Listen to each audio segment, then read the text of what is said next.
We're back. Let's get into it. Literally left off exactly where I was. I just left it paused.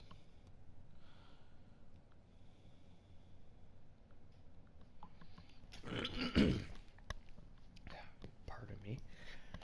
Alright, let's get it.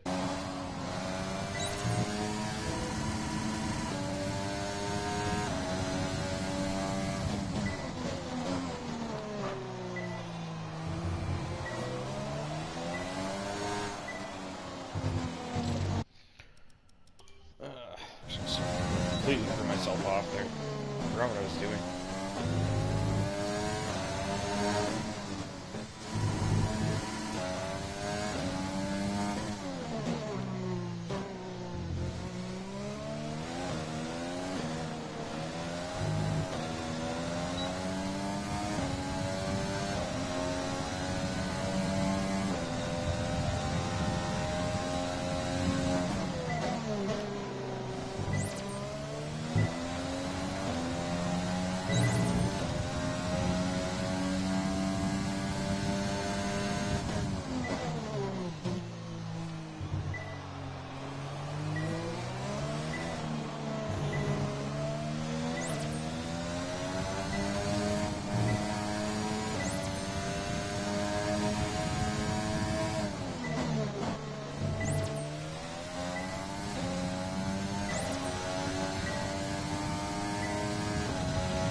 Damage to your wing. Suggest we box to change it. Well, at least I got my purple anyway. Totally butchered that exit. Whatever. I figured I could get purple. I was like... I just fucking fucked up that final gear shift. Repairing the damage to the car. Right in the final turn there, I just messed up that last gear shift. And like, if you're over revving, I didn't realize this, well, obviously until today, but if you're over revving, and you shift up, your car just kind of pops out on you, and you'll completely lose it. So far, our fastest lap is a 1 minute 29.3. Something to be careful with.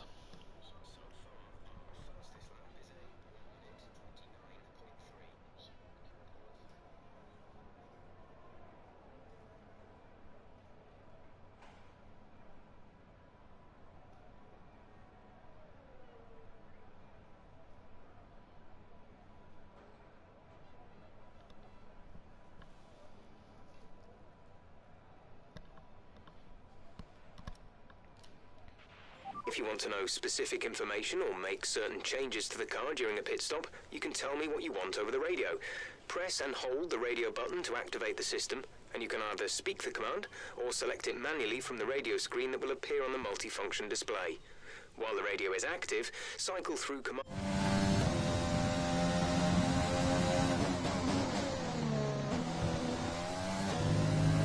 This is the ERS management test. Hit the target time whilst managing your battery charge. The more efficiently you use energy throughout the lap, the higher you will score. Use your overtake button for maximum power, but remember, that will drain energy rapidly.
Program complete and a job well done.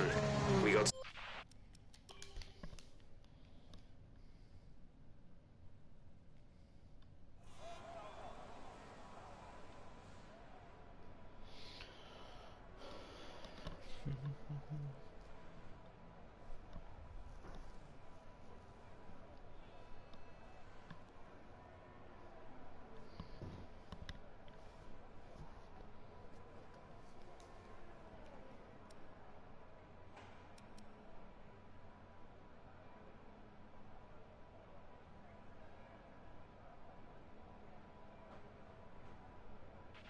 We're 15th in the speed trap, 309.6 kilometers per hour.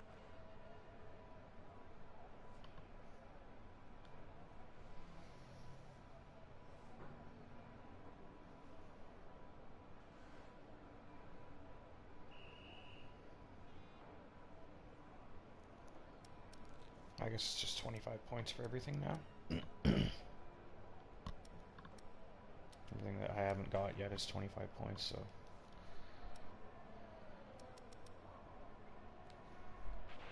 Okay, let's talk about this track. Albert Park has a lot of tricky high-speed corners.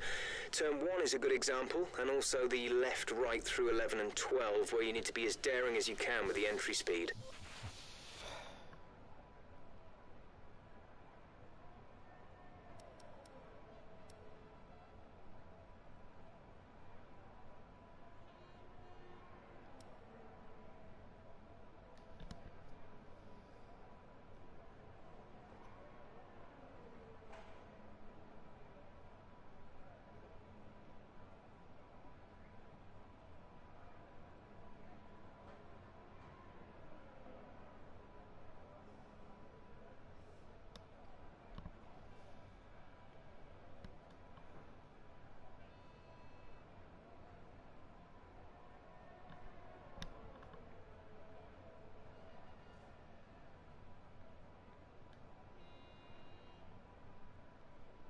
Oh, there's P. I don't even know if I'm like I know who you are. I don't know if you know me from Discord or you just found me randomly. Really have no idea, but any fan is a good fan. So far, our fastest lap is a 1:28.4. Yeah, I'm just not really sure if I want to bother with these practice programs anymore. I kind of just want to get into it and race now. I feel like I'll be able to, like, I don't know.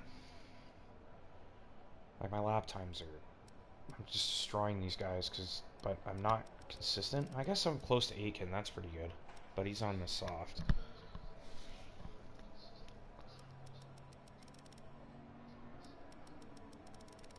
I'm just worried I'm gonna, like, destroy them if I race, because if I figure it out and get into a rhythm and don't make mistakes, I'm gonna be way quicker than them. So maybe I should put the difficulty up a little bit. Anyway. Maybe go back to the main menu and... There's static over the radio. Say again.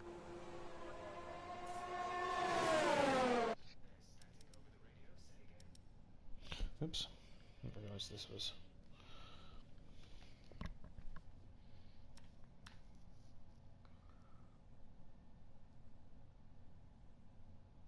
I guess I need to end the session, right?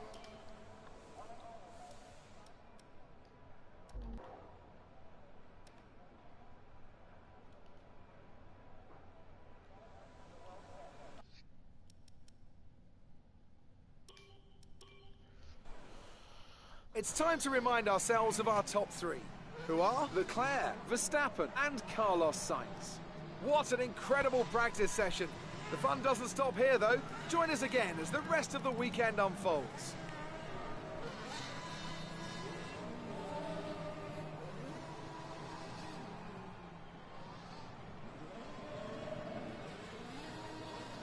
I mean, it's not like even a competitive lap time. I was running a stupid program, so... It's a terrible example, but... So what I think I'm going to do is just jump back to the main menu, up the difficulty a little bit more, just to make sure that... it's a little more competitive, I think. I just am worried that when I start racing, I'm just going to get away from everybody, and I'm probably going to make some mistakes anyway with the gears, but I kind of just want to get the ball rolling here. I'm dicking around in the first weekend for too long.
That up to 80. Let's see how that goes.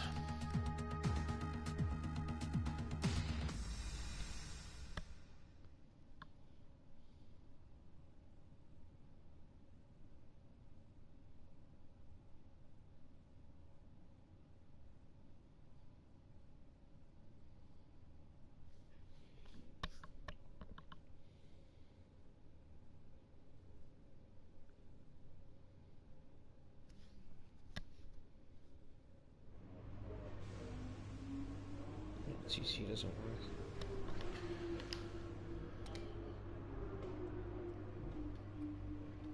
So I'm just gonna simulate it because I was gonna skip it anyway. If I simulate it, they'll at least give me something for the session, right?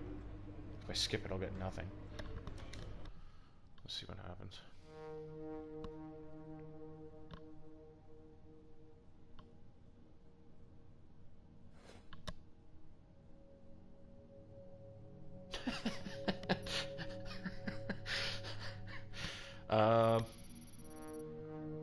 I don't think that's how that's supposed to work.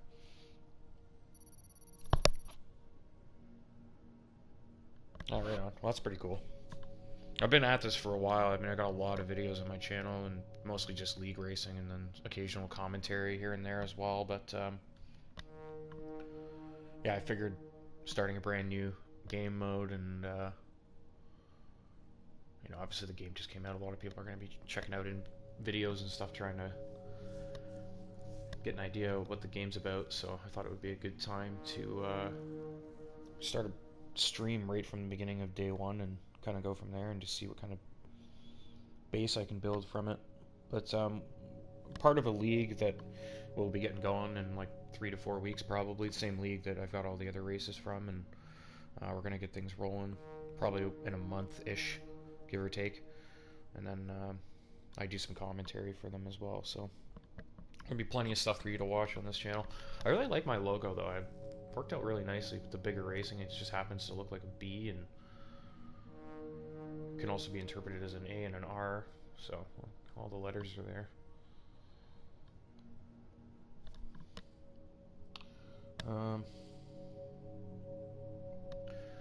But yeah, anyway, I got an assload of resource points for simulating the session, and I guess that maybe that was the total from the whole weekend, because I was pretty close to 500 already, right? So that would make sense. There's no way I just got 500 from one session that I simulated. That doesn't make any sense. But I guess 8 can pulls resources points too, so that's pretty good. Because I would think in the other game, yeah, in your career mode in the last game, you never had the teammate never helped you really with resource points, so you had to earn them all yourself. So that's a nice little feature, actually.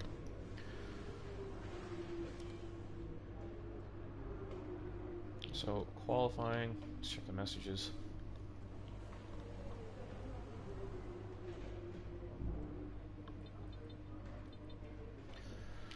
Nothing really important, but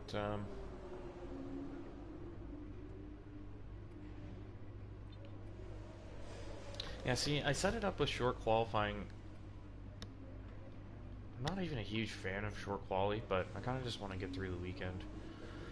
Like, I like the 3-stage quali, but then doing that and running a 25% race just seems silly, right? Like, it's very imbalanced that way. But I think as I get into this and do a few races, I'm probably going to up it to 50%, and then I'll put the quality up a bit. Just the fact that you can actually simulate some time in your career rather than multiplayer where you're stuck, multiplayer you're stuck waiting the full session no matter what, so you save a bit of time this way. But let's get into it, see what we can do. Looking forward to see how Aiken does too, because I think his rating is higher than Latifi's actually, so we should be able to beat Latifi. Our car is better than Williams, so I would think that for sure Aiken's gonna beat a few guys, and it's a matter of if I can keep it on the road or not.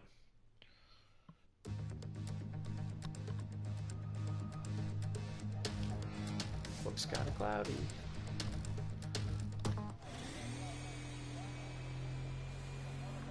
I'm just gonna check the audio mix, make sure you guys can hear me alright.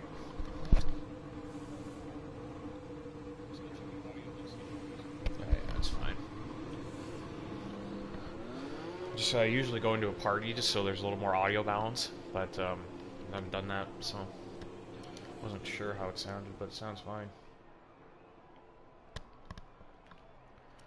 The other thing too is I haven't really been doing setups.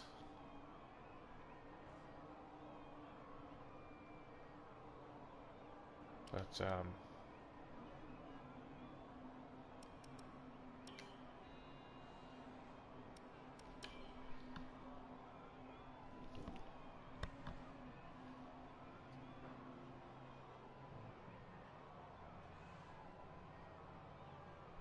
sorry, what do you mean? Not just the car, also the driver? You mean in regards to... The car settings screen on your multi-function display will allow you to change various settings as you drive. Performance? Open the display with the MFD button. You can then navigate up and down to the setting you want to change. Man, I wish Jeff would just shut up sometimes. It's so distracting when I'm trying to talk. Yeah, like our car is... The car... I guess just based off the interview choices I made, I don't really understand how it happened, but my car ended up better than Alpha and, or maybe it's at Haas. I think it's better than the Haas and the Williams so far. And then Aitken is actually rated higher than Latifi. So, I mean, he should dust Latifi no matter what. I can't see Latifi beating us. Yeah, okay. Figured that's what There's a few cars out on track. Perhaps we should get out there before it gets busy. So I found a setup. Hang on, I'm just gonna go look for it real quick in the, where the hell did I find that? Oh, I posted it in Discord, so I'll go check there, see if I can find it. Probably fucking buried now.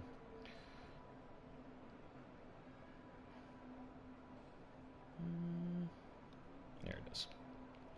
So, there's a setup here, simracingsetup.com. Okay, there's a few more now. There's a couple people getting them in, and I'm gonna take this time trial one. Because, I mean, let's be honest, like, the balance setup is garbage anyway. I might as well just try some random ones from online. It's not like I'm proficient yet anyways, I'm still learning.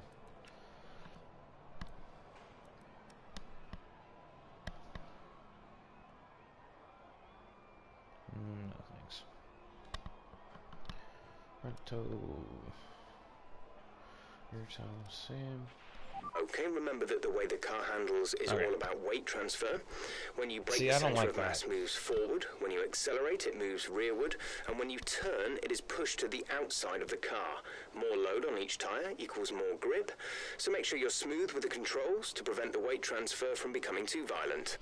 Like,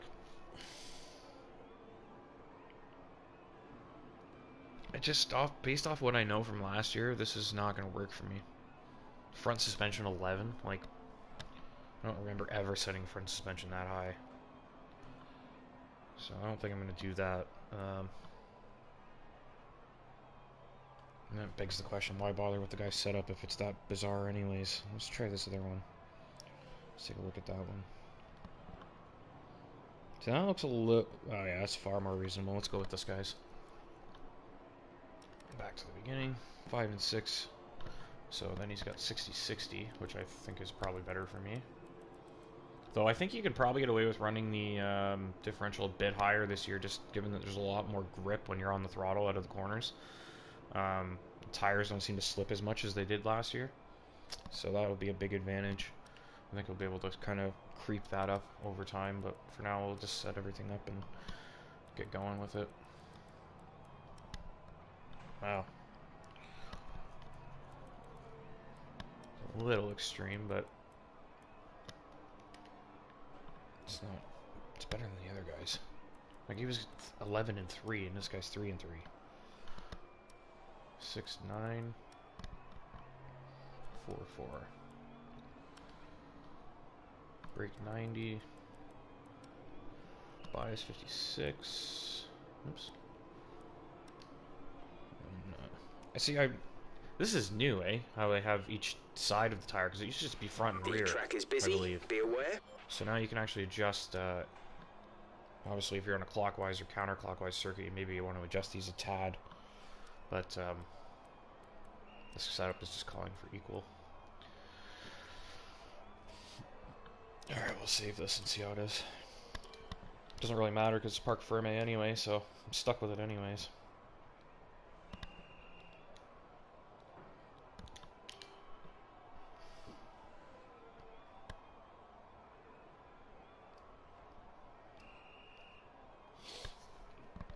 Alright. Take a little fuel out, I don't need that much. Power unit gearbox should be... My event gearbox has... My practice gearbox is probably mangled, yeah it is. Because yeah, I wasted a lot of time dicking around with my setup in the beginning of the session here, so... Time to get out there and put a lap on the board. Nice feature is I can do the flying lap actually, so I think I'm going to do that. Just to save a bit of time.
Oops. I forgot I was in 7th gear through that corner and not 6th. Usually I take that corner in 6th, so fucking threw me off.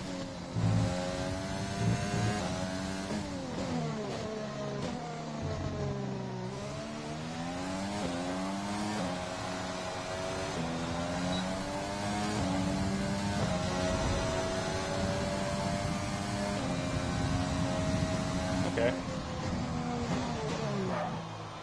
That's kind of alright.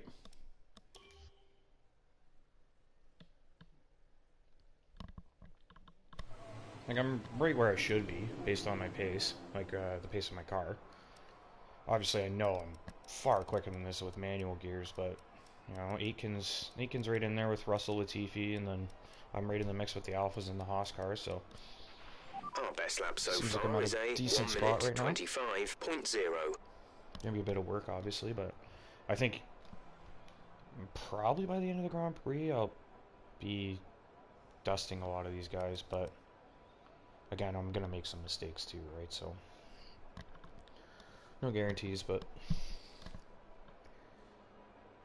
just fast forward time a little bit and then do one more run.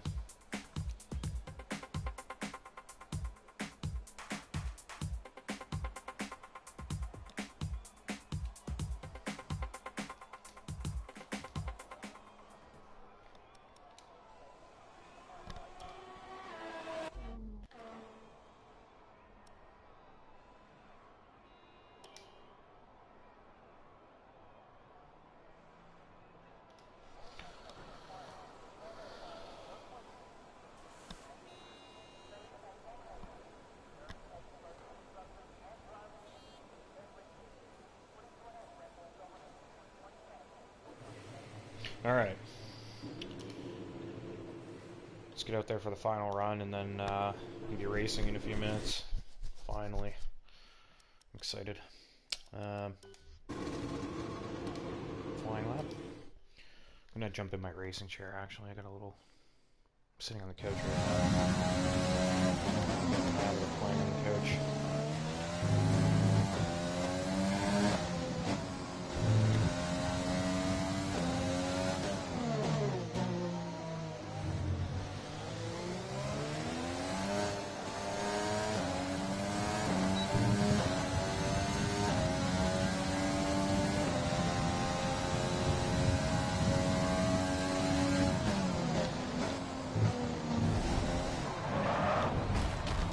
Well, so much for that. Be careful with the 17th. I don't do flashbacks. My main focus in this is league racing, so flashbacks are not a thing I'm not going to use. With qualifying finished, it's whatever time to remind happens. ourselves Obviously, I'll of our restart the top session three. if it's horrendous Bottas, around the first Leclerc few and laps, Alexander Albon. With qualifying wrapped up, we now have our grid lineup for the big race tomorrow. Be sure to join us then for what will no doubt be a fantastic race. Yeah, that Williams is a dog. Look at the fucking lap times. They're horrendous. Yeah, 17th. A few spots ahead of Aiken, so that's good. Let's get it.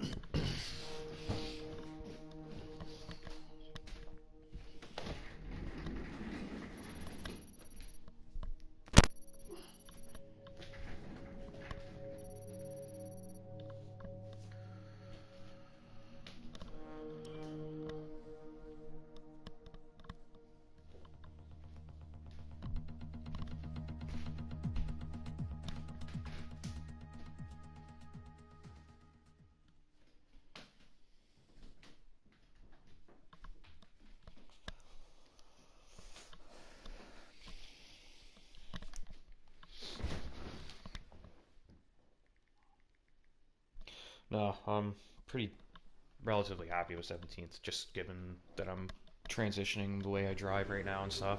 Tough luck Can't there. complain. It's not quite where we'd want to be on the grid, but chin up, it's not the end of the world. Fuck, I can't remember what sponsor I chose. It was like... Let me go check quick. Is it in here?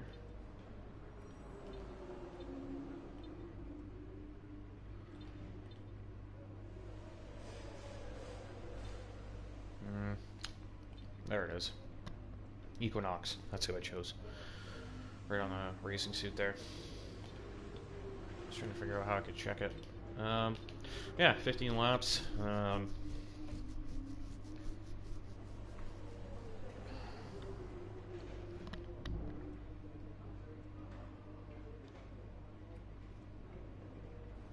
Yeah, I mean, I know all the tracks. You know, like I've been playing F1 games for years, and I know all the circuits pretty much. Like Vietnam and Netherlands are going to be difficult, obviously, because I've never driven them before. So I'll probably spend a lot more time practicing those. But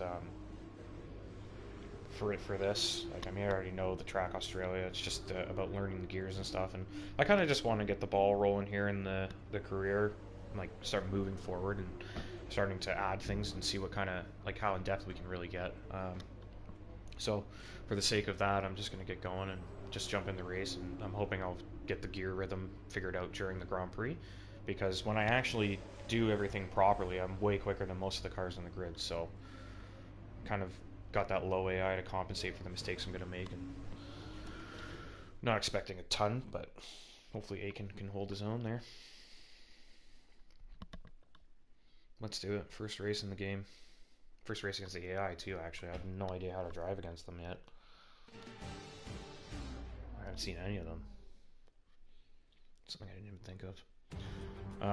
But yeah, again, no flashbacks, so it's finally whatever time happens, once happens. again to begin Obviously, what if promises it's to within be the first another couple thrilling laps and I season of crash or Formula something, One then I action. just restart. Pre-season times, subject crash to so out much halfway through the discussion race, in I'm not recent gonna- weeks, mean think I'll nothing restart now, as the cars line up to battle it out Let's for get it points done. once again. Oh, there's So let's Jesus get this walking season on water underway. in the background Welcome to the Australian Grand Prix. The Melbourne can't circuit believe is that. certainly one that needs to be taken seriously. Please tell me you Its guys see that. combination of slippery surfaces and difficult corners On make it a earth? tricky track when it comes to overtakes. Drivers find it hard to pass and will need to take full advantage of those Cody's. DRS zones You if always they count want on to Cody's, have eh? any hope of breaking through. Can Mercedes start with victory in their bid to win a 7th consecutive Constructors' title? Could Ferrari or Red Bull establish an advantage early on? And with 22 cars on the Flyover was grid, great, except how they didn't show quickly it. can the new team... Let's run you through the driver grid order for today's exciting race. Valtteri Bottas lines up on pole position, just edging out Alexander Albon, who'll start from P2. Looking at the rest of today's grid, we have Vettel, Hamilton, Carlos Sainz, and Verstappen, Norris, Ricciardo, Perez, and Esteban Ocon. Fiat, Leclerc, they've Yeah, what taken happened? a grid Leclerc, penalty. 10 Lance place Stroll grid penalty and already. Gasly, Raikkonen, Magnussen, game better not be Watson, like this all the and way through this Antonio season. Giovinazzi, Grosjean, Aitken, Russell, and Nicholas Latifi. It's almost time for those 5 red lights to go. Bigger racing. The other thing too is, like, I'm very good at race starts, but I'm still learning gear shifting, so starting the Grand Prix is going to be a little dicey for me, just trying to figure out when to shift the gears up.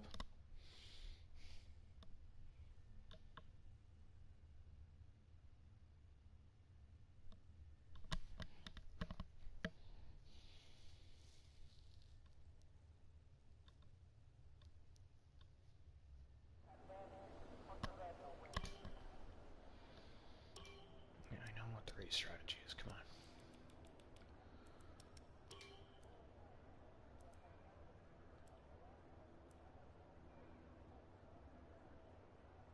So maybe go for an undercut if it makes sense, but mostly I'm just worried about finishing the race today. Not so much about how I do. I think the formation lap is on.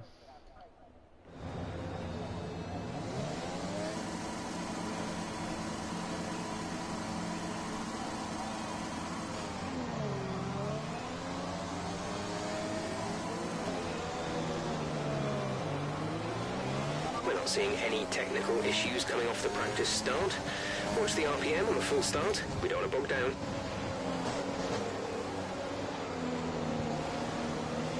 Should have went with reverse strategy, I guess, but just really thinking about it.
Alright.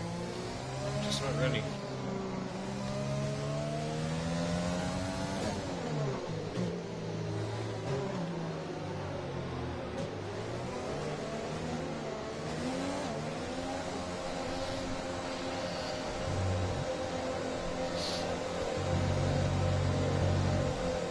get it.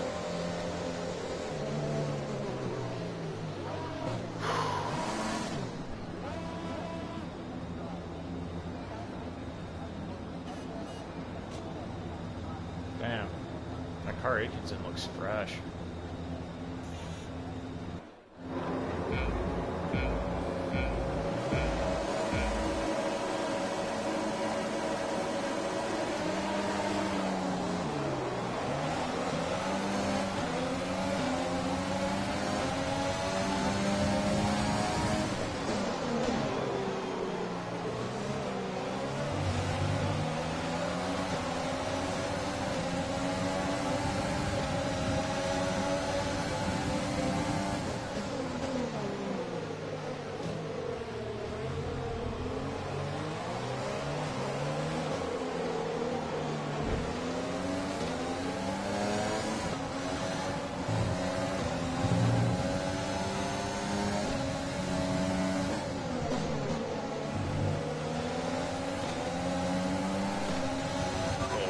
We're looking good so far.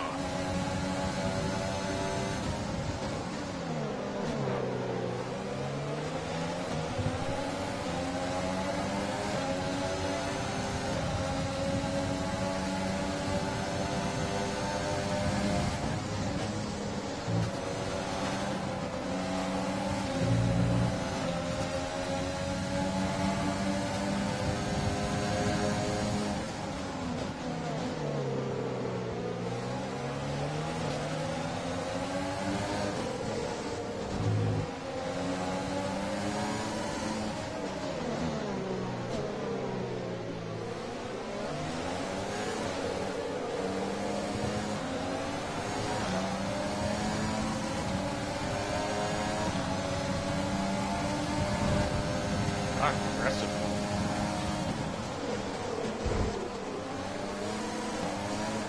Oh, I did it. Brilliant. Nice move.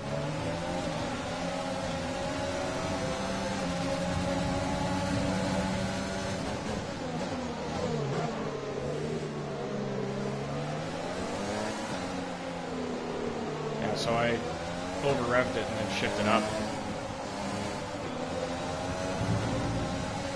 Exactly what I said I shouldn't do, and I did it.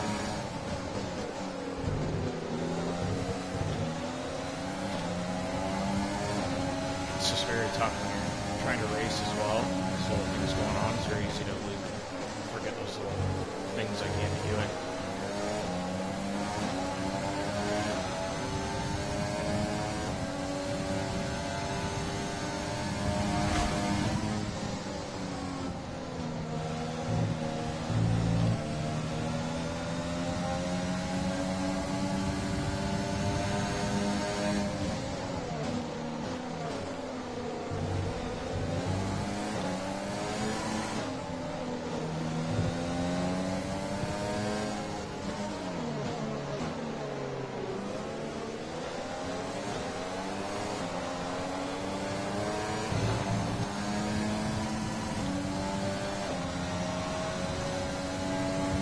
DRS is being enabled this lap. We can use DRS when you are within 1 second of the car ahead and in the DRS zone. You've been awarded a time penalty for that last incident.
That was nice.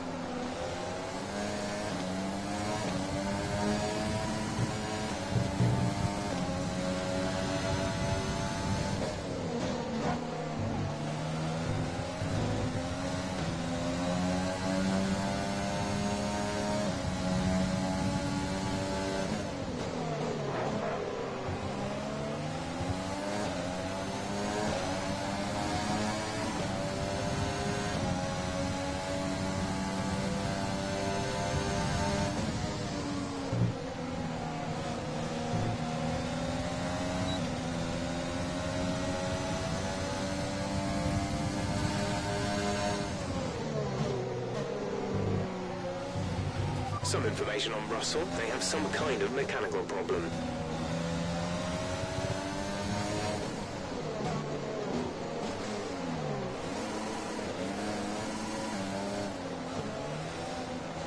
Oops.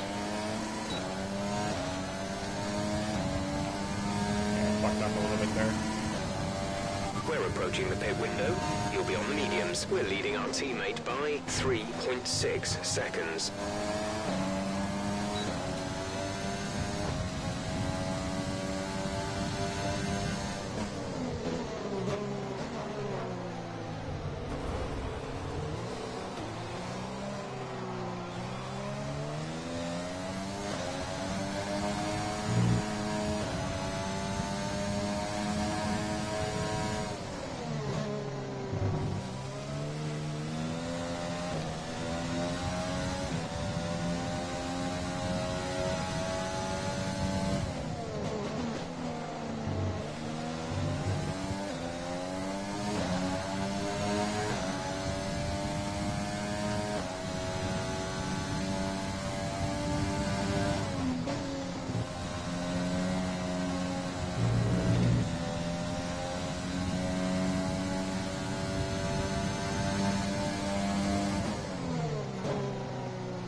Once Be the tires start aware to we wear, expect do the not grip use the levels to boost. start falling away soon.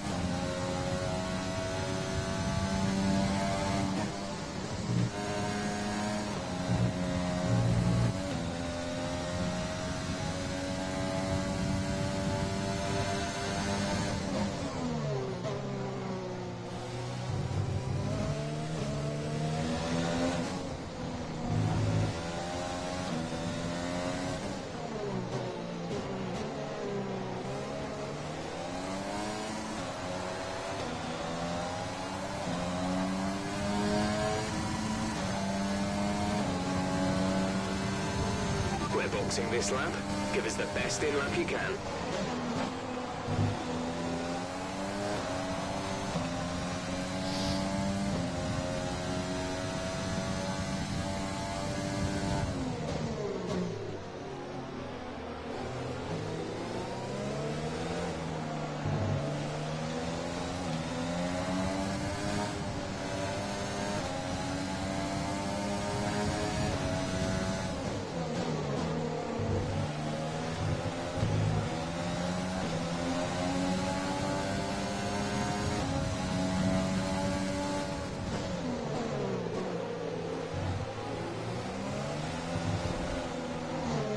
fuck. Mind that front wing. It'll need replacing if it takes too much damage. Okay, clear.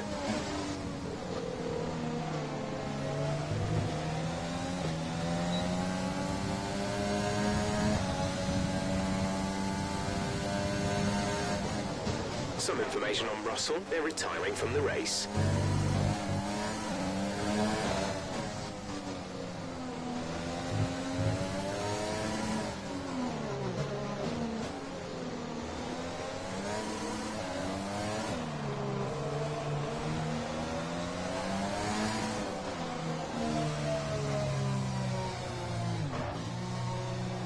Ah, for fuck's sakes. I had the limiter on. I thought it would just slow me down, but I guess I was too fast, so... Whatever. Okay, take It's it all easy on learning the curve. car. We can't sustain this level of damage.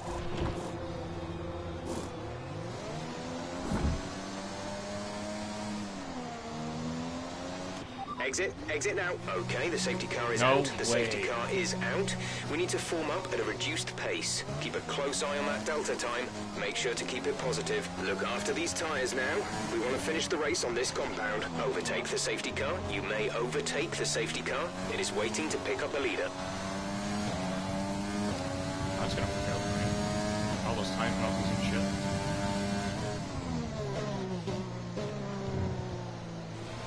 Okay, slow down, slow down. Your delta is negative, which means you are too fast. Reduce your pace.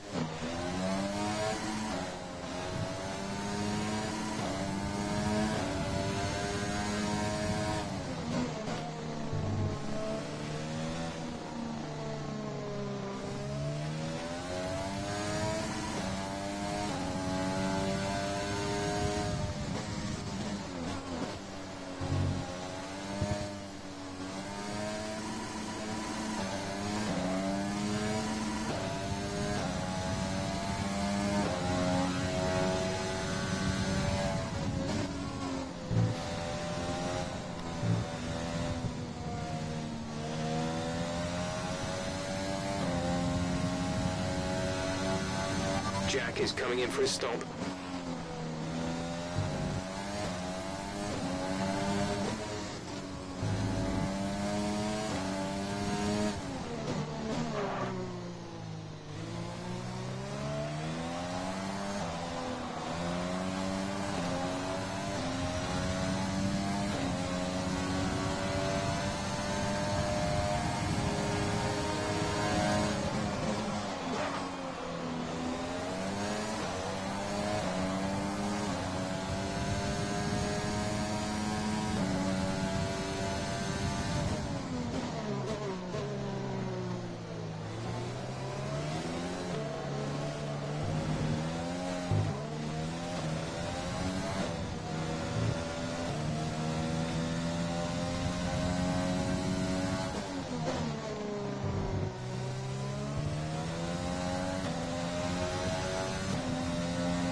Has boxed for the mediums. Car behind on the medium tyre.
Let's catch up to the field a bit. We're dropping too far back. Remember that we need to stay within 10 car lengths of the next car.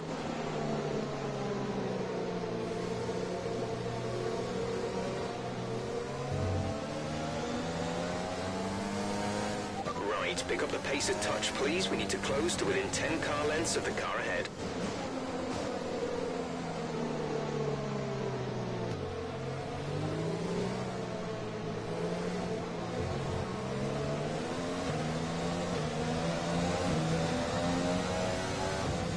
Safety car is in this lap. Safety car in this lap. Let's make sure those tyres are up to temperature, and remember, there is no overtaking until the timing line. Stay in position until the green flags.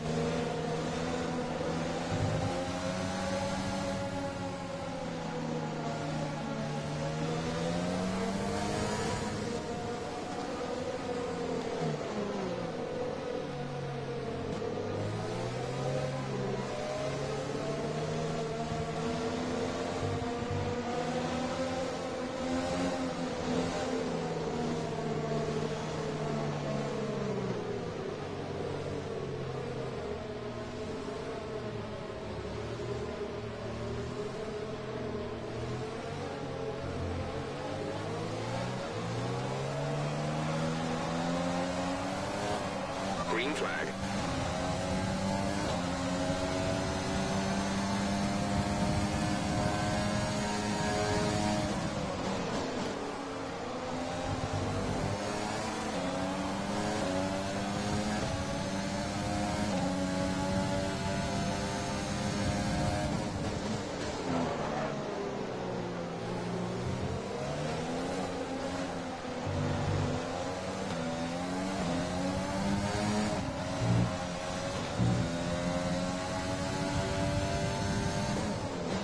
The car behind is a second down on you. 1 second.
Fuck. There's 5 laps of fuel remaining.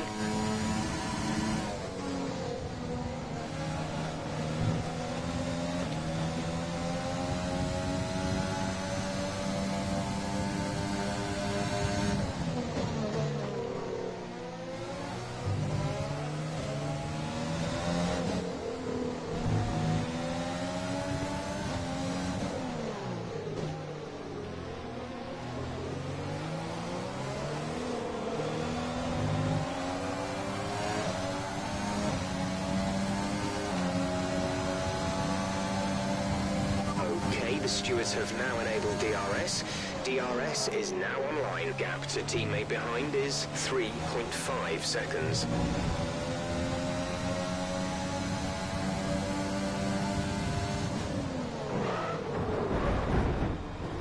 Yikes. I missed my braking point there.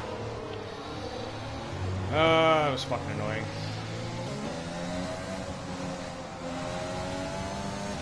I just fucking looked down for a second at the menu and realized I missed the braking zone there. Fuck.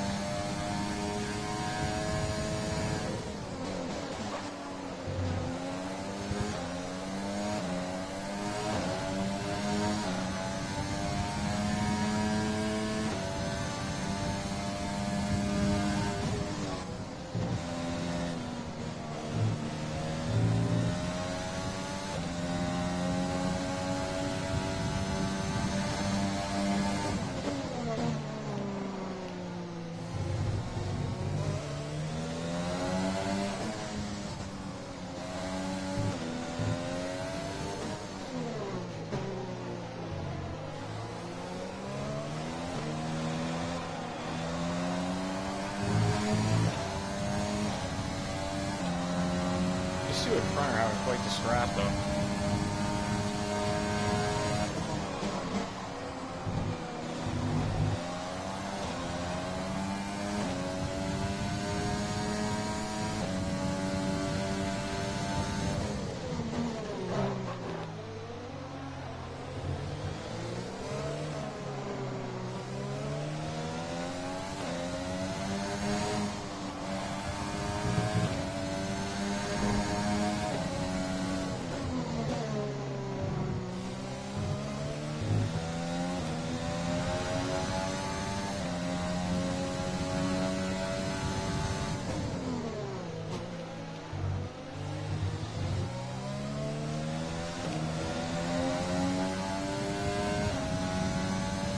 There's 3 laps of fuel remaining.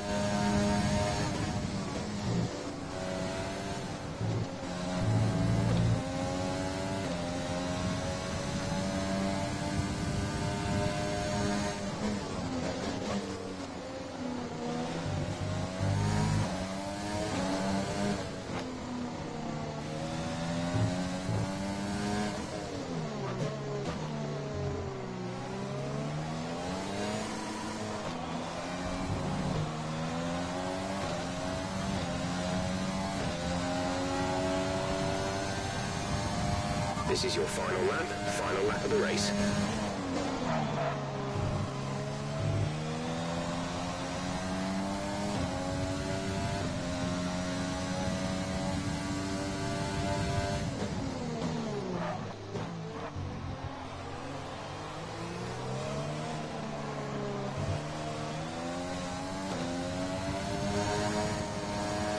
The car behind has started to drop back. There's a gap beginning to form. The gap to the car ahead is 1.6 seconds.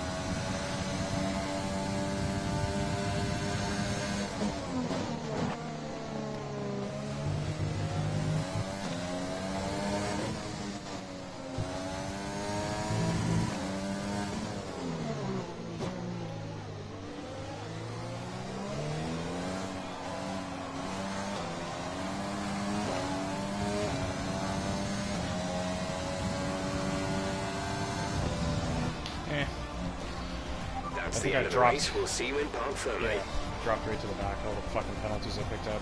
I got stupid speeding the pit lane penalty. It fucked me really. Like corner cutting or whatever. It's like, nah. Yeah, that fucking Another speeding the superb pit lane Australian penalty. Grand Prix comes to an end, and it's a thoroughly deserved victory. Anthony Davidson, a resounding victory today. What set them apart from the rest? I'd say it was down once again to good, consistent driving, nailing the corners, working to the track conditions and perfecting the team's strategies. They got all of these things right today and the results speak for themselves.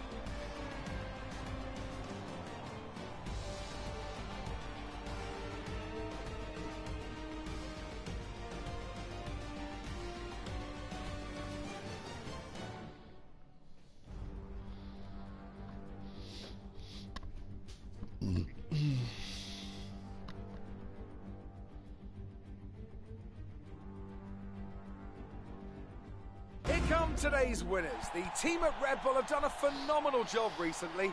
It's clear to see that they've put in the work, and they should be proud of the victory they secured here. Albon on the top step.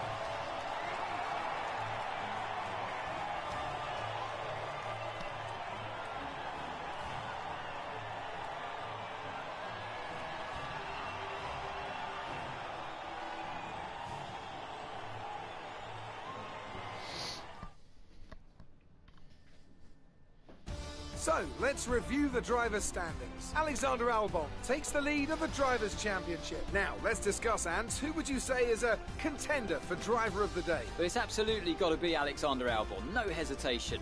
He put in a performance today that's only going to build further upon his already growing reputation. It's time to see how things are shaping up in the Constructors' Championship. Red Bull take over as championship leaders.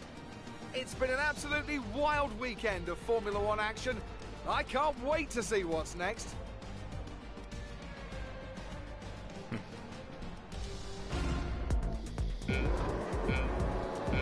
See if the highlights suck this year. Maybe they fixed them.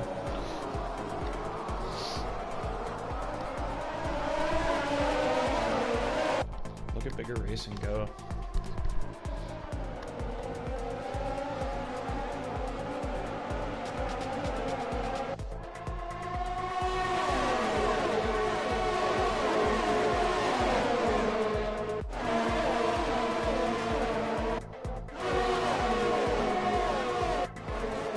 Seems a little better so far. I'm not watching the hills for 10 seconds straight. Oh, never mind.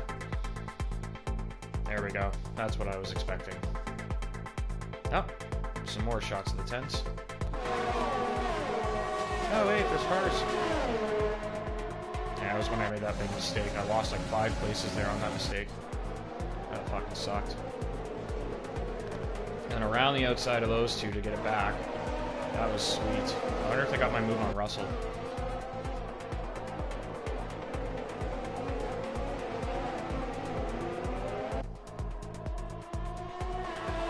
Yeah, that's where I smacked the wall. So I lost a bunch of my wing there. Then I pit on this lap, I think, so... Yeah, that was frustrating to lose your wing like that. Because I was doing somewhat decent otherwise. Like, I can make up for the mistakes if I don't take damage, right? But smashing into fucking walls is not gonna help. I think this might be the move on. No. This is the one where I sent it. That was a full send, and it was actually pretty nice. Oh, and then I spun.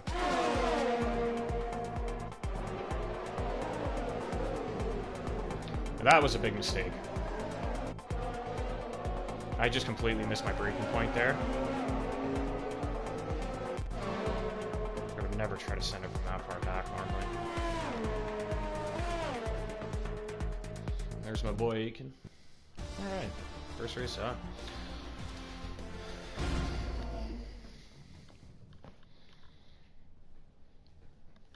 On to the next one.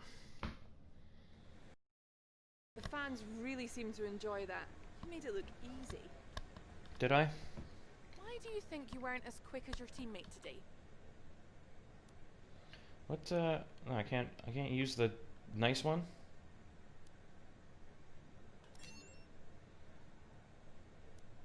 It wasn't the cleanest race today, was it?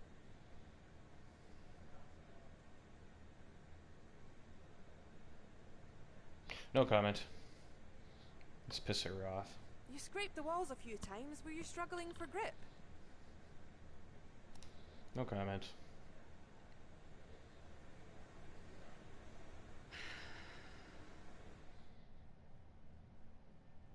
That's what it's like interviewing Kimmy.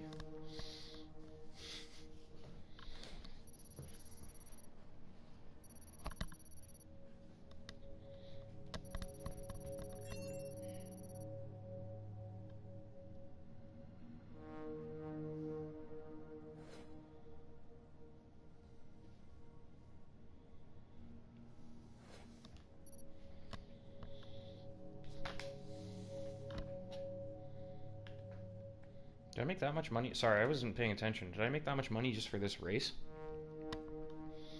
Just seen a headline.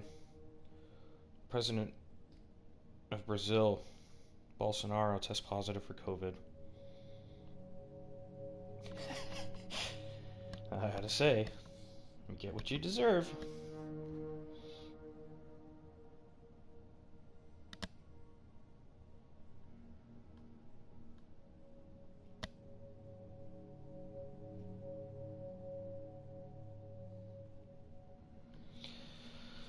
Let's go back to the racing. I don't want to read the news anymore.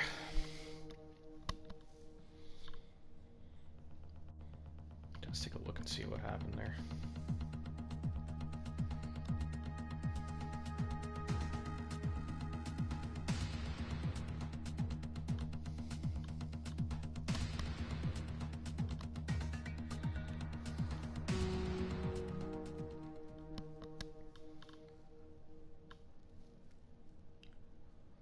Okay, so get some funds coming in. We have 2 days? What am I supposed to do for 2 days?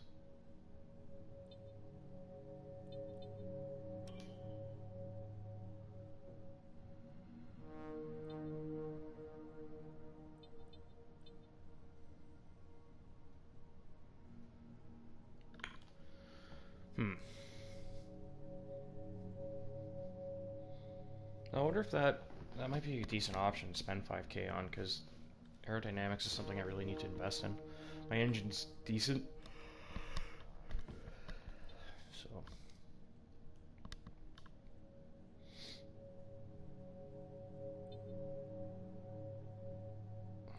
driver claim. Where's the resources?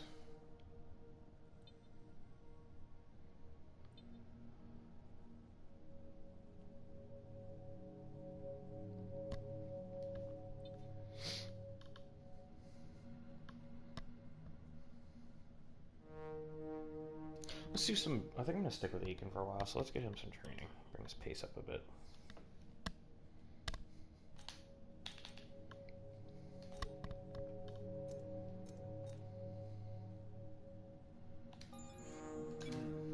I recommend we could go for something like this. So I can have this upgrade for next week too, I think. Well, no, I guess it would be after the race because it's literally like 2 days. Yeah, it'll show up before Vietnam.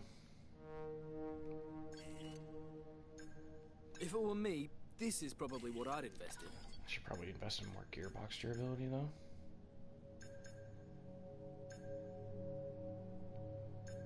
Huh.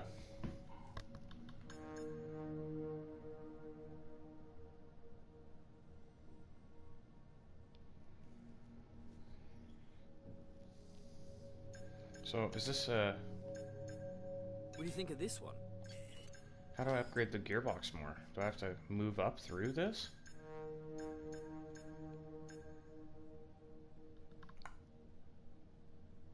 I guess so, eh?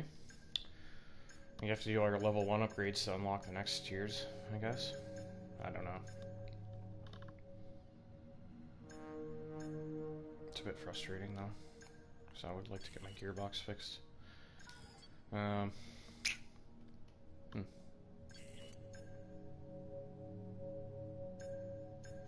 Yeah, I guess we'll go with the Arrow.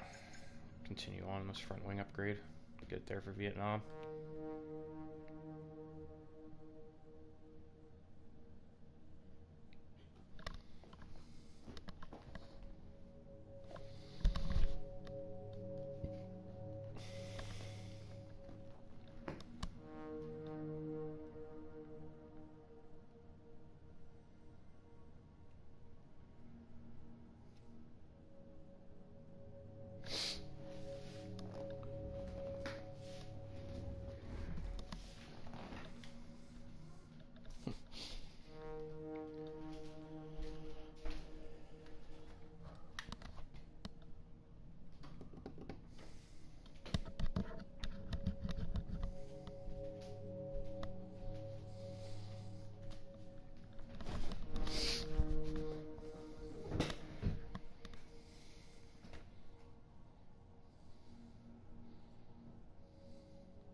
we go.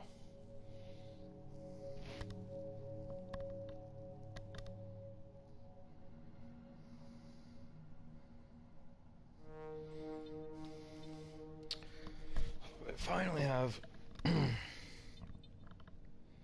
some sponsors. 5 different drivers during a race. I mean, fuck away. Yeah, I drive sometimes. You can do that in one corner almost. That's 91,000 to complete that goal. I guess you have that many days to complete the goal, I'm assuming. 91 days. 5 different drivers during a race.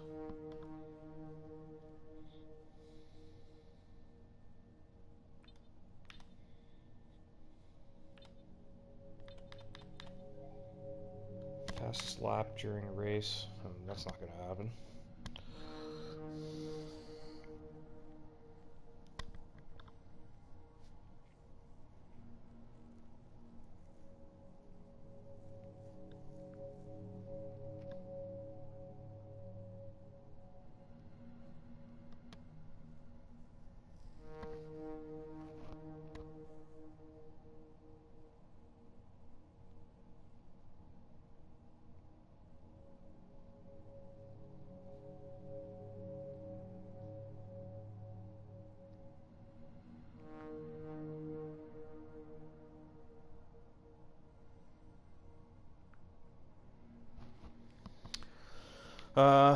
I don't know.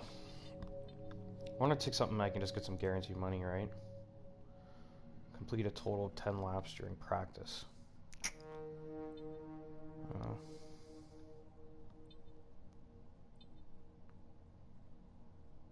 Race with no DNFs within the team. Not terribly difficult, is it?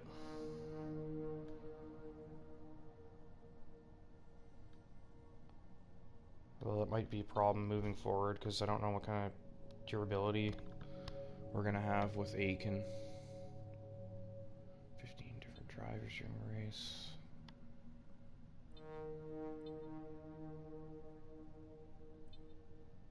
P15 or better.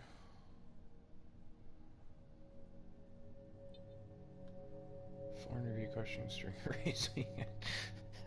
140k to answer 4 questions? Holy shit.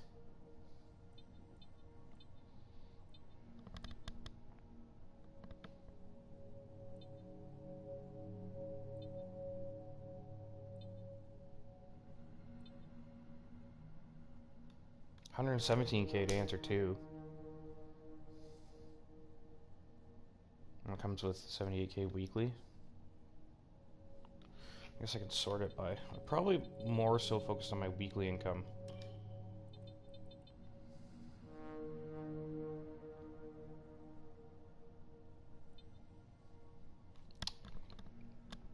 So let's see what we can get for good weekly income with an easy goal.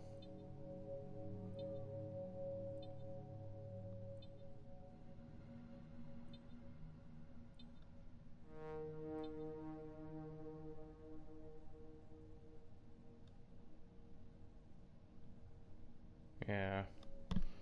I think that's an easy one, right? Like, we just needed to not DNF and we get the goal. Plus it's got a decent weekly income. I'm gonna go with that one.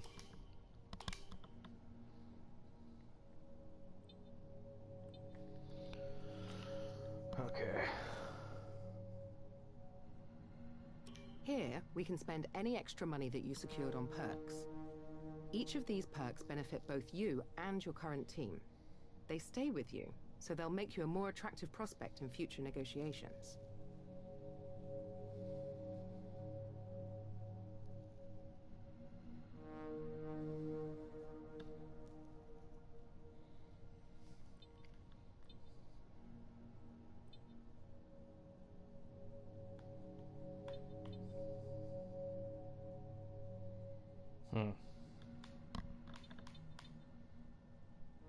I mean, really, I would think that the engine wear additional 10%. That'll add up fast. I think I'll do it.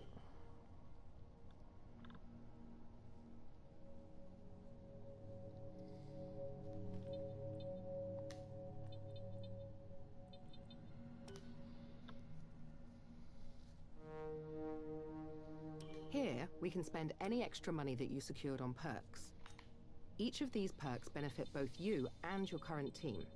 They stay with you, so they'll make you a more attractive prospect in future negotiations.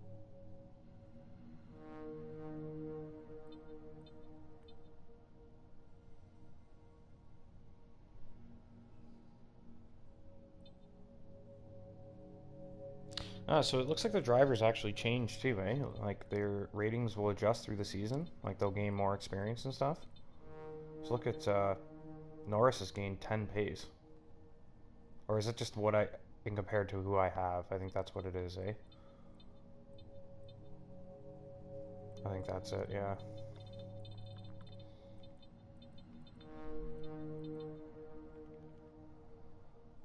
I guess let's go to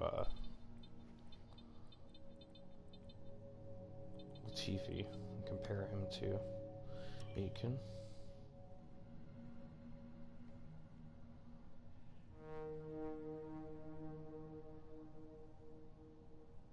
No, okay. So those are their actual adjustments then.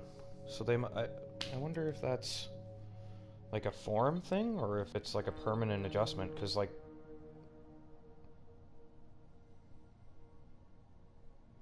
plus 10, I'm confused at what that means.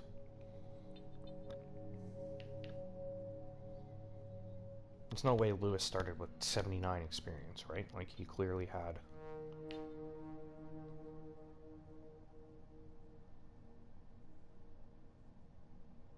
I don't get it. I really don't understand where those plus figures are coming from.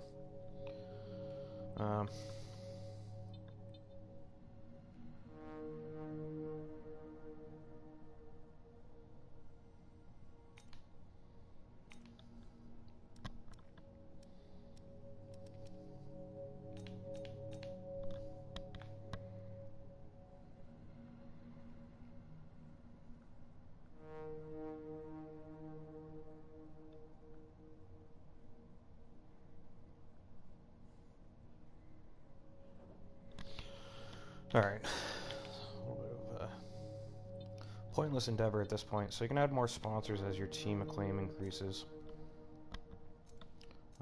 Overall wear. Yeah, it's looking a little rough. That's okay. Something we're gonna have to deal with for now.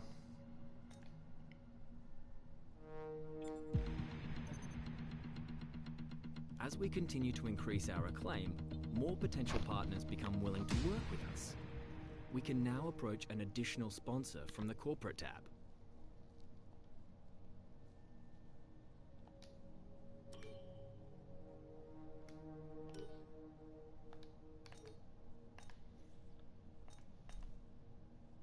I already got them though.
Alright.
We're going to be logging some extra data during this session. Nothing you need to worry about, but as we have some new parts, we'll just confirm they're performing to spec.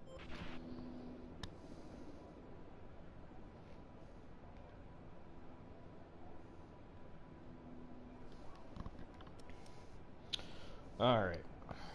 Let's give it a go. First time on this track with the manual gears. Why is the sun out for Fox saves? Dude, even the AI almost spun the car there on that hill. Right, try to nail as many corner gates as you can. The faster you get through each corner, the higher the score.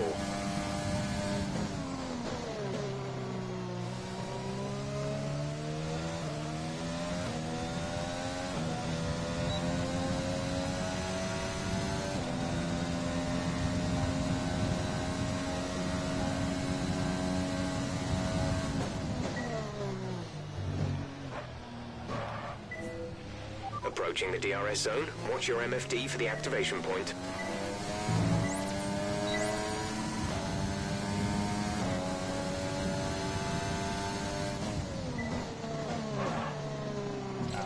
Fucker.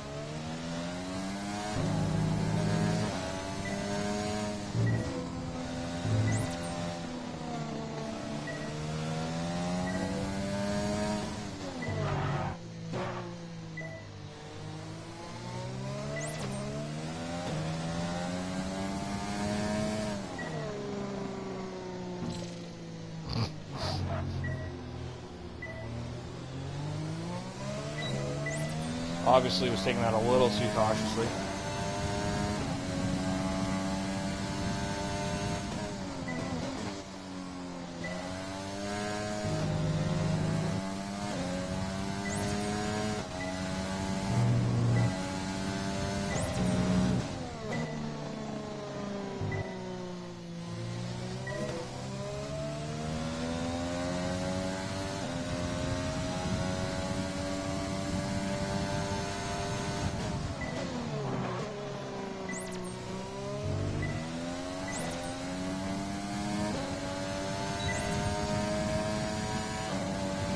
Good work, you seem to have a solid handle on the lap. Let's try and perfect each turn. Remember that chaining good corners together will give you a consistency bonus.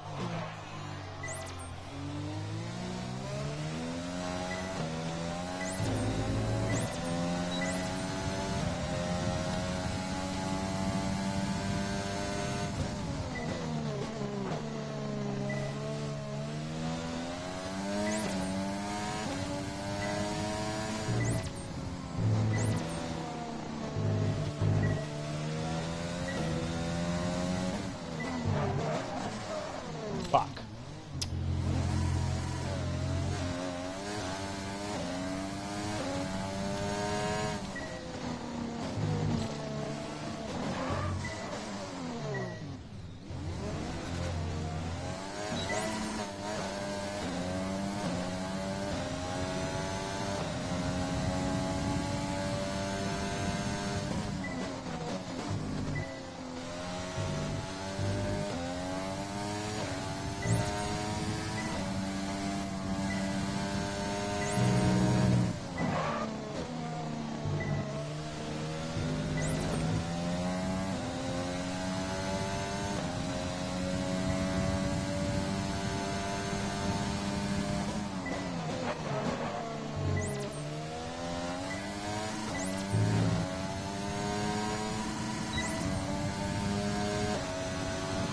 This is the last lap of the program. Final lap of the program.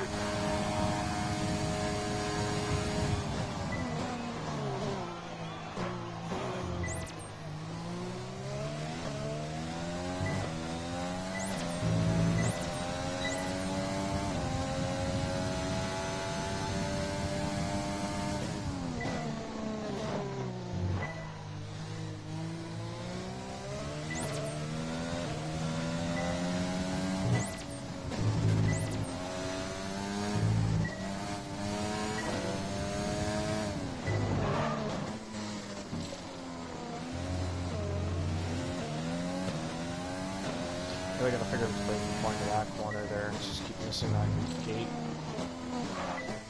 Anyway, let's go back to the garage and do some other stuff.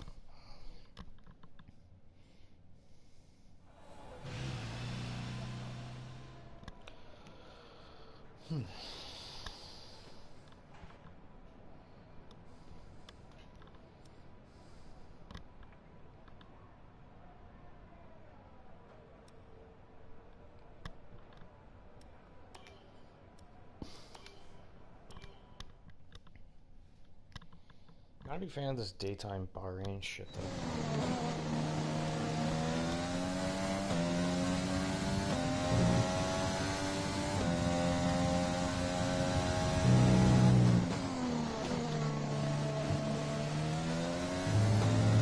This test is all about tyre management.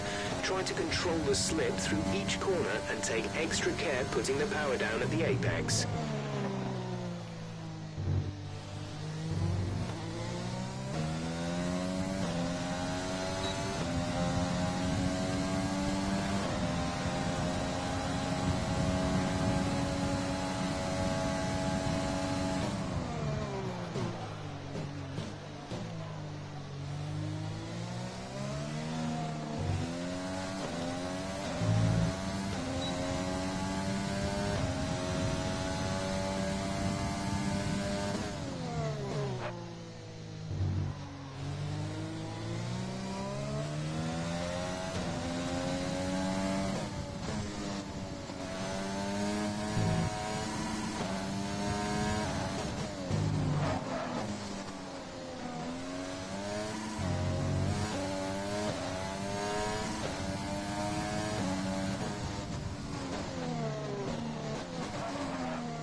The pace well that lap, and tyre wear is more or less as expected.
only going to be green again anyway, but...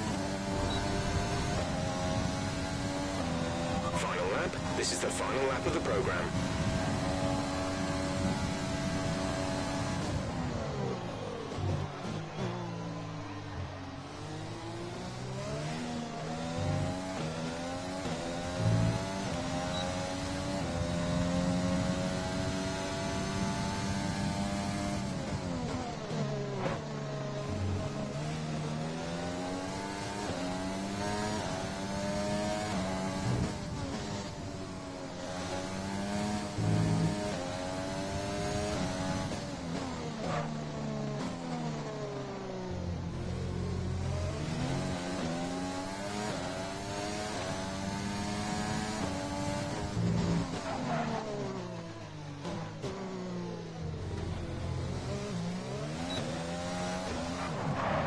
Fuck.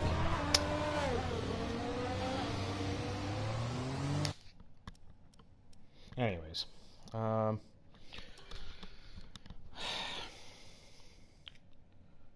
yeah, I just fucking, that last corner there, I thought I was settled and I hit the gas and then went down to look at my menu and I was rotating. I looked up and I was into the wall. Daytime because FP1. Yeah, I know. I just fucking annoys me. It's just like, I feel like practicing when it's fucking daylight is pointless because you're gonna race in the dark anyway. It's hard to get your braking points right, but I get why. I just don't really like it. Though I think I can probably hit purple on this now. It's tempting to focus entirely on the race, but we should put a bit of time aside to run the qualifying sim program. Try to run it before the end of FP3 if you can. Our best lap so far is a 1:34.0.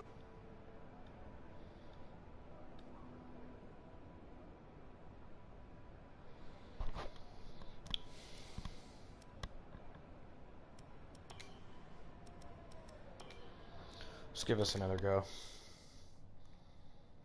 Yeah, it's just, I don't know. I should have checked it. I could have just manually made it like nighttime, but whatever.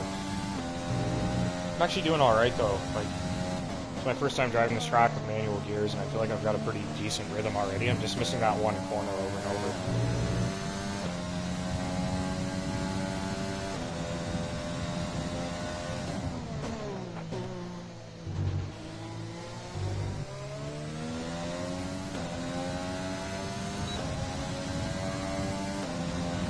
Seems like we're a bit slow in these corners. Turn 8, turn 9, turn 10.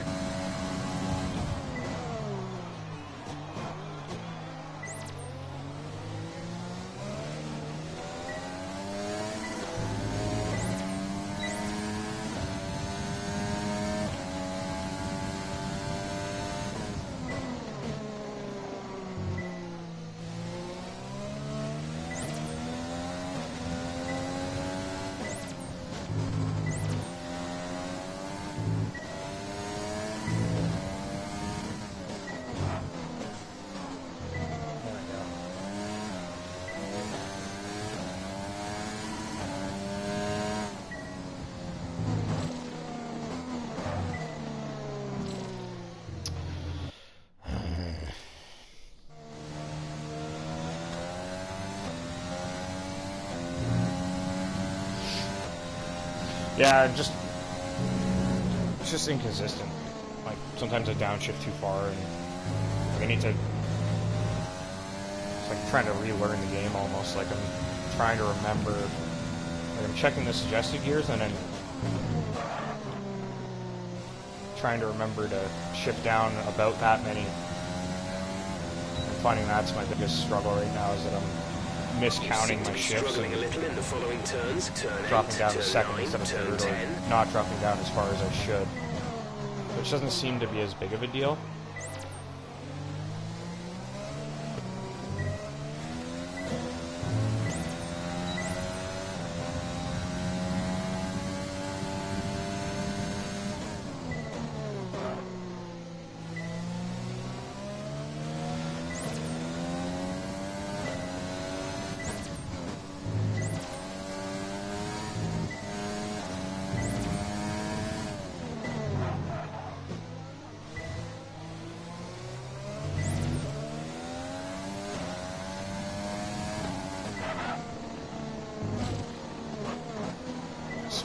slow there.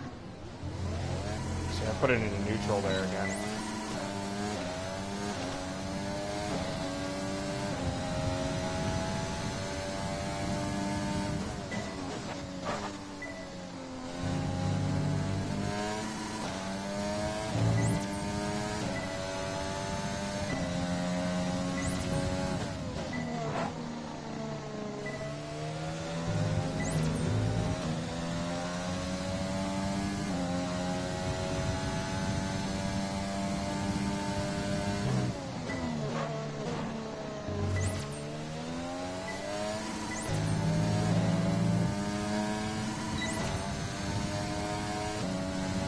That's looking good. Now let's try for purple.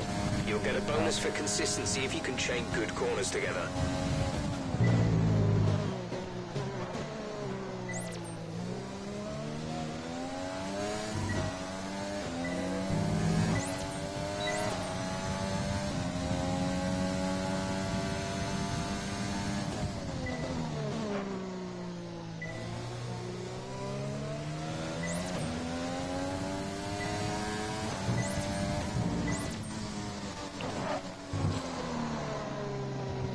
Let's try this again. I feel like I'm just about there. I just getting a little greedy in some spots. That's not really reassuring, Josh.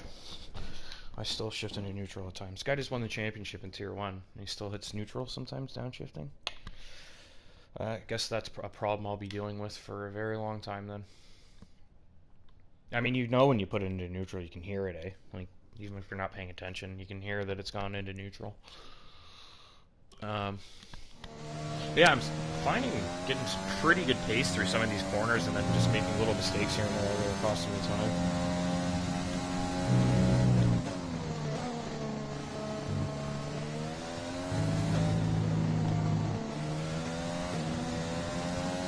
Yeah, even just the session, I can tell I've gotten a lot quicker already, but if you look at like some of my other videos from this morning and last night,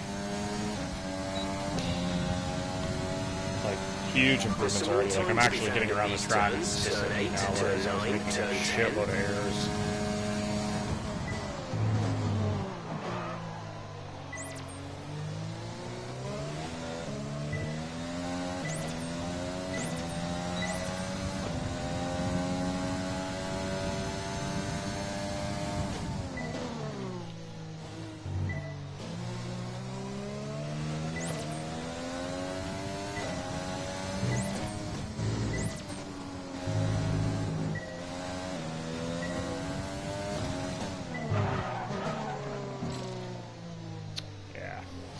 Corner keeps catching me. I've had it right a couple times, but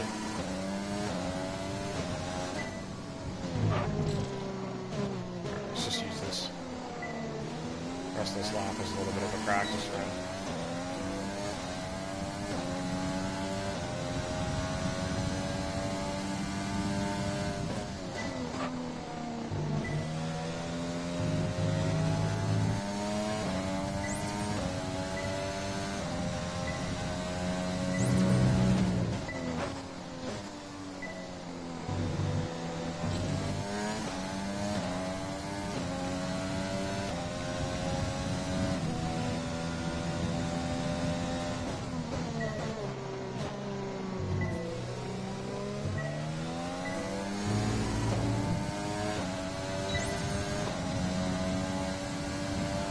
Work. You seem to have a solid handle on the lap. Let's try and perfect each turn. Remember that chaining good corners together will give you a consistency bonus.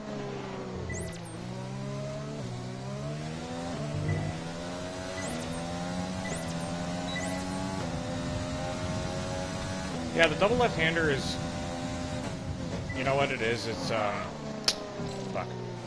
Missed my corner right there. I was always really good at it, but I was never downshifting before, so I was just focusing on braking, right? But with the downshifting, it's really tough to get the car going the right direction.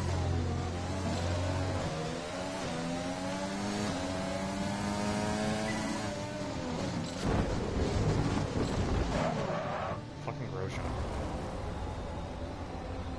Like, I get it, I don't know, like, not driving very well, but that was fucking ridiculous. Yeah, so anyway, that double left-hander, I always nailed it. All the old games, I would nail that corner, and I just can't, with the downshifting now, I'm first of all, I think I'm struggling to find the breaking point just because of the daylight. Like, I'm also running 2D line, which I never used to do as well. So,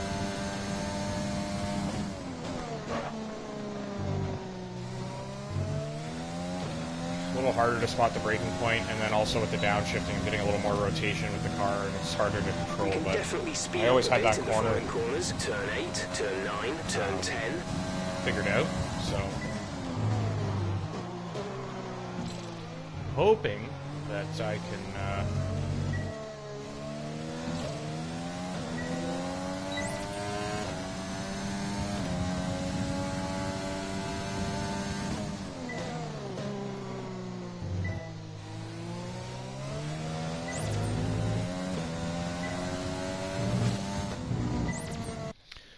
Fuck that up right at the beginning. But I'm hoping I can figure that corner out by the time I'm done this weekend.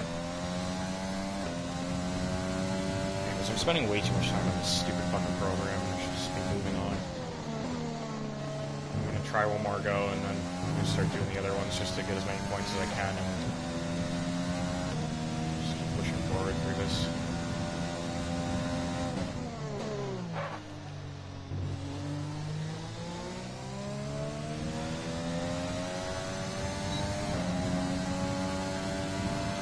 We're slow through the following corners. Turn 8, turn 9, turn 10.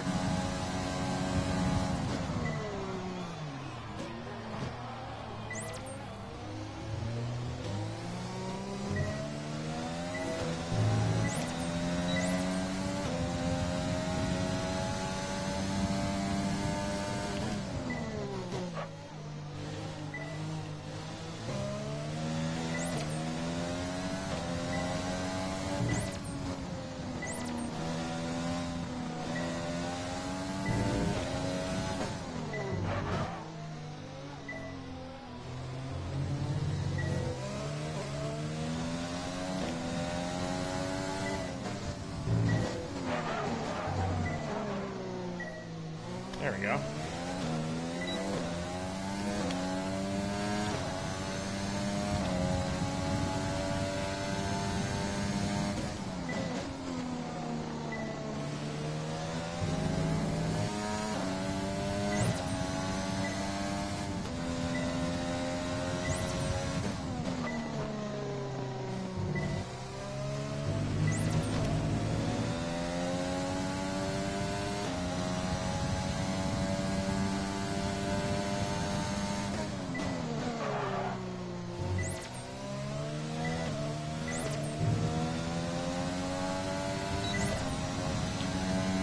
Purple? That's looking good. Now let's try for purple. You'll get a bonus for consistency if you can chain good corners together.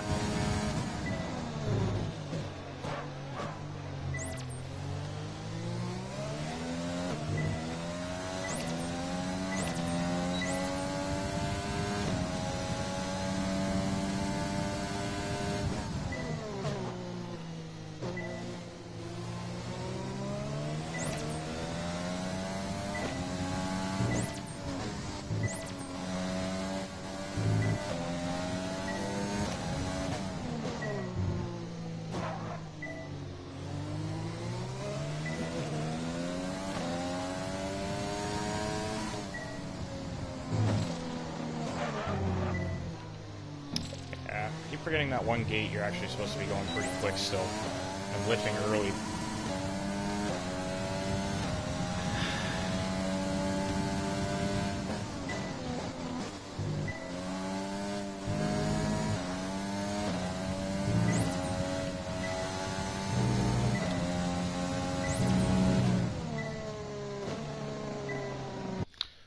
Alright, let's try something else.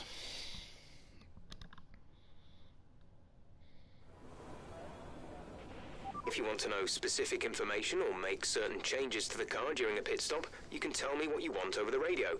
Press and hold the radio button to activate the system, and you can either speak the command or select it manually from the radio screen that will appear on the multifunction display. While the radio is active, cycle through command groups with the MFD button. Alright, I'll try purple again later for that. Let's just try this for now. See if I can do something.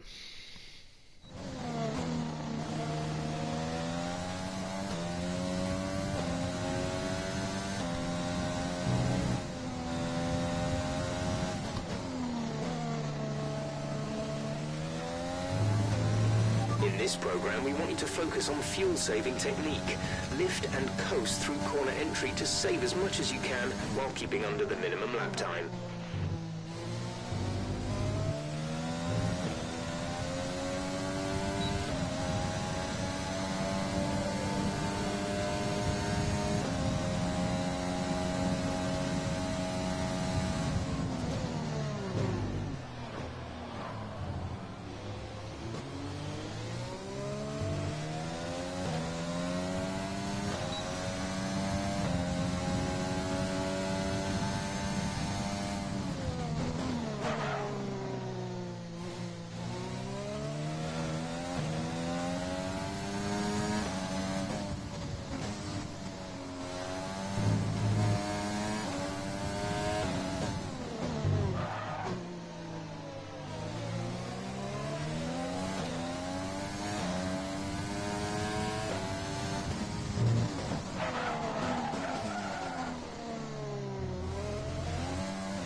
Okay, test complete, and that...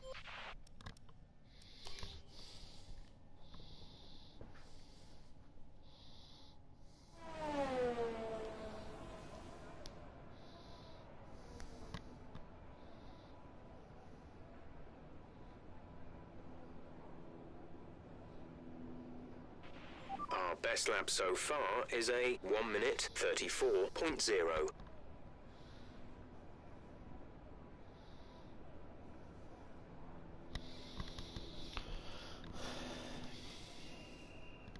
So that session's almost done. There, I got my first purple at least, though. Nice big chunk. And these are fucking easy, so should be okay with them.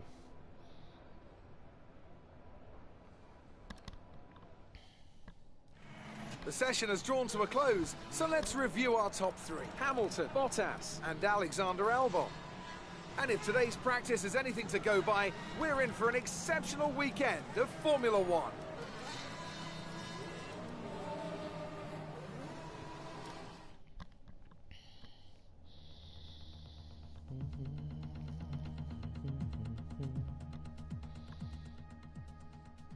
Yeah, I've had some consistent viewers here.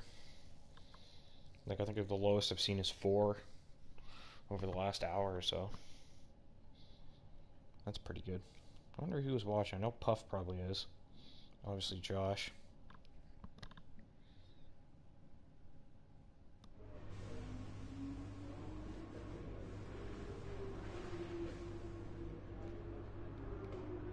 Yeah, I figured as much. Puff's at work too, and he's just got it on while he's working. Just, you know, I don't know. It's a bummer because it just came out last night, and then you got to work the next day. You know, like I'm lucky I'm off today because I really want to just sweat this all day, to be honest. But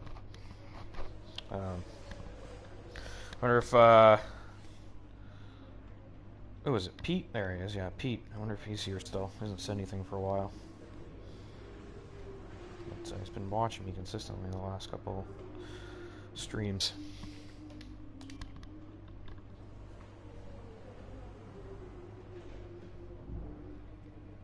I kind of want to be off tomorrow too. I'm kind of hoping they don't want me in. Nothing for me. I'll stay home.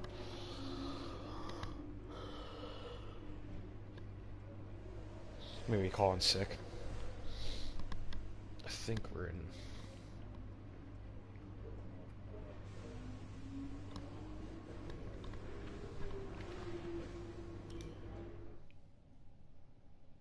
So it should be a little darker for FP2 then, right?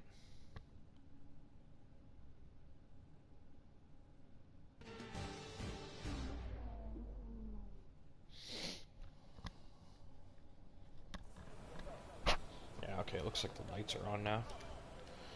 It should be a bit better. Let's do the ERS first, and then let's get the quali lap in. Then I might just jump into the qualifying session. I feel like I don't feel like I need to spend a shitload of time learning the gears around each circuit. I already know the tracks. Like, I know how to drive the circuits already. It's just a matter of getting the overall rhythm of gear shifting in general. In this program, we're looking at ERS management. This is all about managing your battery efficiently throughout the lap to hit your target time. The overtake button will drain the battery quickly, but it will also give you maximum power.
Program complete and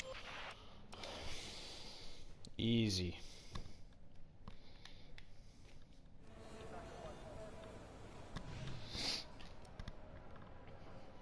And once I finish this one, it's pretty much all just garbage points anyway, so let's find out how fast we are.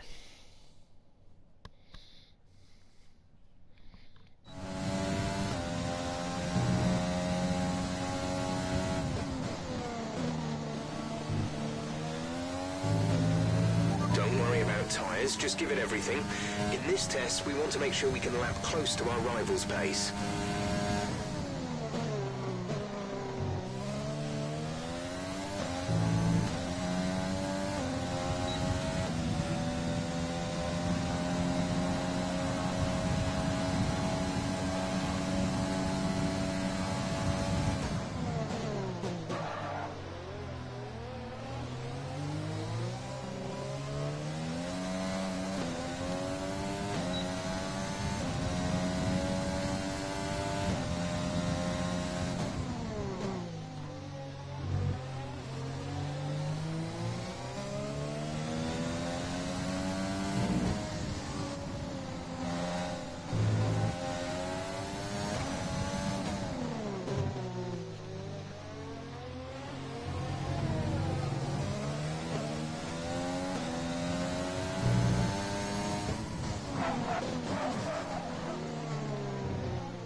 Clearly not going to do it this time, so I might as well restart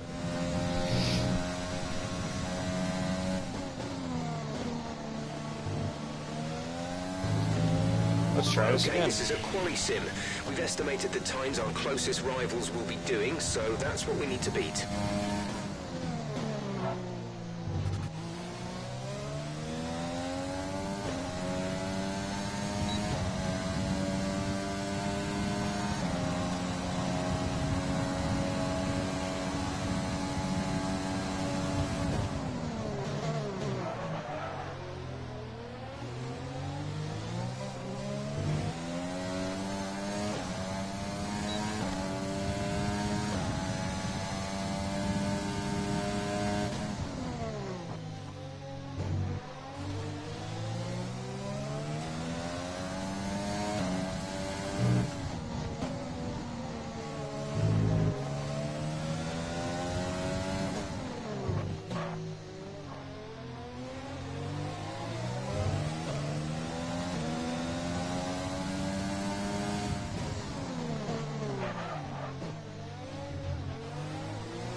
I had it there and I just fucking messed up. Yeah, it's quali sim now. Fuck. The quali sim, I swear to God, man, it's bugged or something. Even last year, it was always like every other program. Don't worry about tires. Your delta time is so fucking low. You can smash it. Then you jump into the quali sim program and you're like barely able to fucking hit what you need.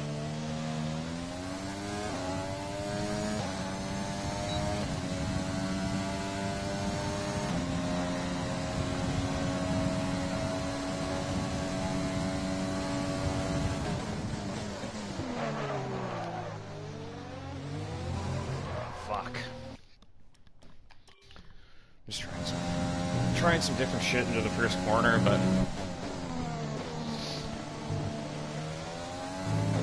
what I'm found has worked the best is braking early and then using a couple downshifts as I start.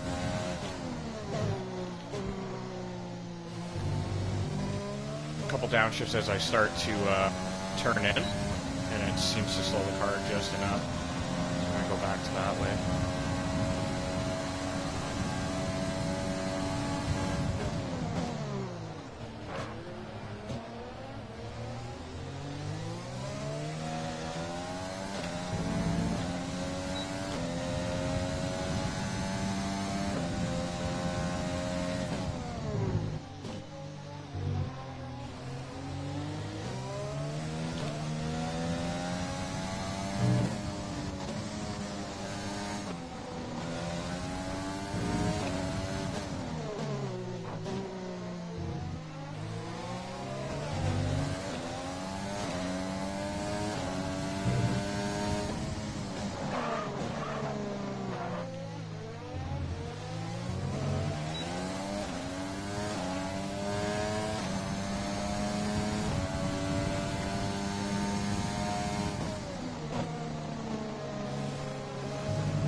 That should have been the wheel.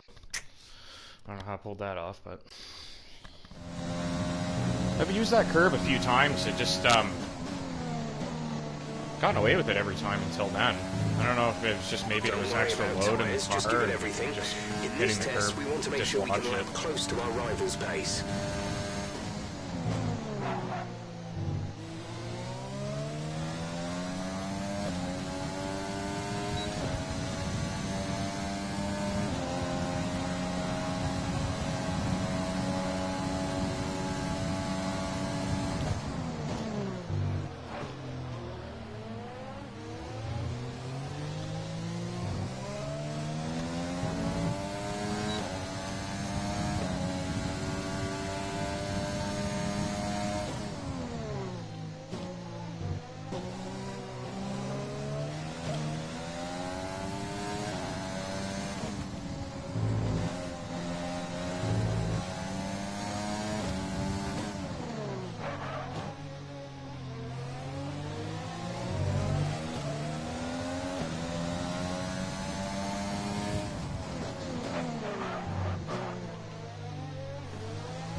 Fuck. I was gonna get it that time, I think, too.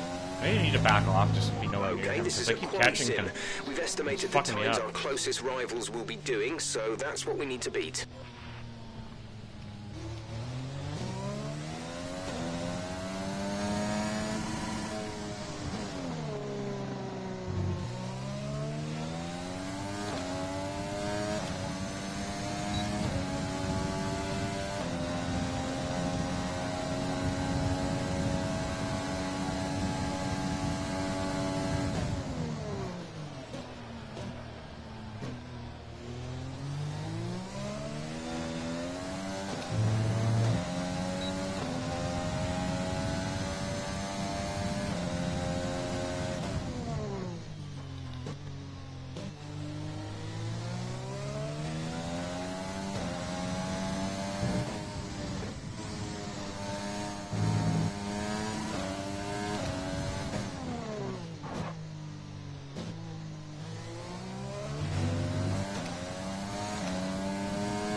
Fuck you. Come on, man. That was actually a fucking nice lap, dude.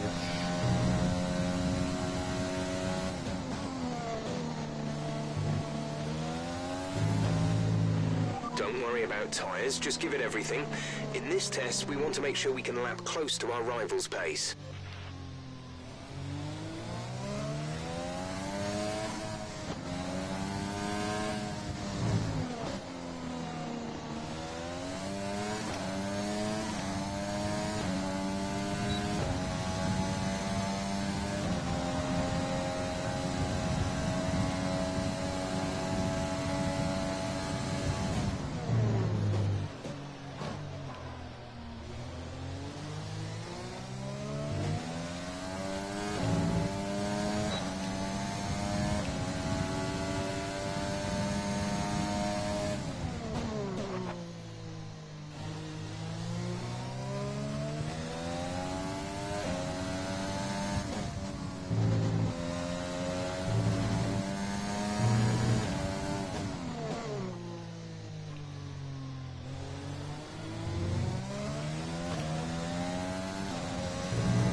I gotta go into 5th for that corner.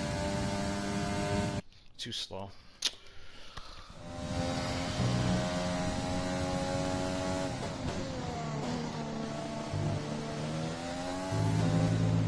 Okay, this is a quali sim. We've estimated the times our closest rivals will be doing, so that's what we need to beat.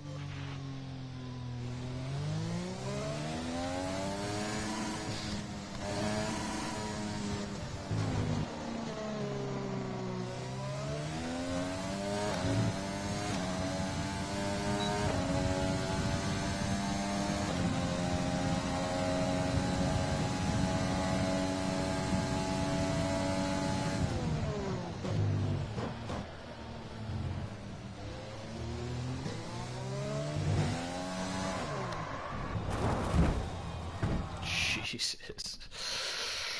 I don't know what the fuck happened there.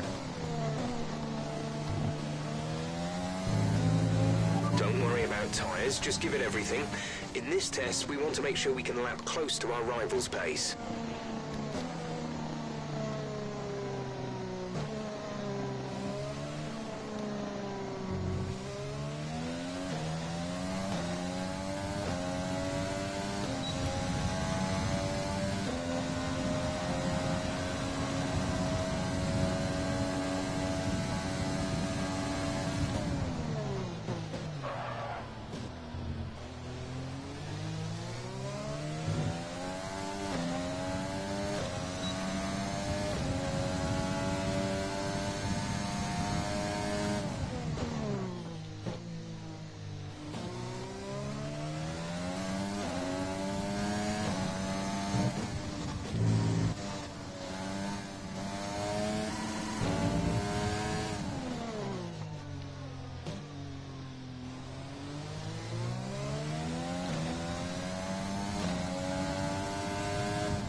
Come on, you fucking cunt. Man. That's the second time I had that lap nailed and it just drifted wide there for some fucked up reason. I think I gotta drop the fourth. Sim. We've estimated the times our closest rivals will be doing, so that's what It's we need to suggesting beat. fourth gear and it just seems like it's not getting the rotation.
Did it again.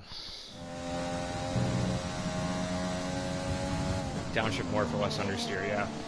That's what I was starting to realize. I'm just like, Don't that worry one about corner. Tires, just give it everything. Like, I've had In really this good test, we want to make sure we a can lap run up to that close our point. rival's pace. Shut up, Evan.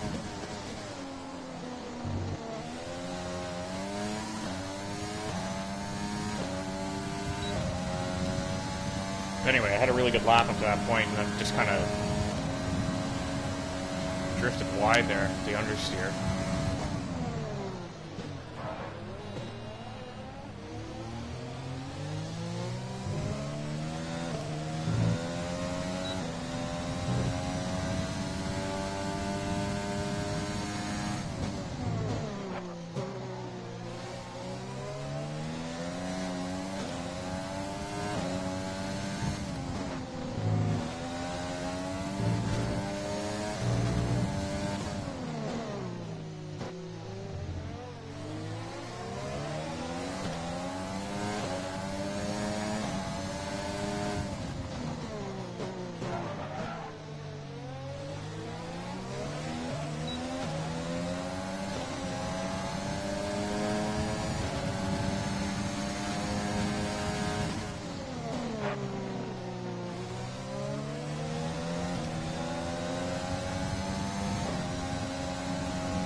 There we go.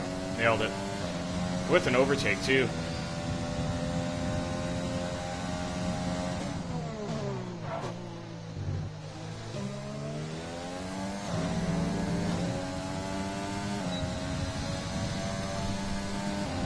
Okay, test complete, and that was a very good job indeed.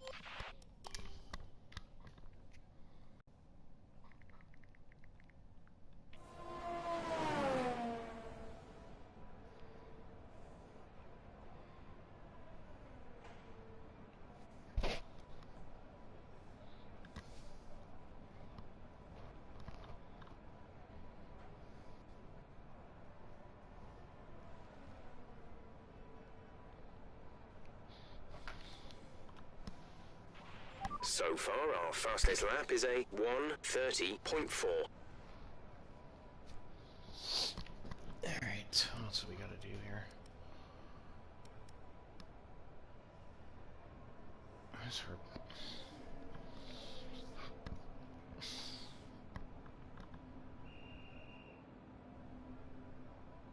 I'll just simulate the last session, get a few extra points out of it.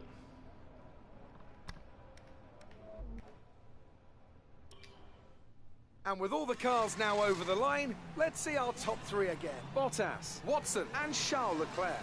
And that's it. Practice is officially over. Until next time, goodbye.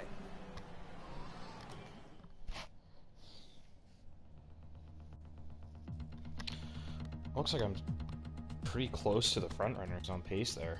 I mean, It wasn't a spectacular lap or anything, but I have to up the difficulty again before this race.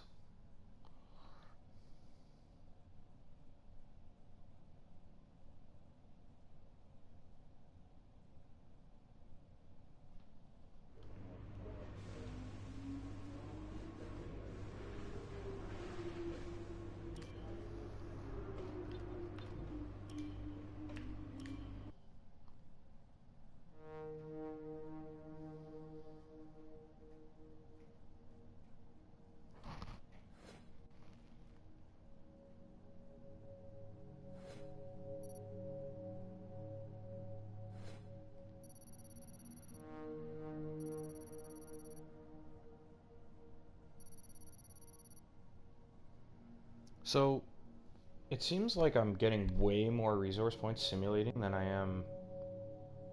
Like, even though I've completed all the programs, I simulate a session and it just does them all again and gives me points anyways. I don't know if that's a bug or just some cheesy way to get points, but I'm gonna stop doing that, I think, because... Like, I was expecting to get the extra 50 or so that I was throwing away, but I get, like, an extra 500. That's absurd.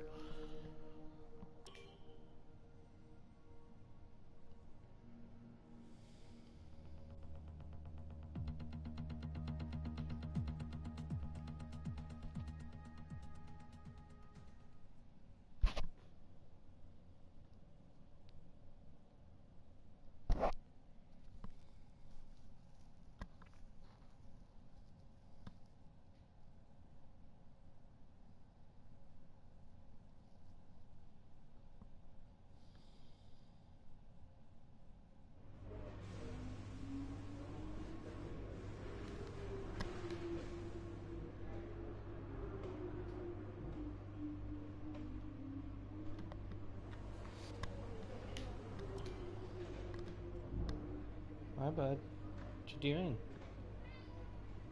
Hmm? I'm here for some cuddles?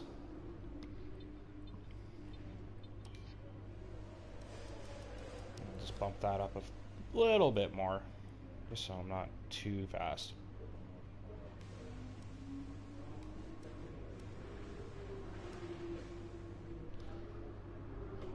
It's 83 should be okay. Hi, bud. Hey. Nope, don't lay on that.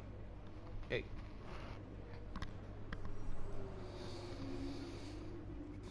This is the Bigga and Cat stream now. Hi, say hi, bud. Wanna say hi? Hmm?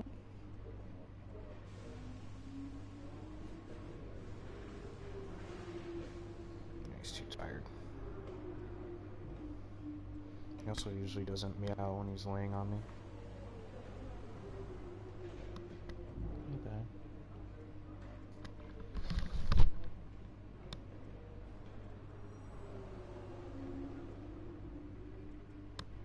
Alright. I'm actually, I'll just post it here because no one's gonna know of it.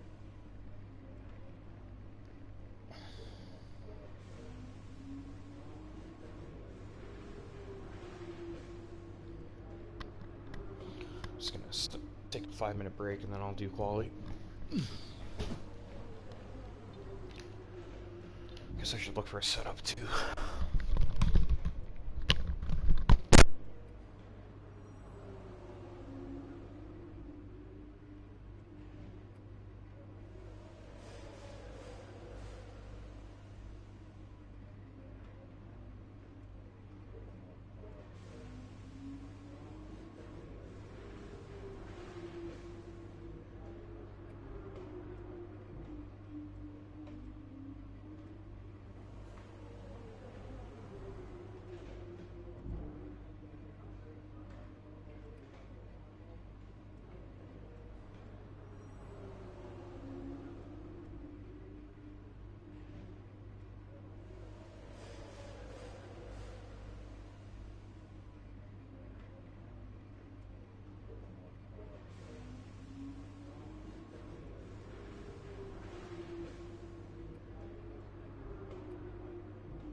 Sorry, I was muted there, but yeah.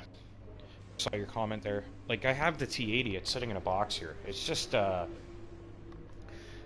cheap, eh? Like, it's really like your basic level wheel. Like, it might be fun for like, you know, your generic sort of like arcade driving game, but I don't think it's any good for F1. When I did try using it, I found it was really difficult to get the braking right, and like, because it's just a plastic pedal, right? It's either on or off. Like, it's not like you're not going to get the right pressure application with the steering or the gas or the brake for that matter. It's such a cheap wheel.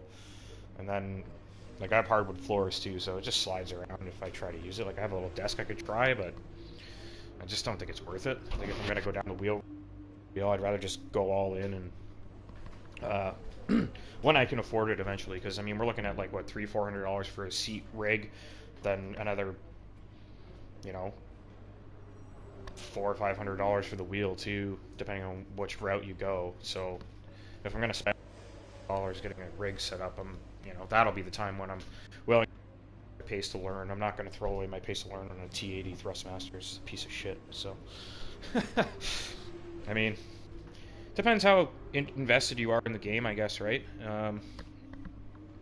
Like, if you're just looking to have fun and play like an arcade style, like, you know, you could probably throw on your ABS and a bunch of other assists, and that T80 might actually be fun. It just depends what you want to do. If you're just going to race AI, you can always tweak the AI so that they're competitive for your pace with the wheel. But I do a lot of league racing. If you scroll through my channel, my library, I've got tons and tons of league races, and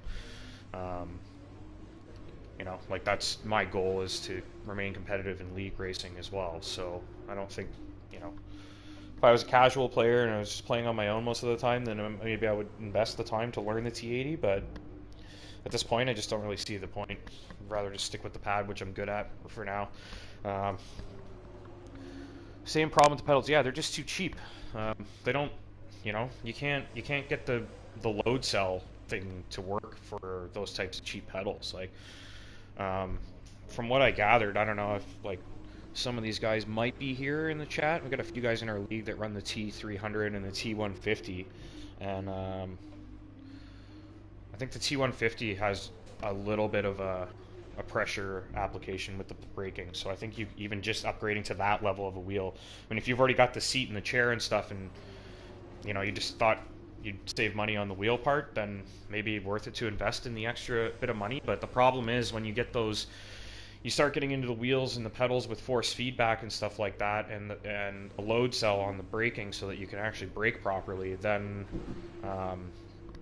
you need a good rig. Like, you need a proper rig that isn't gonna, you know, you can't just take your cheap desk and your kitchen chair, because you're gonna get fought by the equipment you're using, and you're not going to be able to drive properly. So it's kind of one of those things. If you go down that road, T80, you can use the controller mode or in steering mode. What do you mean? Like, T80, you can use the controller mode or in steering mode. I'm just confused by that comment. You mean like you can drive with the buttons on the wheel rather than actually turning the wheel?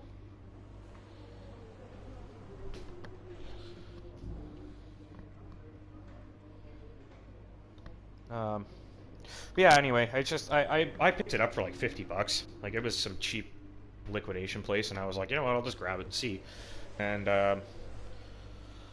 you know, I didn't really know what I was getting myself into. I had no idea about wheels and stuff like that, and I don't even think I was in a league at that point either. So once I got into the league, I started learning a lot more about all the possible wheel things you can do, and like the variety and selection that's out there. And I mean, you can spend 30K on a wheel, you can spend $300, right? Like, it really depends what like level of interest you have. But for me, like, to remain competitive, I think just sticking with the pad for now is best for me, just so I can kind of keep where I'm at roughly. I don't know if you've been watching it all today or if you just tuned in or whatever, but I just switched over to manual gears. So I've been driving on the pad for this long with auto gears.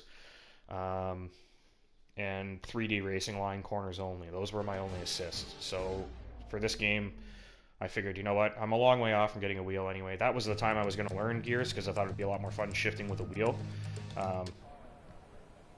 ultimately, like, it seems so far off of me realistically actually being able to spend that kind of money on a wheel now that I figured, you know what, screw it, let's just start learning the gears now and get on with it. And so I'm a little off my normal pace at the moment. Like, I don't know how much down I would be compared to last year relatively, but I'm playing on lower AI setting here in this My Team mode just to kind of keep myself competitive, because I'm making a lot more mistakes and stuff like that. But trying to basically get down to 0 assists, so 2D corner, Open the display with the corners MFD button. only, racing You can line. then navigate up and down to the setting Jesus you Christ. want to change. I hate trying to talk over Jeff. Anyway, 2D corner, racing line, and then manual gear. So I'm basically using no assist at this point on a pad, which is, I would say, pretty impressive. You know, if I can remain competitive in the league that I've been in for the last few seasons and still fight for points, and now I'm, you know, taking a few more assists away, then I'd be pretty happy with that. But for now, I'm just trying to have some fun and play this My Team mode and get through it. And I mean, if I come across the money, like, you know, if I find an extra $1,000 all of a sudden for whatever reason, maybe win a lottery ticket or some shit, then I'd definitely go right into the wheel thing. It's just a matter of actually, like, being able to justify that. Like, there's a lot of other things in my life I should be doing rather than spending that kind of money on a wheel. But so yeah, I'm confused. You use the wheel is what you were supplied. Of course, yeah, that's what I expected. I just didn't understand what you meant. You can use the controller mode, or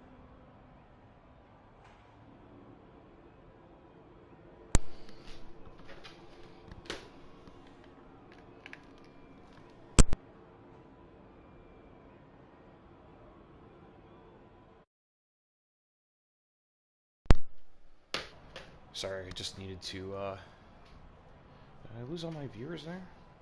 We're still on the air, right? Okay. Yeah, sorry, my controller just died there. I need to switch it. This controller has a bad trigger, so I might have to make an adjustment here with the settings. Use the wheel. Are you saying... Maybe this is what you're getting at. You're saying you can use the pedals for the T80 and also use the controller still to drive? Like, use the stick to steer, but the... I don't know. I don't know why you would do that, though. The pedals seem like the worst part. The wheel itself seemed kind of okay. It seemed like a cheap sort of elastic drive. Like, it has a bit of resistance, but I don't think it actually would fight you or anything like that. And I feel like without the force feedback playing a game like F1, I don't know how you're supposed to get around the track and be competitive if you can't tell that you're about to throw the car around, you know?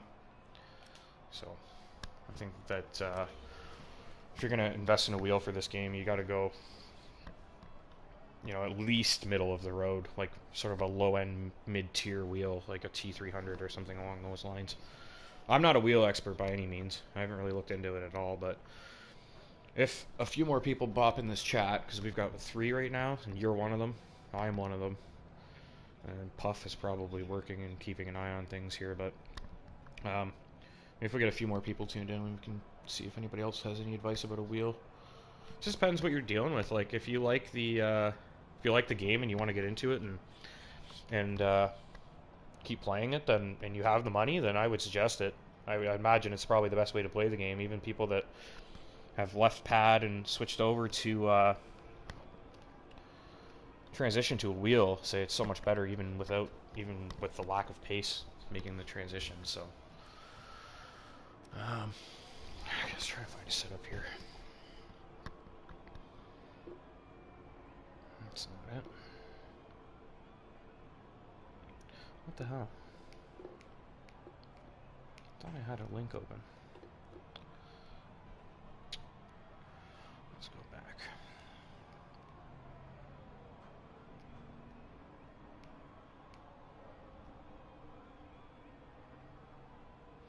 That ain't it. There it is.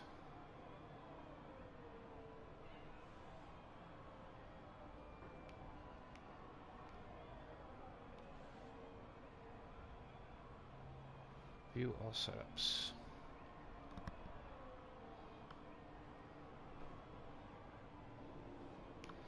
See what we got for Bahrain here. Time trial.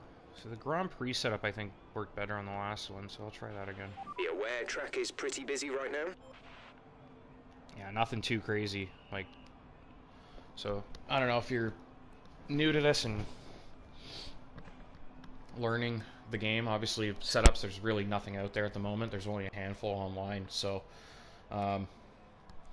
depending on your driving style, I suppose, but just keep an eye on, if you're looking at setups, what they're designed for. Are they designed for a racer time trial? And then take a look at the actual settings and see if there's any extreme settings.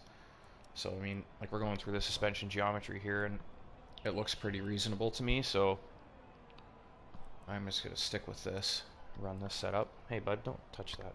Cat's licking my phone.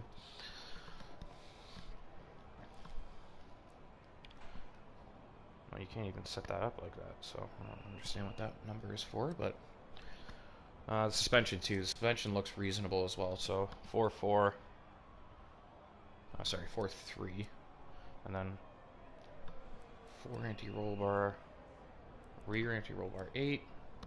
That's about where I like it. Ride height 3 and 4, that's a pretty good level for that. Brake pressure 90, give or take.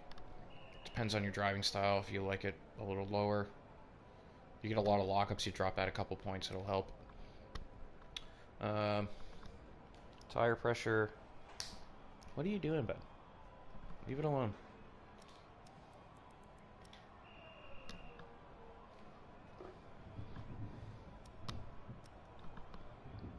So just drop a little bit of tire pressure in the rear. So that's our Bahrain setup.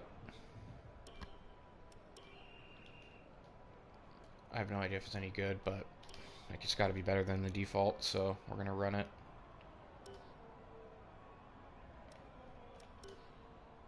And now let's get out there, set a lap time, see where we're at.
It's not bad. Definitely have room for improvement there too. That was a pretty cautious lap. Bud, what are you doing?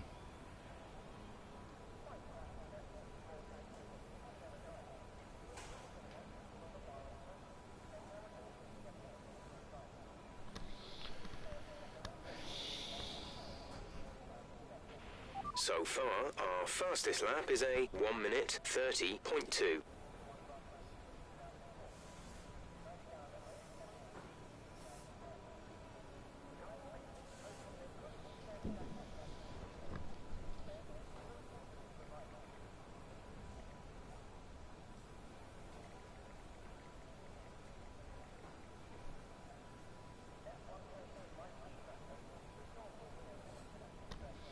Alright.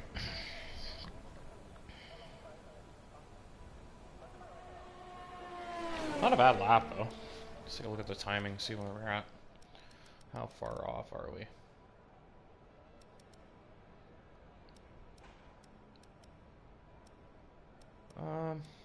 Yeah, pretty good. I mean, I barely beat Giovinazzi there, and Raikkonen for that matter, but decent margin ahead of the Haas boys, and well ahead of Williams and my teammate, so pretty happy with that. I got 3 minutes though, so let's get another set of wheels on there and give it another crack. I'm not going to make the top 10, so I'm not going to bother with the mediums, but not very good setting your car up. Yeah, neither am I. It's more of just understanding what you're actually inputting. 322.3 kilometers per hour. So you want to know what every aspect of your setup is doing, right? It's tough. Like, to just go in blind and just start changing things, you're not going to get a good setup.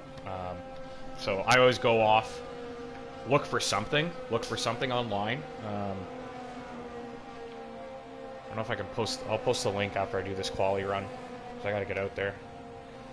But I think I have time if I hit flying lap. I should, eh? Anyways, I'll post the link in a sec. But you kind of just want to look for something that's, you know, isn't extreme. You know, if you got your roll bars at 11 or your suspension at 11, then that person's probably looking to just put up a ridiculous time in time trial just with some very, like, difficult settings. You're not really looking for, like, not really going to get yourself a nice race setup if you're just trying to sweat time trial. So just be mindful of what you're putting on the car when you're actually stealing setups from online. You know, make sure you understand what parts of the car are doing what.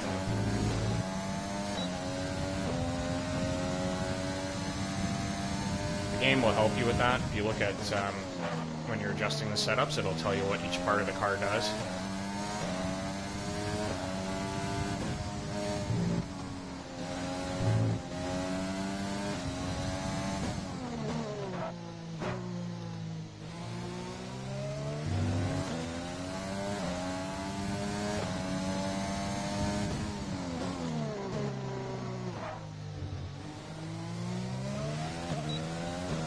But at this point, the balance setup is garbage. Honestly, it always has been. So at this point, when the games just come out, just go find something online that looks okay and put it in, because you're better off using that.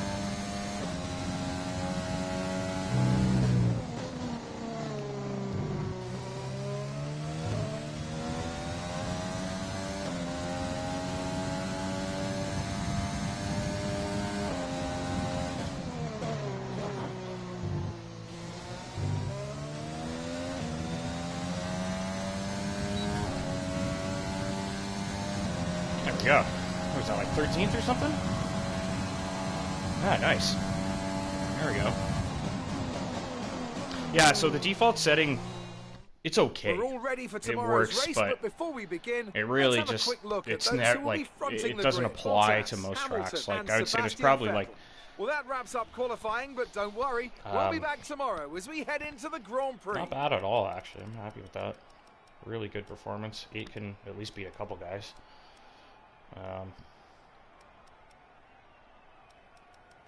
Yeah, that's nice. I'm happy with that. And it felt really good going around the track, too. Like, I felt like I had a nice rhythm there. I wasn't making too many big mistakes.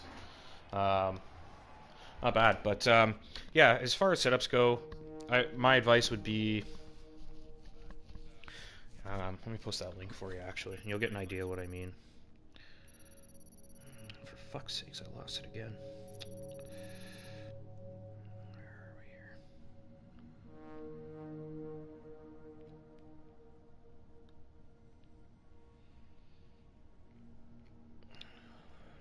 Okay. So, obviously this is a link for Australia, but, won't work? Yeah, it does work, okay. Yeah, if you go to the bottom there, it'll say view all setups, and then you can click on all F1 2020 setups. There's like 3 or 4 for each track at the moment. But anyway, go through them. You know, obviously you look at the ratings and look at the lap time, and you get an idea. Most of these setups are done on wheels anyway, so you know, I don't think it matters as much. But for example, this setup for Australia: 5.6 wings, 60/60 on the throttle, on and off. The suspension is 3.3, 6.9, 4.4. Like, very reasonable. It's tweaked, but it's reasonable. It's easy to handle. Like, you can work with it. But I go back and I look at another one. This is a time trial setup, and it's extreme. Like, he's got front suspension 11, rear anti-roll bar 10, brake pressure 95. Like, that's not going to work in a race. You can't run a setup like that. So if you're trying to figure out how to do setups and stuff like that, that's a good way to get an idea. Is go through, you know what the default setting is, and you know how the car is designed in the default setting. Follow a reasonable setup. Don't take anything with extreme values. Try to get something that's fairly well balanced, and input that, and just save it. Just save it and use it, and go from there. And then you can make your little tweaks as you start to understand what part of the car is doing what and how it affects your driving style and stuff like that. You can make those little tweaks. So when you're in the car setup menu, just take a look at the descriptions of what each part of the car does, and you can see how the adjustments will affect it. You know, like, you know what, I'm getting a lot of lockups, and my wheels are squealing when I'm lunging forward on the braking. Then your suspension's probably too stiff. Stuff like that. You'll figure that stuff out as you pay more attention to the setups. Again, to be honest with you, I don't really tweak them all that much. I usually just take whatever I find online and I install it, and I just get used to it. But certain styles suit other guys. Like, there's a guy in our league who runs rear anti-roll bars consistently that are very high, and most people spin using them, and he just gets around the track quick with it. So it very, very much depends on your style, but generally the balanced setup is going to put you on the back foot everywhere you go. You know, when you're racing online against other people as well, like, they're going to have much better setups, and they're probably going to dust you when you're using a balanced setup. Racing the AI, not such a big deal. You can adjust the AI to be competitive for your level anyway. So even if you're using a default setup over and over and over again, the AI is not going to gain these massive advantages on you with setups and stuff, right? So it's easy enough to just kind of, it depends, again, like how invested you are. If you really want to get into it and start getting into league racing and stuff like that, you're going to need setups. You're going to need good ones if you want to be competitive.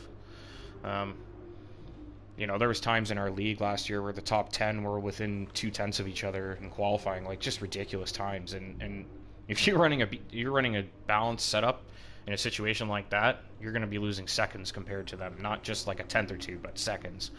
And so that's where it is really important. Depends how competitive you are as a racer and what you're planning to do in the game and whatnot. But you know, if you don't want to bother getting into it and learning, then you can just run that default setup and just adjust your AI to be competitive with you, and it'll work. But my opinion, I think it's a little bit worth it just to at least go borrow some offline off the internet and install them and save them and just tweak them as you go. And probably within a couple weeks we'll have a lot more setups to choose from, and we'll find some better ones. And you can always go into time trial and lift them off time trial. You know, add whoever's on your friends list, whatever platform you're on, Xbox, PlayStation, like your time trial list will have your friends on there as well. So what we do is we basically all steal each other's setups in the league. Like, all the league guys you know, they're sweating their practice for the week, and we'll jump in there and actually we're like, oh, this so-and-so set a pretty good time on this this track, so let's borrow his setup and go try it out. And, you know, we jump in there and you're like, oh, okay, setup works good. And then you try someone else's setup and find that it works better for you, even though they set a slower time with it, right? Just depends what you're looking for. Obviously, league racing, like, you don't have flashbacks. You can't just restart if you mess up. Like, you gotta be consistent. So for me, when I go into a league race, it's always important to have a good setup that's balanced and feels right, and I can drive and push and not feel like I'm going to lose the car. The last thing I want to do for a 50% race distance, you know, I got to drive 28, 29 perfect laps. Like, the last thing I want to do is put a setup in that's, you know, like skating on ice, like sliding all over the place. You barely keep the car on the road, but when you get it right, it's super fast. It's just not worth it, because you're not gonna do well. You're gonna make mistakes. So, as far as setups go, that's pretty much what you're looking for. Still on the 2019 game. Yeah, there's plenty of setups for F1 2019. So, I mean, it would be a good time to learn. If you're still in 2019, there's tons of setups available out there for 2019, so start looking at them and start using them. Taking them off the time trial world leaderboard, probably not a great idea, because you're going to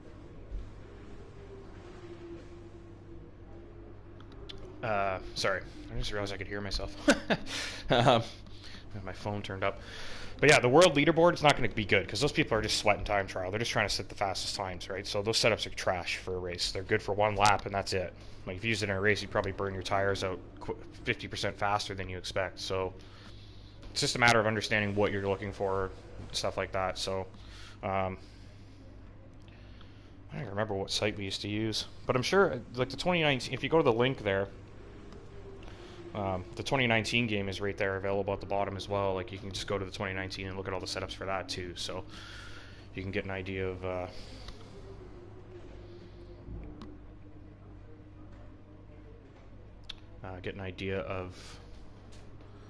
how the setups work and how they affect the car and whatnot.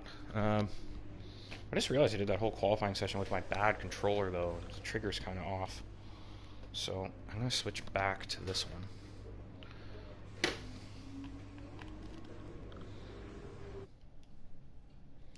This one is still,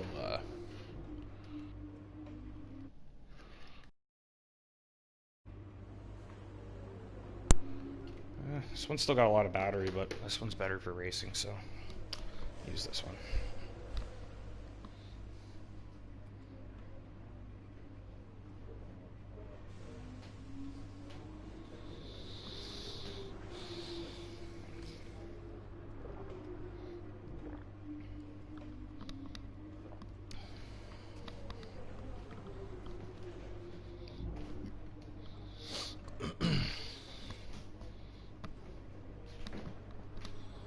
All right, starting P13. Let's get into the race.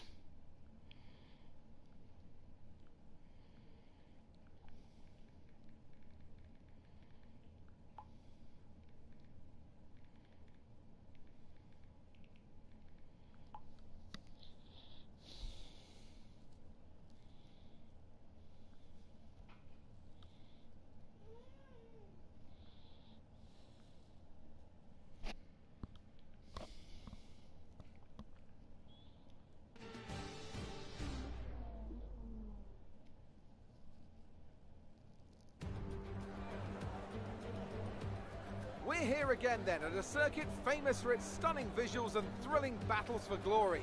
Who will take the spotlight in the Bahrain Grand Prix today?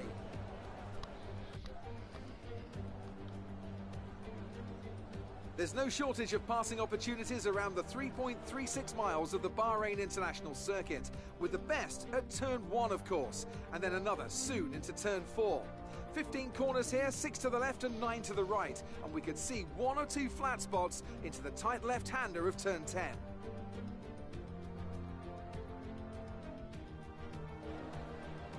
Joining me for today's race once again is Anthony Davidson. Now, let's kick off our conversation with Alexander Albon. That was a great win in the last race. Can they keep that momentum going this weekend? There are never any guarantees in this business, but certainly the performance last time out would have boosted their confidence coming into this one.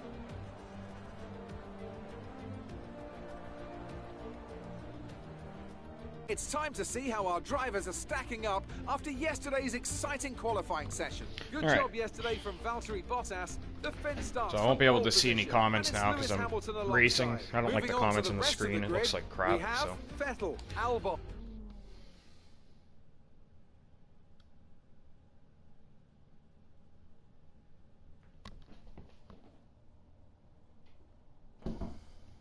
Yeah, I don't know, man.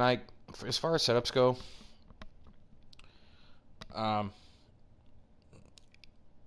it's almost like a Pandora's box, man. You can spend all day sitting there messing with things and tweaking it and trying this and trying that, and you know, controller or wheel. I don't think it matters that much. I think it really matters about how the car handles, because if you understand how to drive the car, then it doesn't really matter whether you're using a wheel or a pad as long as the car is driving nicely. So you can kind of get away with using whatever. You don't really need to have a specific controller setup or a wheel setup necessarily, so I think either or works fine. You can kind of mess around with it and figure it out, but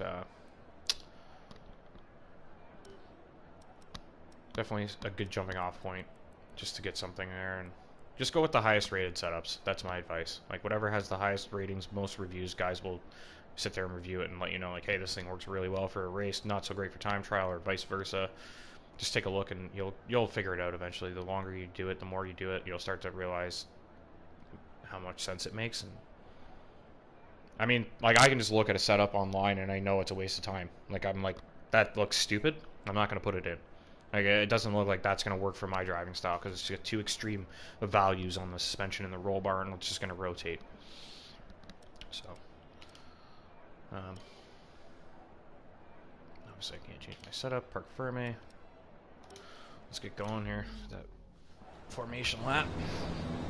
Well, it looks like I gained a couple spots. I actually gained one spot because someone must have had a grid penalty.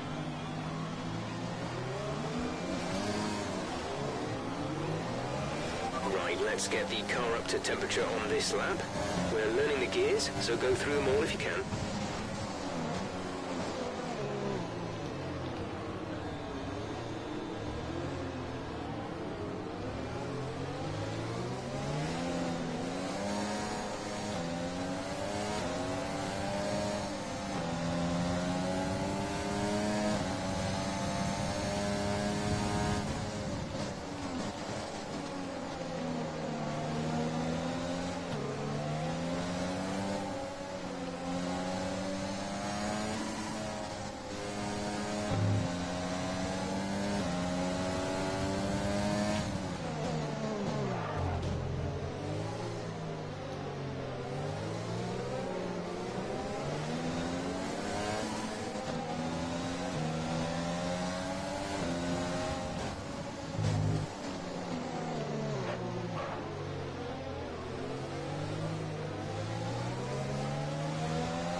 Oops.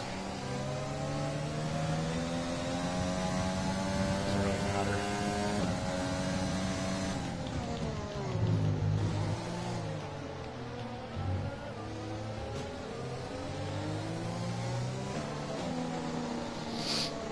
Alright, let's do it. No flashbacks. I will restart if I have a bad incident or something in the beginning here, but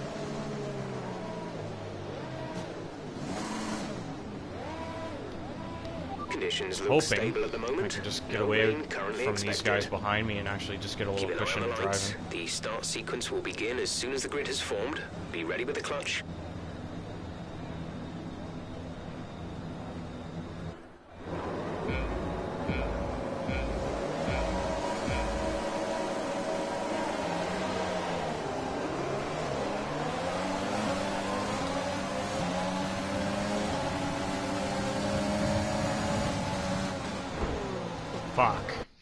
Yeah, I'm restarting that. That's a piss off.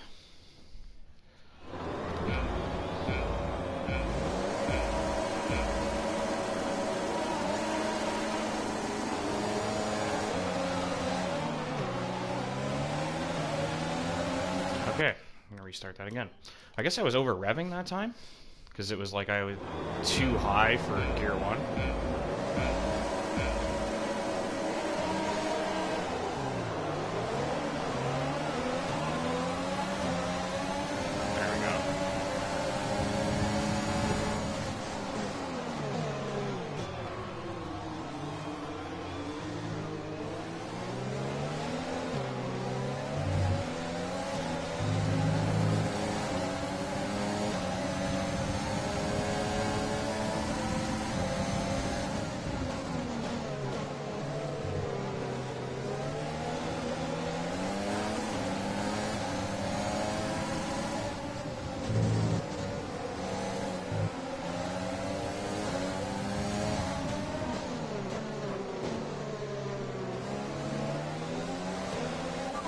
Nice start.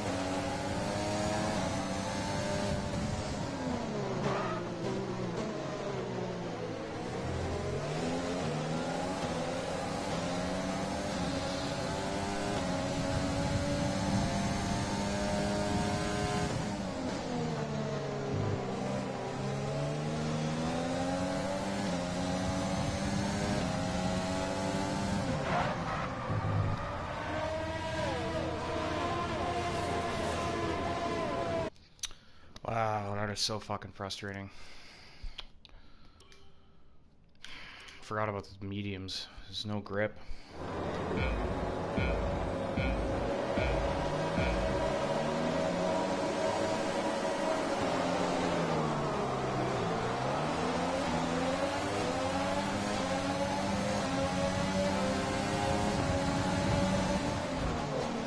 Whoa, Gasly. What a fucking hero. Did you see that?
DRS will be enabled this lap. You can use it when within 1 second of the car ahead and in the DRS zone.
Caution, caution.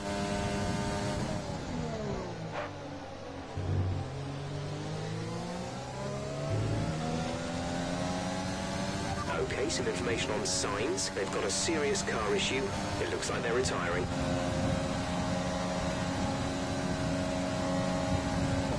Okay, clear.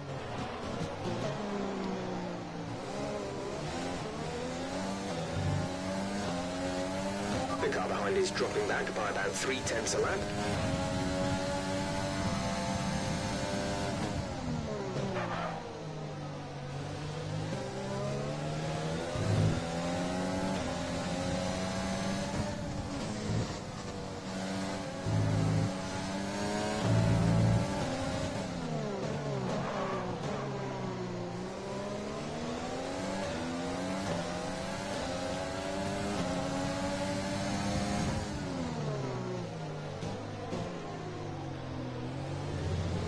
You're in the top 10 now. Keep it up.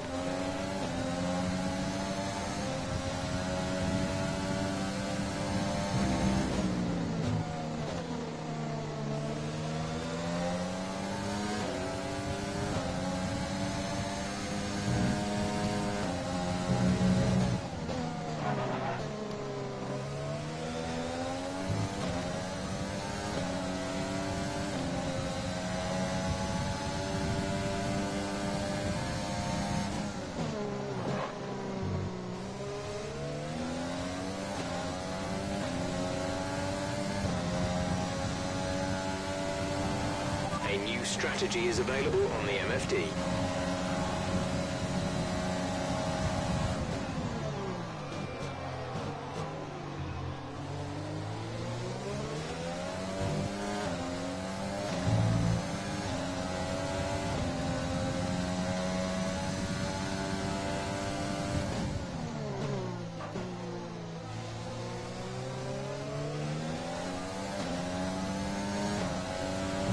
Our gap to the car in front is 2.7 seconds.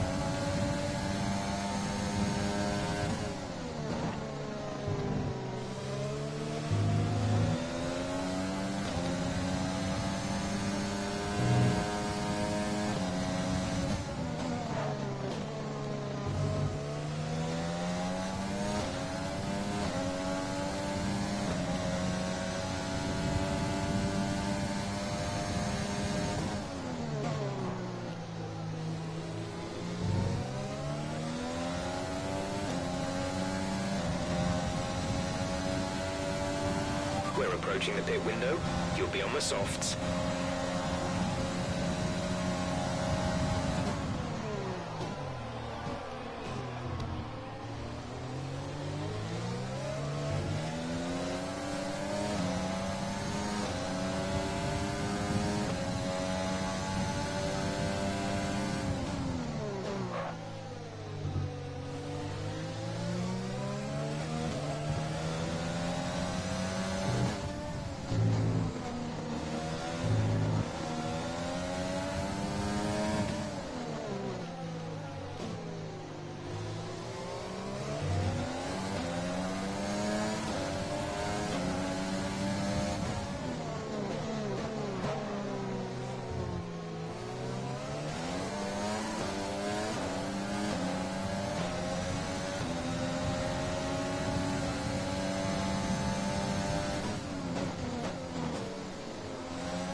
Okay, gap ahead is 3.2 seconds.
Careful, we think you're going to start losing some tyre grip around now.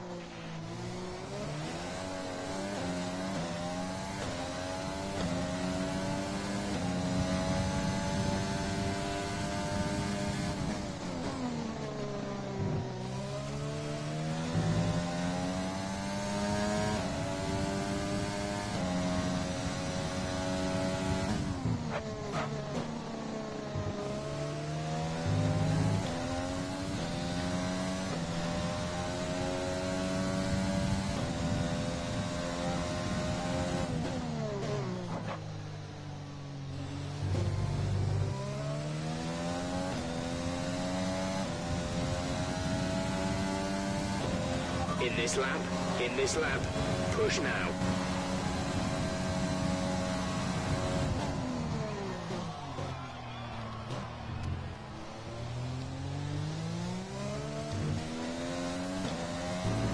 Jack is in the pits, Jack in the pits.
Did I get a penalty? I don't think I did. It came up so fast I couldn't spot it.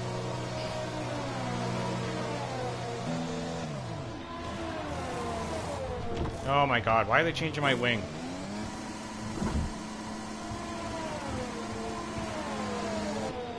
Go now. You suck. They changed it because I had it set to yes. Unfucking real. Pit strategy complete. See these tyres through to the end now.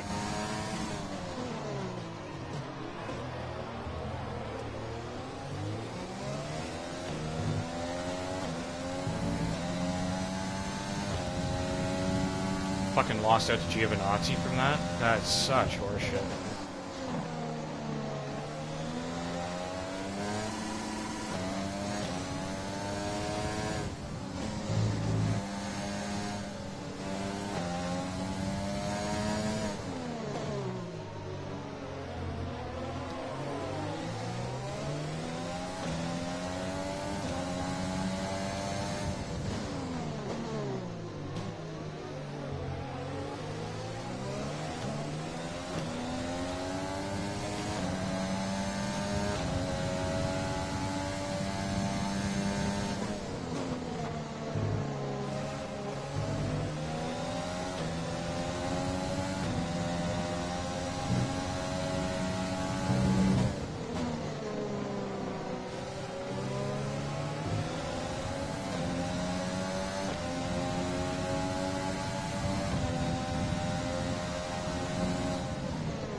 Keep managing your tyres.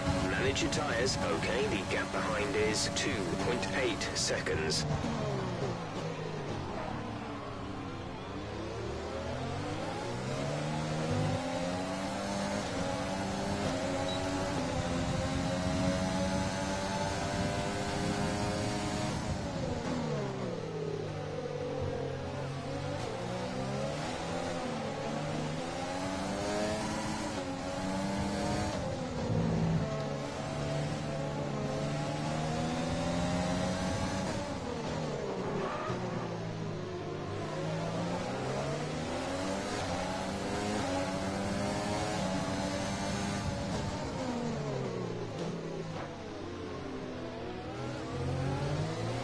We're at +1 lap of extra fuel. Fuel target +1.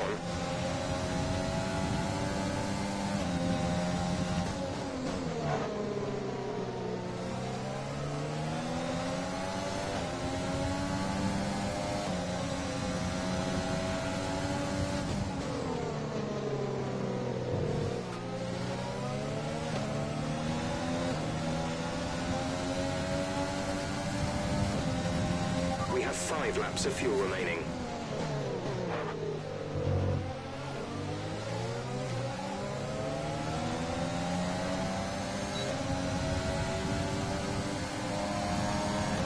You're pulling out a second lap on the car behind.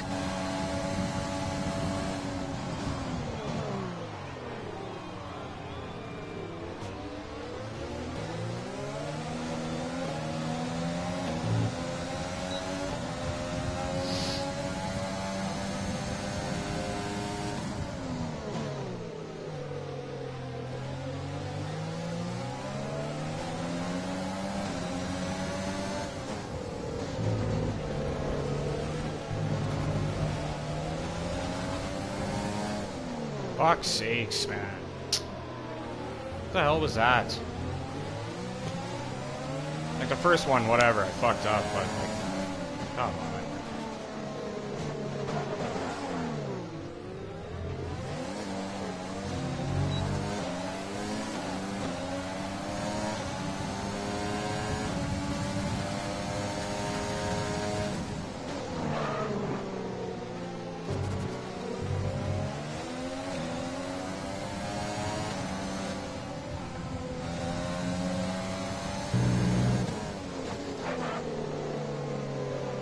No fucking grip on the front now. Fuck's sakes.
There's 3 laps of fuel remaining.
There's only 1 lap of fuel remaining.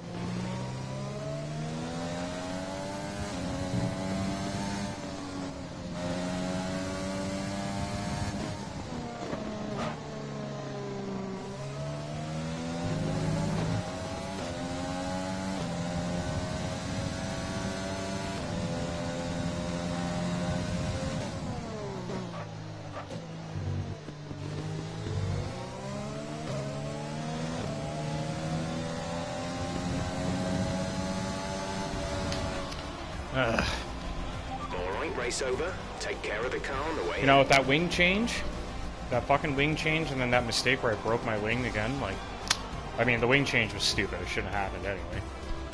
It was dumb, and it was set to yes from the previous race, but whatever. So that's one thing, and then to fucking smack the back of Giovinazzi. Then he fucking clipped right across the front of me and hit me again, so it made it even worse. It was retarded, like such a bad move. But I feel like I could have got a point, at least a point. And very smooth driving definitely assisted in their victory today. That combination meant they got the absolute maximum out of their tyres at all times.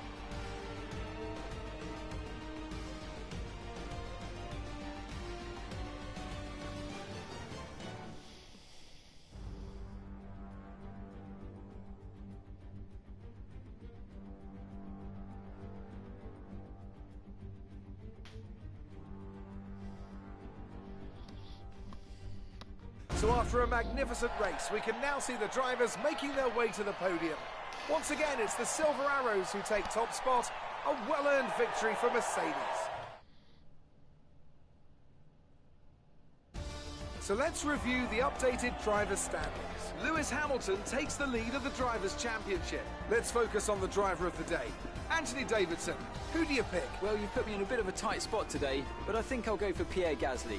He kept a cool head under pressure and made the most of some difficult circumstances. Let's move on to I mean, I was ahead of Stroll, right? So moved to the top of the table. Meanwhile, good work from Racing Point this weekend. I know I was holding him up, but he may have jumped me in the I know pit that's at odds with the official decision, but because I was holding him up. But like I was ahead of him. I should have been 10th, really. After an event The like fucking that, wing who change knows fucked what me. the sport has Then I in felt store like for us next time. desperate. Be sure to You join know? us again It's like, oh man, I gotta continue fucking to bring you the latest try and get those excitement spots back, in and I slam Formula into the 1. back of Giovinazzi and fucking break my wing. So it's an F1 game, I guess. It feels like it. Just as frustrating as they've always been. But I'll leave these highlights on for a minute. I'm just gonna take a few minutes before we get to the next weekend. I guess it's Vietnam next, so it'll be a new one for us.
moving on up. Getting there. I mean, I'm definitely feeling more confident with the gears and stuff, and you know, obviously the difficulty's a little bit lower, but Amazing performance out there. I'm sure you're pretty happy with that. You really looked in control of your car out there. Your team must be thrilled. anyways, I always put on a good show. I couldn't do this with a great team behind me. Do you have any comments about the collisions?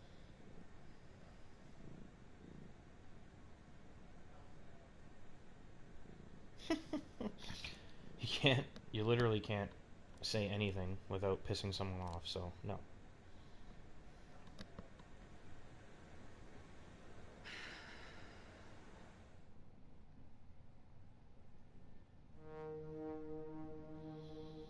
Not bad. Oh, I forgot my phone.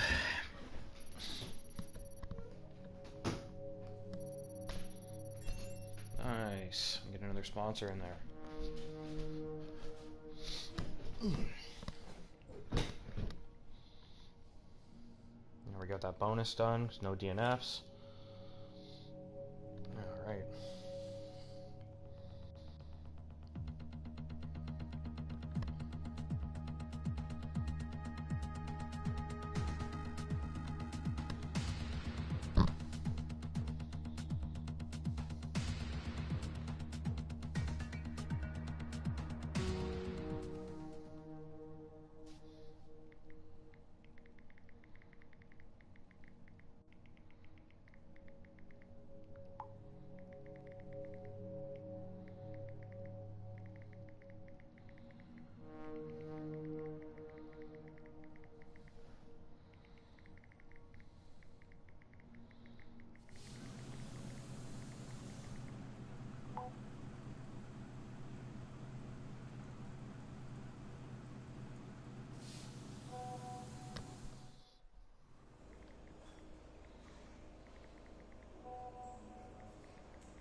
I recommend we could go for something like this.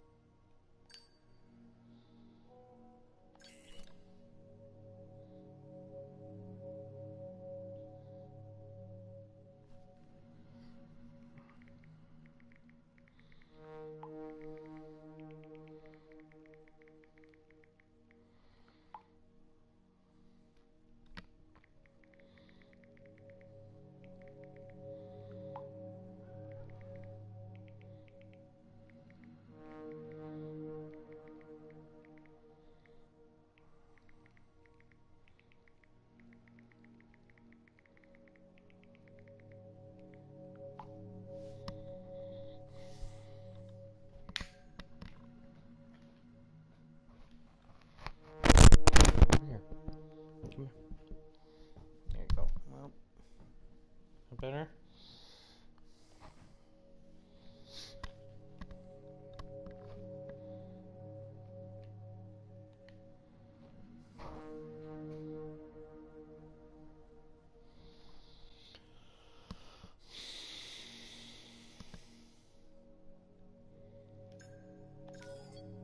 I really need to upgrade this stuff, I think.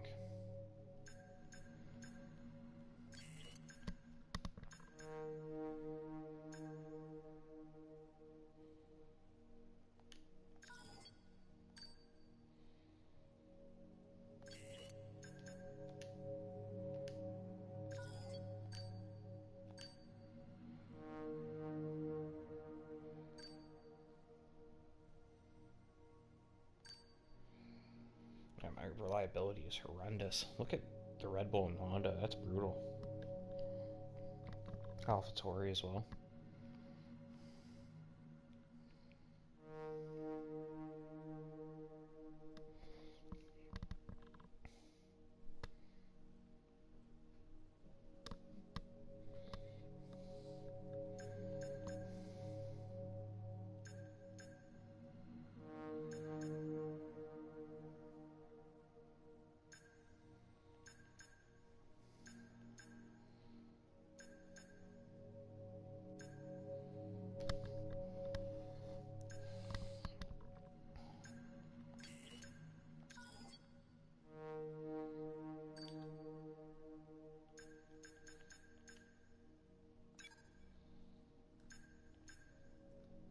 So I can wait and do a major because I will still get it before China. This one's gonna show up just before Vietnam. Well, I guess I'd have to start it now to get it before China though. So it doesn't really work, does it?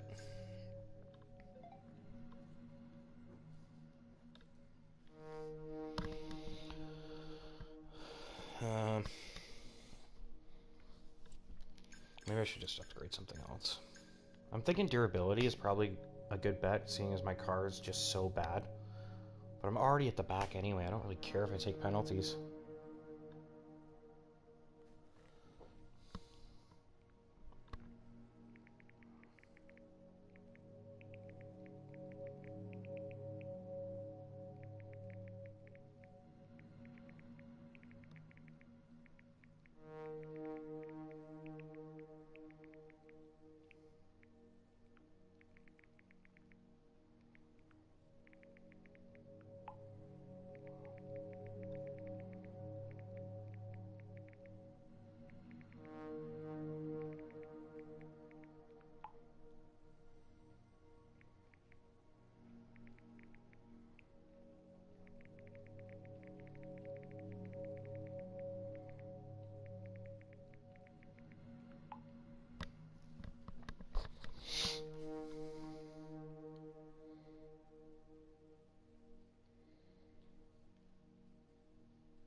General durability.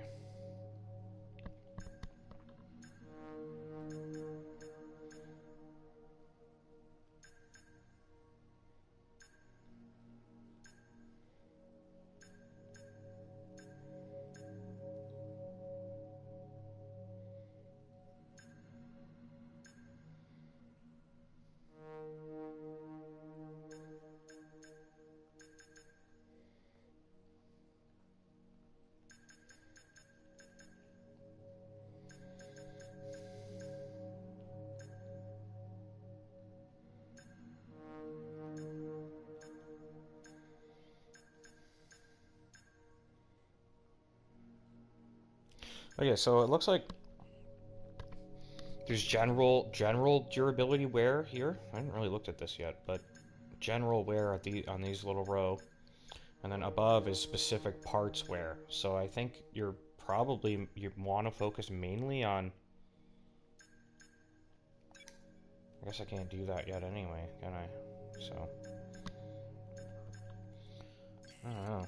Interesting. Let's check out the ones over here. I don't remember upgrading these.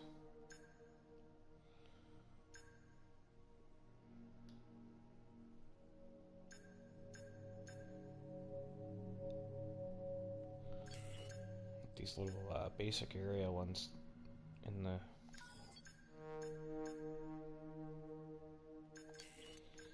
whatever.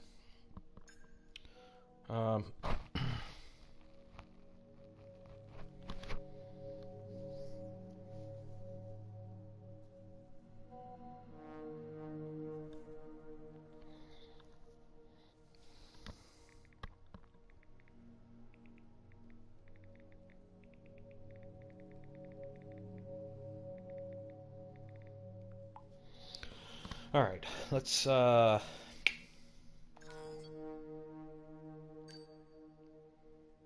will it show up? This one will show up before China. It's 40% failure chance. This one will show up before China. You know what though? I think I'm gonna do the rear wing. I'll do the rear wing, and then I can also do the major after this one drops, but I'll have enough points by the end of Hanoi to do the major as well. Hopefully it shows up before China, but probably won't, so let's develop that then.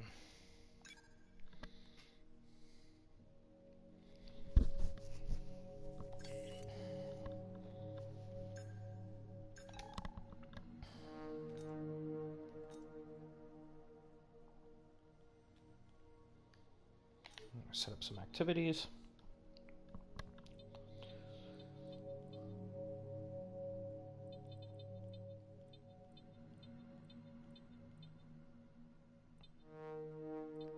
So I have 9. It tells you how much free time you have at the top, actually. I didn't even notice that. So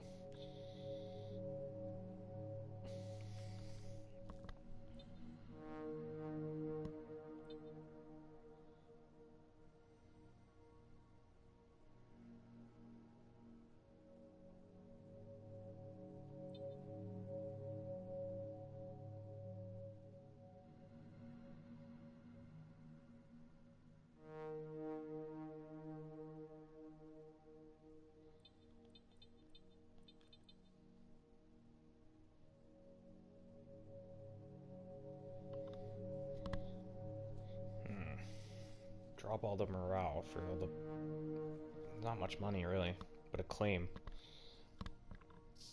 Oh, speaking of, I actually have... I have to get to level 5, okay. Thought I had room for one, but...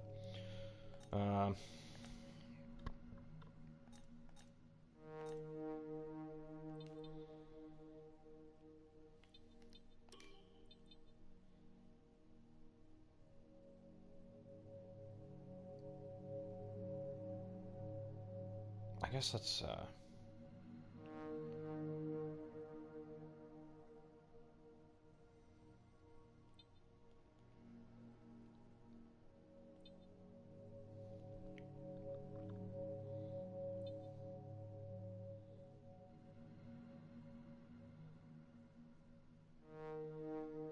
do this.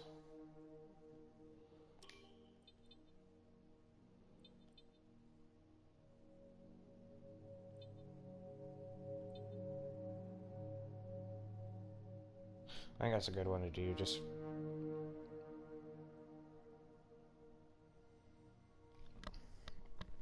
because I need to fill that time anyway.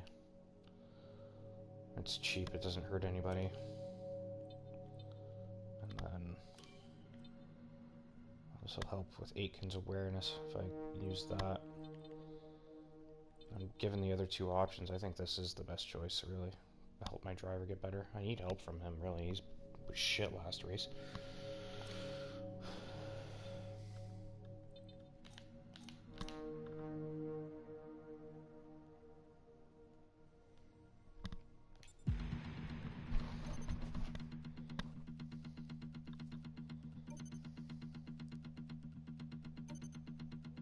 Okay, we've had the new parts come through from the fabrication process. We'll have them with us for the next Grand Prix. Beautiful. Let's check out the R&D now.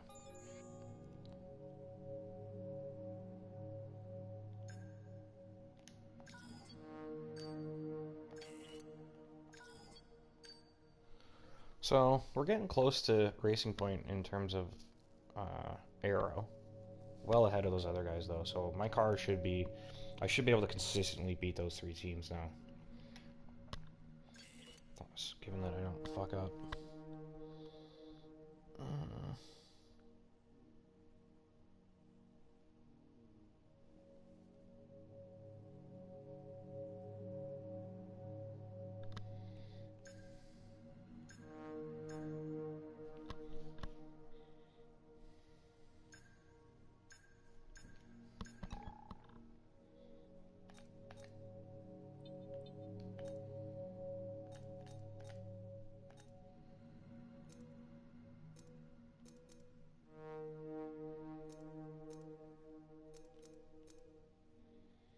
Oh, it's the facilities.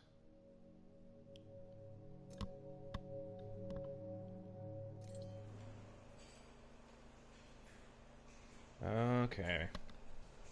That explains it. I was wondering what those little icons were around the R&D tree, but I think it is this. Like, when you upgrade your factory stuff, it affects the way the parts are managed or change. So I actually have 2.25. Let's...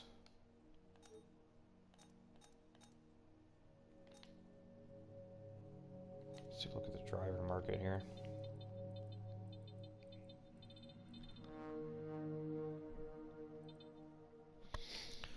So yeah, I mean, like, I'm way off being able to afford anybody I actually like here. I would say George Russell would be a really good purchase, though, at that price. Right, 4.5 the buyout and the base. I wouldn't take Magnussen, really, but Russell would be a really huge upgrade. And I'm sure we'll see a lot of this changing as well.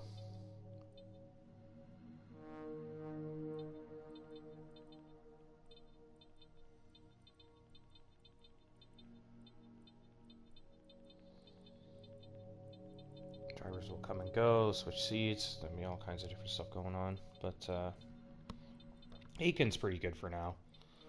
I'm not going to get a massive upgrade until I have a lot of money for it. I'm probably better off just investing in my team for now. So my aero department's spec 1.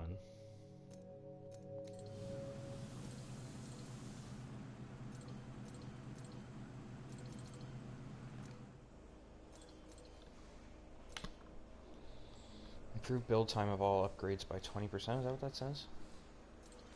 Quality control.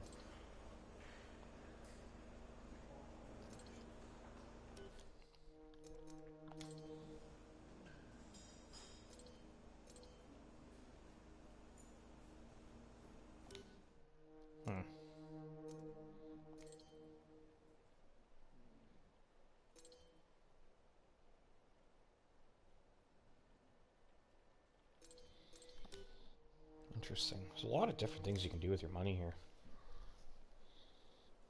Second driver pace stat will slightly improve for 2 million. I don't know. His pace is already pretty good. His awareness is good. His experience stat would help, though.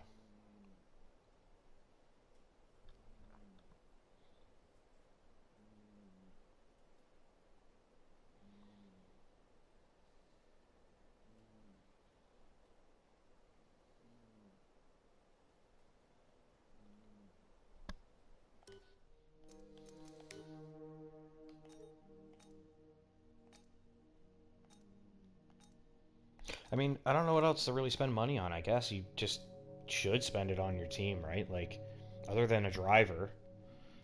But you probably get a huge chunk of money at the end of the season when you hit all your goals and whatnot. I think given this race 3, maybe I should improve Aiken. I think I will. Let's take a look at his stats again. His awareness. His racecraft. His racecraft's okay. His pace is okay. His experience awful, though. I guess his racecraft could use some work. Let's look at the facility here. See if we can get the racecraft up somehow. So racecraft and awareness go hand in hand.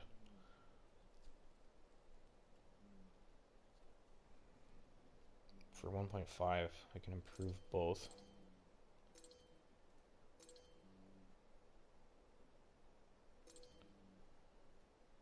His experience really needs the most work, and it's cheapest, so let's do that.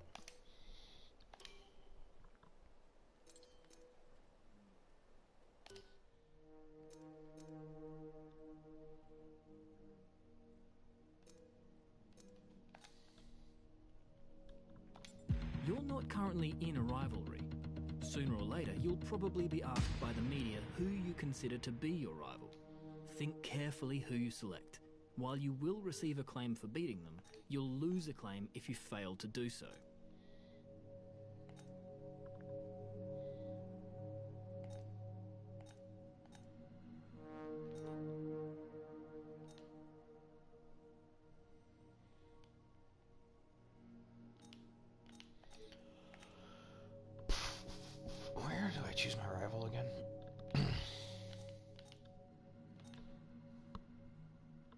Here, we can spend any extra money that you secured on perks.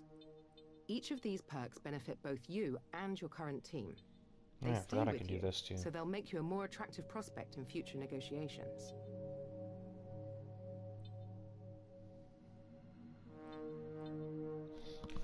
Spending money on engine wear just seems like a no-brainer, right? Like, that's an easy way to reduce engine wear. Let's do that.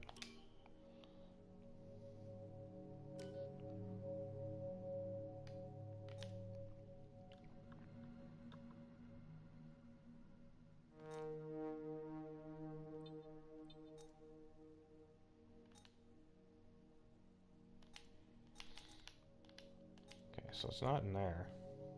Ah, rivals, there it is.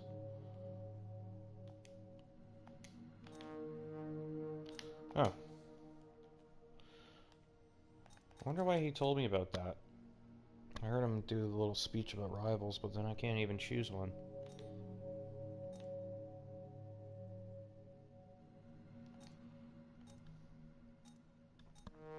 I guess maybe this weekend?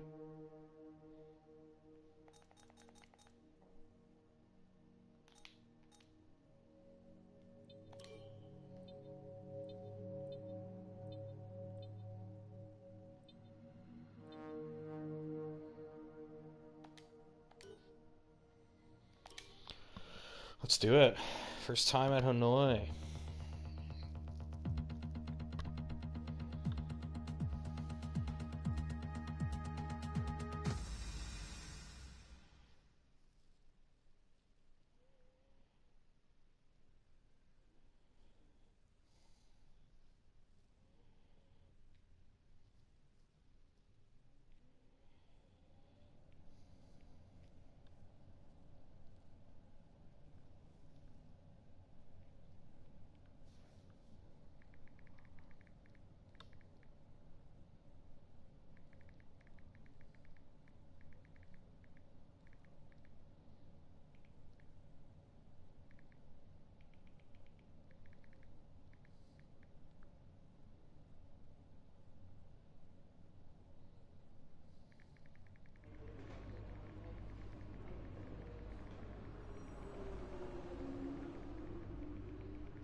This track looks fucking ridiculous. Look at it.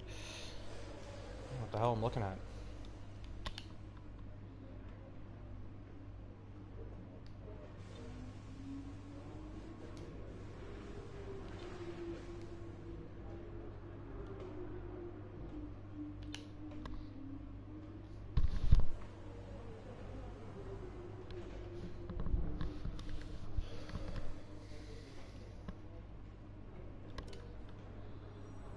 Let's do it.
I've had a chat with Carl about the new parts, and we're happy that they've been integrated into the car okay. With any luck, you'll be able to feel the improvement, so give them a try. gonna drive out. Don't push the so car I can just yet. Track is actually get a still feel for green. things. Try and take it easy for the first couple of laps.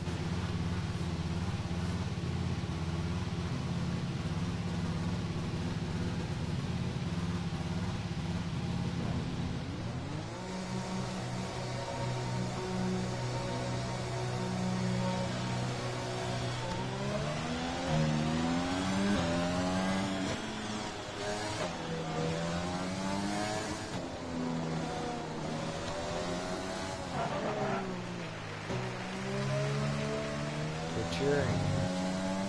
We're cheering for bigger racing.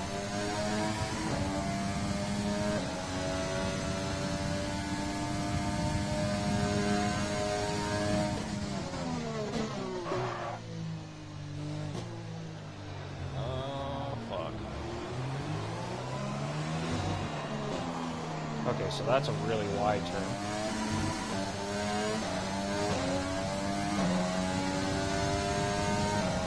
Really long straight.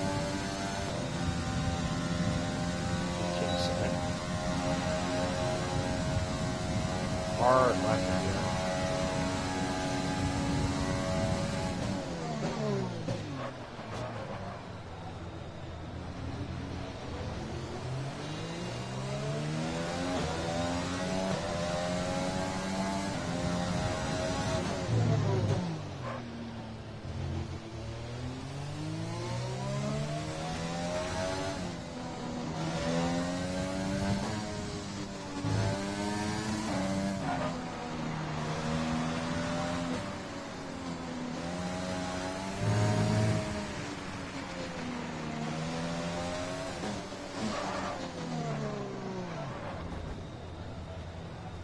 Okay.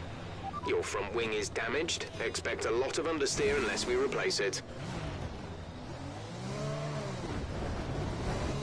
Oh look, you can actually pick up the part. You see that? Front wing is stuck to the front of my car right now, the part that I broke off. Because in the last game, the parts would break and they'd kind of just be there. You wouldn't really actually have to worry about them too much. Yeah, look, it's stuck to my car.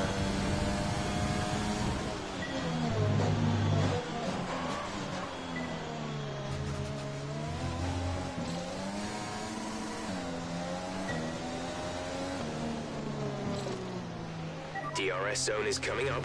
Get ready to open it. Distance is on your MFD.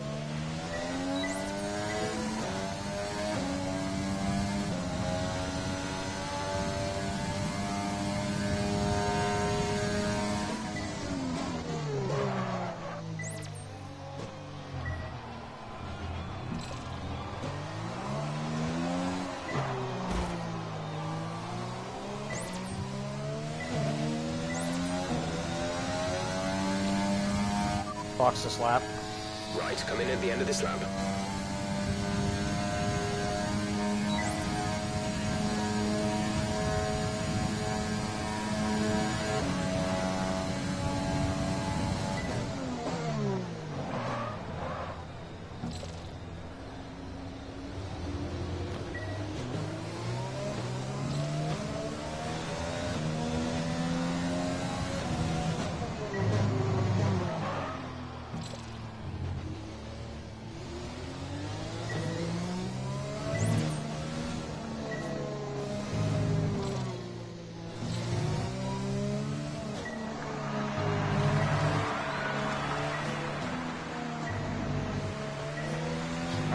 Where the pit lane is, so I thought. Weird one. Speed. 60.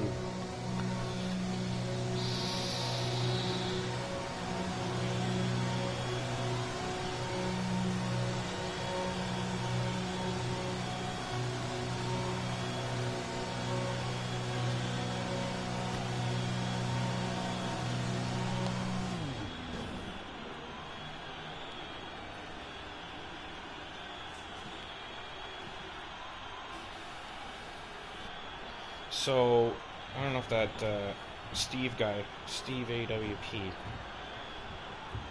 if you're still here, earlier you were like, I don't know,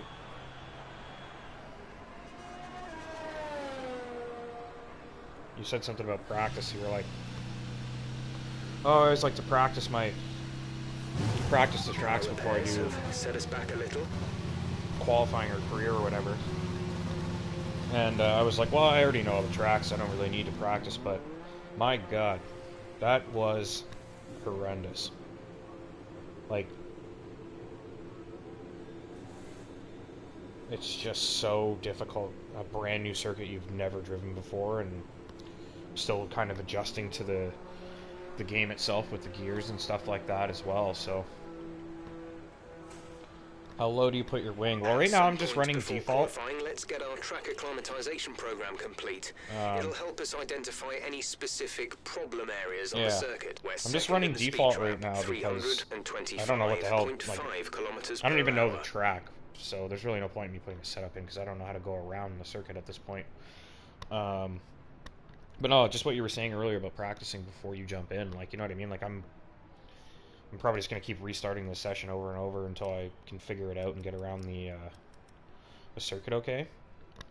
Because the acclimatization is the best way to learn it, but I don't even know where the braking points are. I don't even know what turn's coming next. Like, that's how, you know, like, I literally know nothing about this circuit. So this is where the game is definitely difficult when you're trying to adjust, like, learning the gear shifting and stuff right now as well. So I'm also learning a brand new circuit with the gear shifting. It's pretty tough. Okay, your goal is to get through as many corner gates as quickly and precisely as possible. Remember to activate your DRS in the DRS zone as well.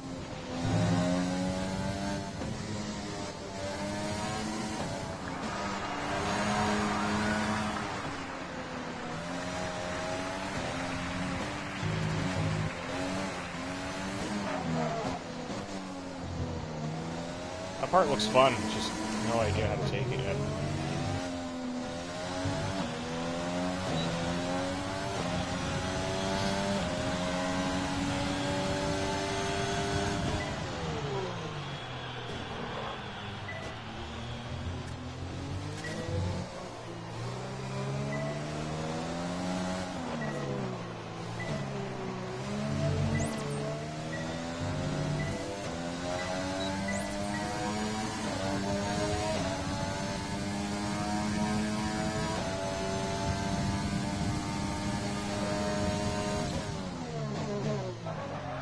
Not paying attention. I was looking at the map, trying to figure out where I was. Completely missed that corner.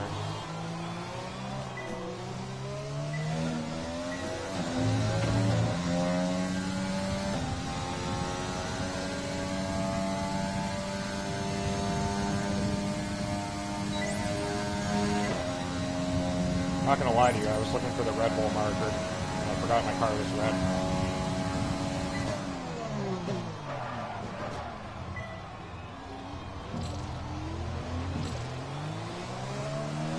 Alright, a little too slow there.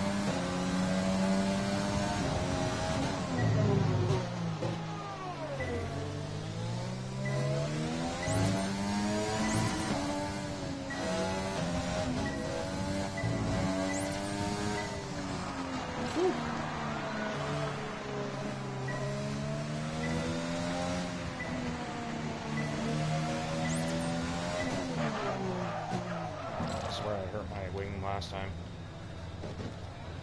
I used to this. Shifting into reverse.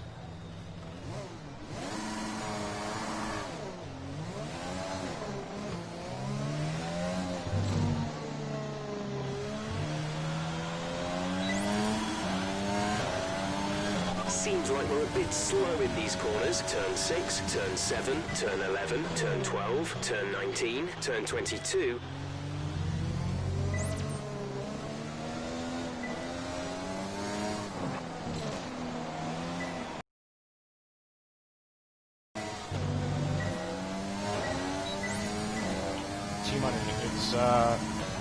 It's going okay, to be honest. Like, the tracks I know, I'm actually getting pretty good at now with the gear shifting and stuff. Like, I feel a lot more confident. Like, I feel like if I race with you guys tonight, I'd actually be able to compete a little bit. But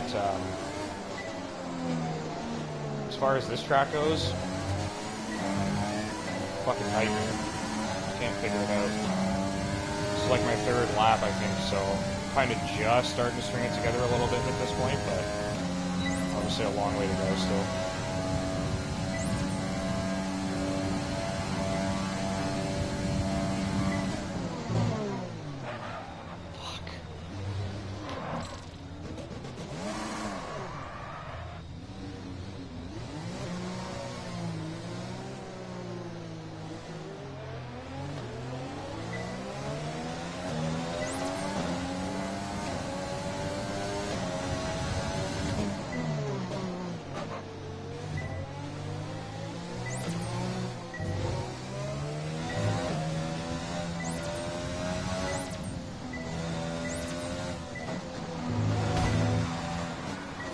Fuck, you like your walls. Great track for it.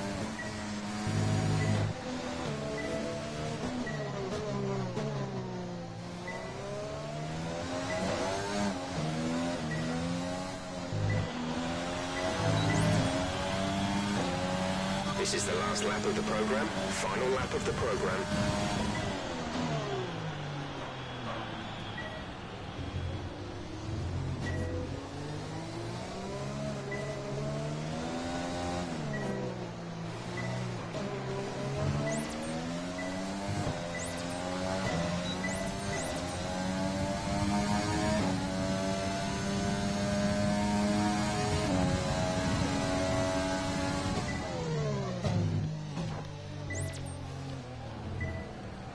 Fuck.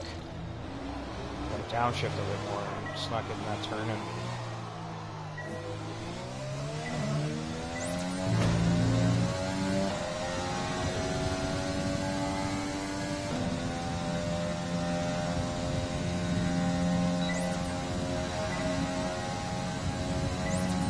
This is the big one.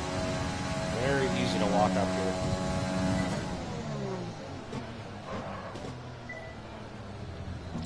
Car does not want to turn. You gotta go right down to second, I think, for that one.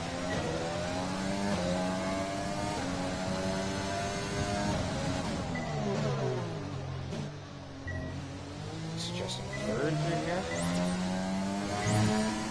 I find this part, to get up into fifth, you can kind of hang in fifth for a little while. Maybe you want to downshift a bit for that one. Just like that one there. Another downshift. On the brakes a little bit. Little downshift around the corner. Program complete, program complete. These results will do, although you could definitely do better.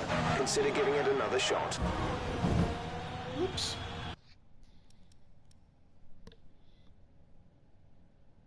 Yeah, I have to for sure. Downshift to second, T-money. Just noticed. It is really interesting, honestly. I feel like Puff saying I'm forgetting to downshift. Are you saying that one big braking zone where I keep just not getting the car rotated? Because I agree, I keep leaving it in like fifth gear or some shit. I just can't get it turned. It's just tough because I'm trying to learn the circuit, but also the gears as well. Like I was doing okay with them in the last two circuits because I know the tracks already, so all I'm thinking about is the gears. I'm kind of just driving off memory, but this one is like overwhelming. There's just so much to fucking figure out. See if I can get a decent lap together though.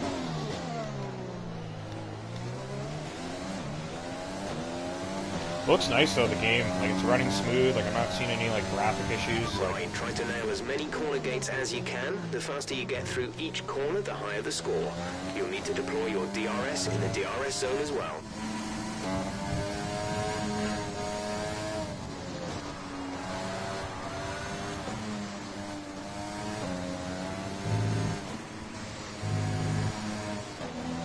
So fourth gear is down to third for this apex. Down to second. And third. I guess you probably want to do that corner in third, eh? Like the final corner onto the straight.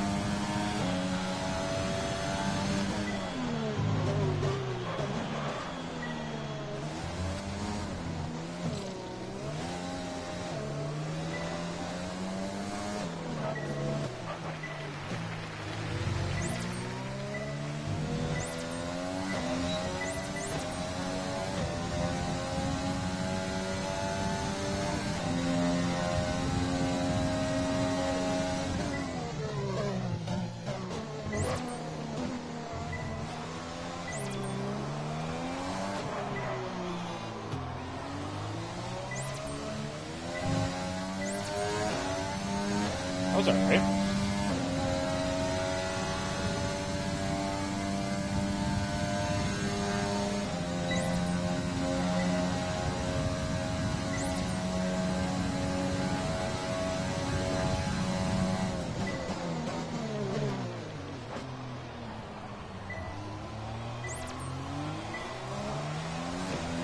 Third works.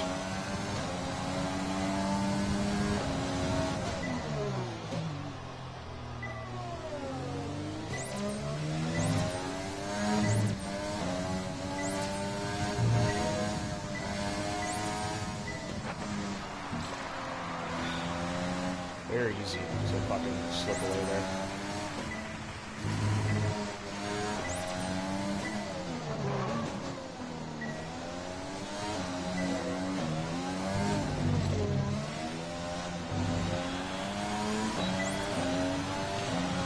Got to figure out those You seem to have a solid few handle corners on with the the lap. gears. Let's try and perfect each turn.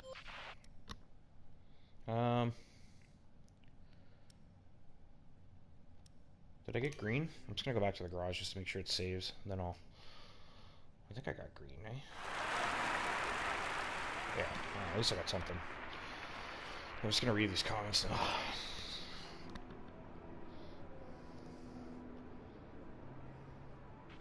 So far, our fastest lap is a 1:46.3. Yeah, it is. Like, learning gears is way easier than learning traction control and stuff like that. It's just more of a... It's like an instinct, you know? Like, you just know when you need to hit those gear buttons and shift them. So you start to learn over time. You know, I think in the last race I over-revved it a couple times in Bahrain, but it generally was running really smoothly around Bahrain. Like, if you go back and watch the Bahrain race, like... I was running really I know well. it's tempting to focus entirely on the race, but we should put a bit of time aside to run the qualifying sim program. Yeah, the track itself seems... if you can. Yeah, the last run I did there on the track acclimatization was a pretty good run. I had a few nice corners there, but it's actually a really fun track. This, I feel like once we have figured it out a little bit, it's going to be a lot of fun to drive. Like look at that. Was it 13, 14, 15, 16? You can see on my screen there. I was hitting purple, just weaving through that section there. That was a blast. And then 19 is where I completely missed the apex, because as you start gaining more speed through those little S's, right when you think you're starting to hit your peak and you want to upshift, you almost have to downshift and then get in tight to hit that apex for 19. So I missed that one completely, but you look at the rest of the track, I only had a couple bad corners on that run.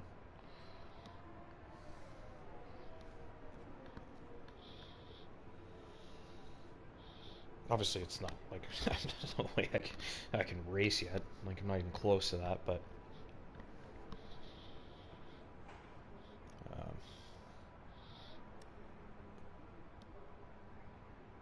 just also the fact that I'm running this program, I'm thinking about hitting the gates more than actually just learning the circuit. So If you want to know specific information or make certain changes to the car during a pit stop, you can tell me what you want over the radio. Press and hold the radio button to activate the system, and you what I can think I'm either gonna do speak is the just command or select it go manually out for from the a radio couple screen laps that will just appear with on no the multifunction display. real purpose. Let's see how it feels.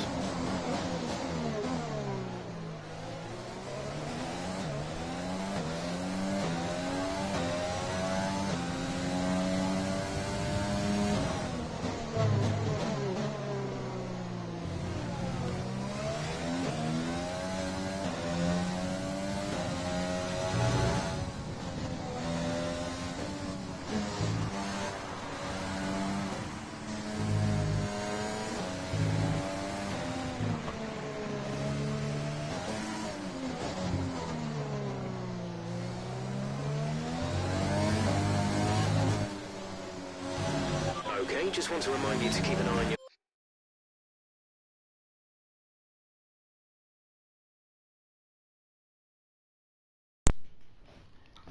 I keep forgetting about my fucking controller dying. But I hit the wall before I lost the controller anyway, so. Now I gotta drive around the broken wing.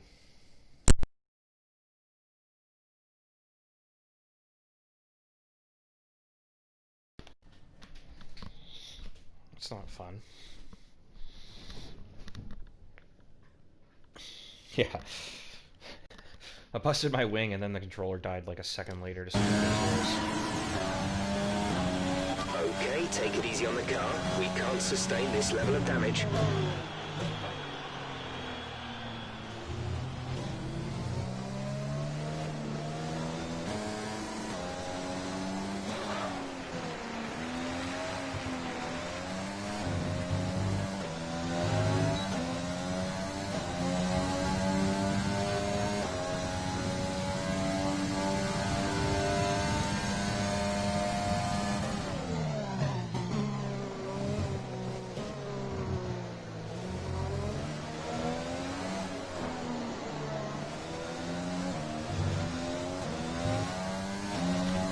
Really important to get a nice haul out of that corner.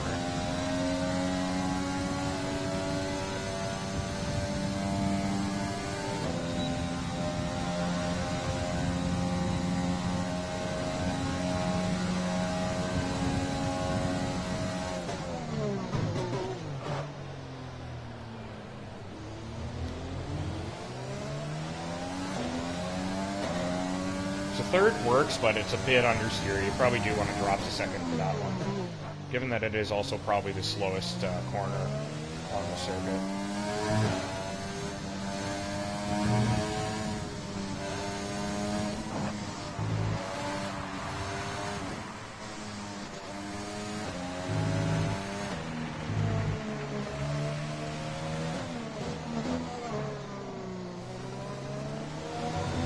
Oops, there goes the other one. I missed the middle here.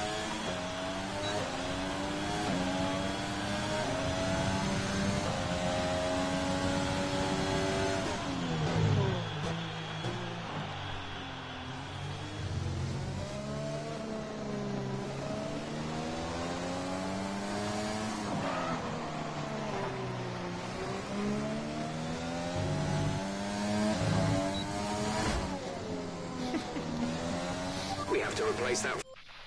Let's go back to the garage. I forgot I could just go back to the garage. I should have just done that in the first place instead of driving around with a fucking broken wing.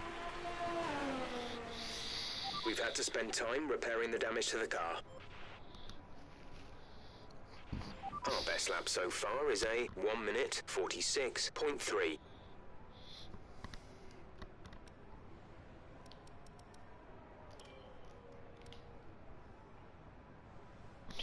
Let's get a setup in here. I feel like a setup is very necessary at this track.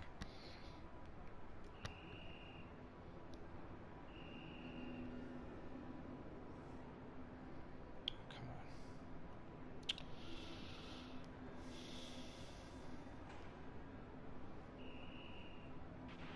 Okay, let's talk about Hanoi Street Circuit. T2 tightens up more than you might expect as it becomes T3, so stay nice and wide, very similar to the opening corners at Shanghai. It's a long, long run from 9, through 10, and down to 11, but it's a very tight left-hander, so mind your braking point.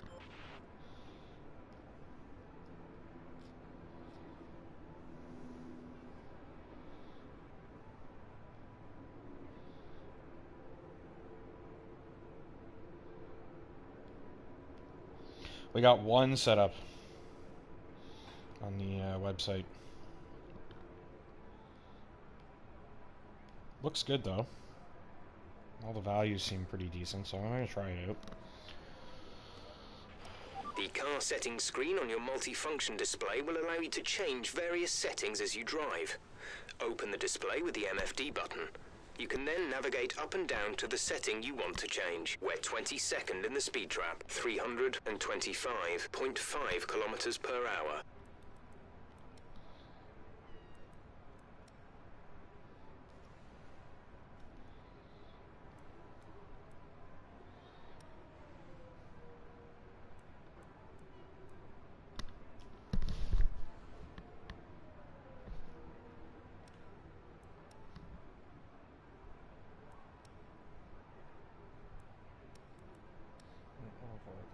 Roll bar, but we'll stick with it anyway.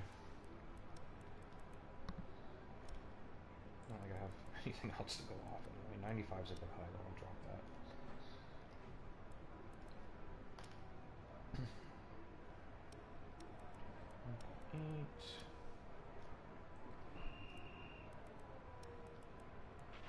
At the end of this session, we need to return 2 sets of tyres.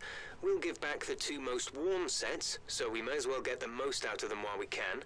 They won't be available for the rest of the weekend, though, so don't run too hard on anything you might need later on.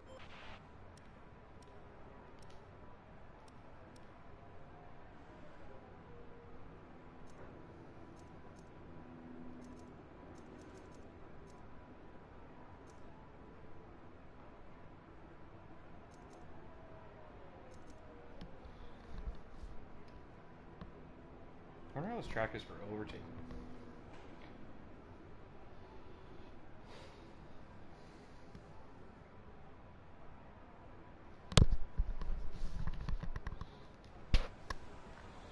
I don't have much time.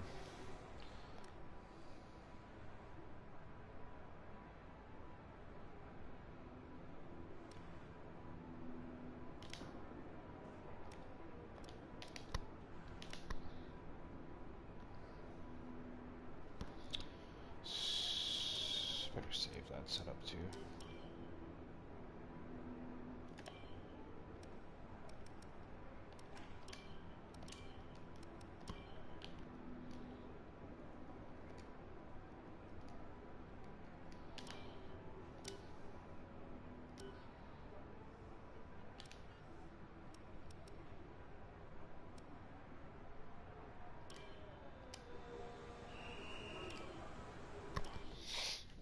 Let's see how this feels. Let's not break my wing this time, see?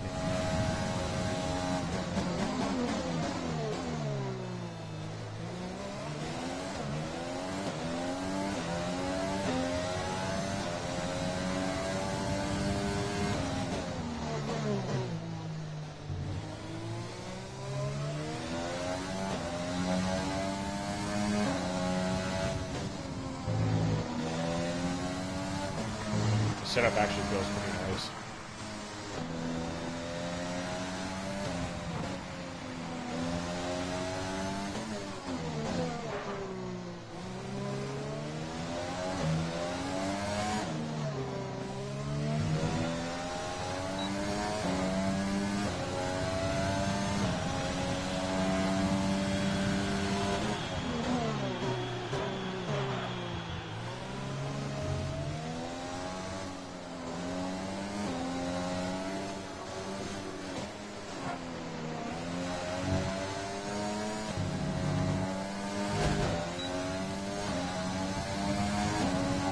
Front wing.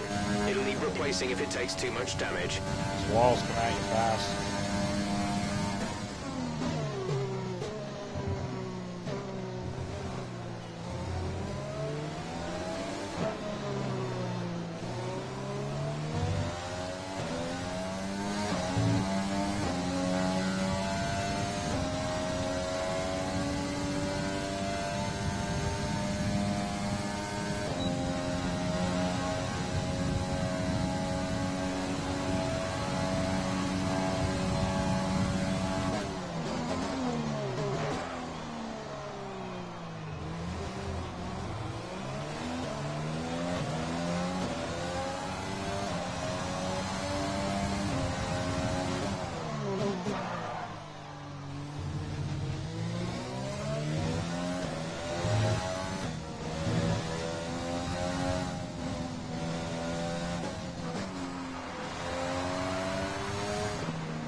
Take that corner with a little bit of pace, just drifted into the wall again.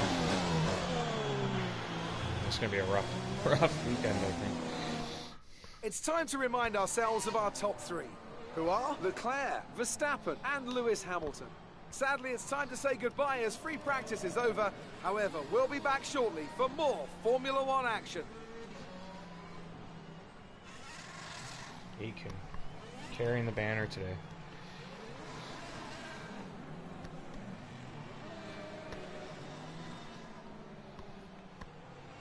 Yeah, that was pretty awful. I think I'm gonna have to. I think I'm gonna have to jump out of this career for a little bit and practice the Good day track. today. Let's have your take on it. It's the start of the season. How do you think things are going to go for you?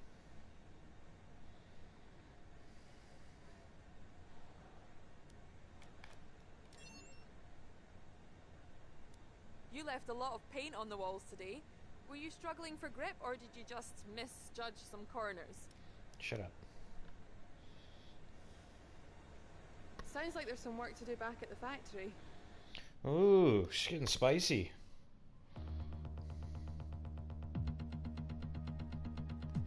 Trying not to slander my factory, and then she just throws them under the bus anyway.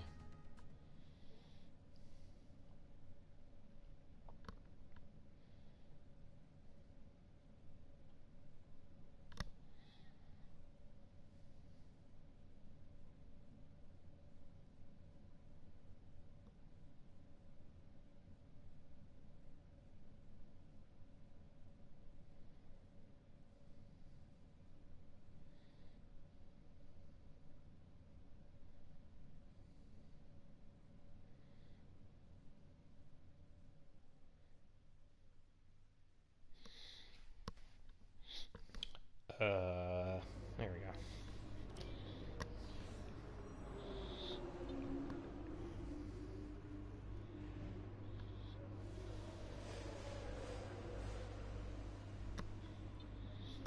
Yeah, this track's gonna be a real pain in the ass for me.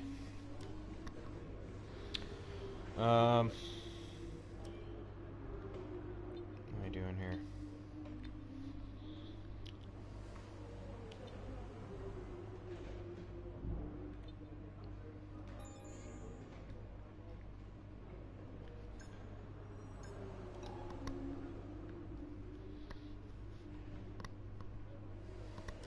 I guess I can't really upgrade anything, can I? So I think I'm gonna take a break from the team thing. Just go practice the track for a little bit.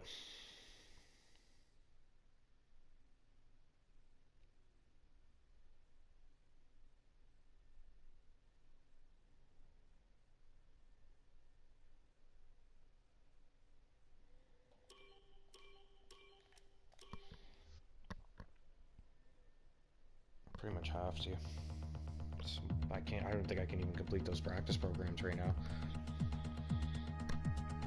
Maybe I should just simulate the race? I don't know. It's kind of a buzzkill though, right? Like, brand new track. I just skip it because I keep hitting the wall. I'd rather crash, I think.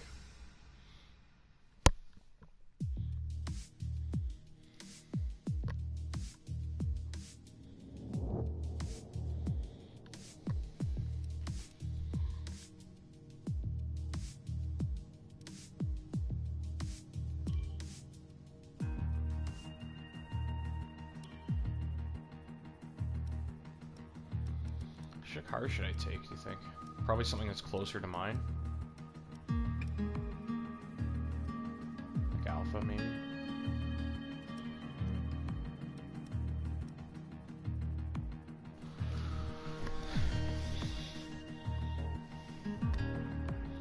Yeah, I'm not going to simulate it. It's tacky, but I know I'm going to crash. Like, I don't even know where the fucking overtake spots are.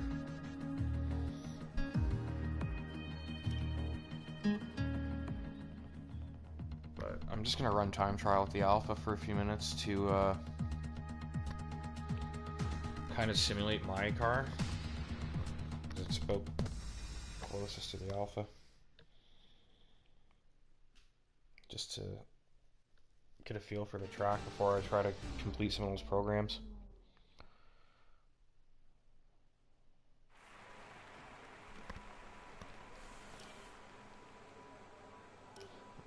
My setup too.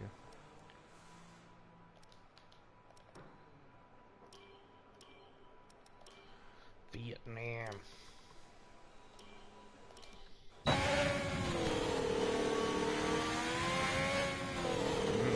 Ferrari sounds nice.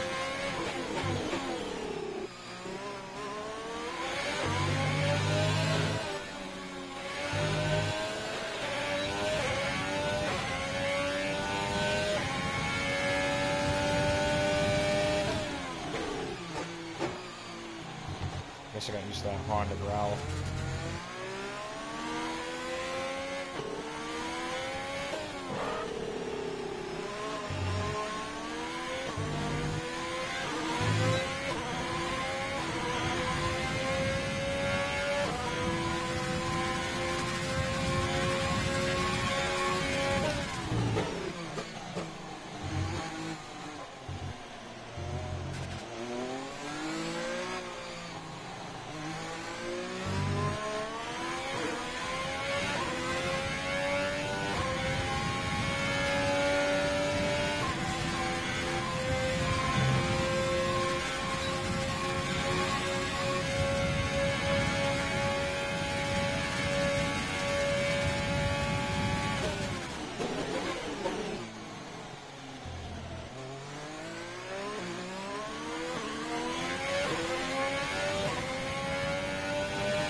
Actually a decent lap, I have to say.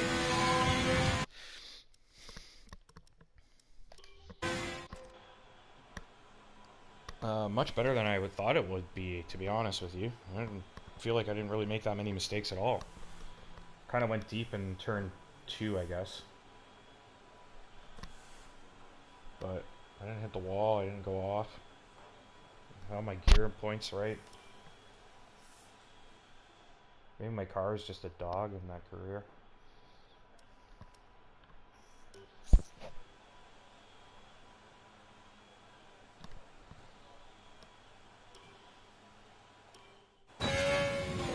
Well, the other thing I have to remember too is I'm driving around on softs with like peak performance right now, right? Even it's a garbage car, but still soft tires. I did all my track time.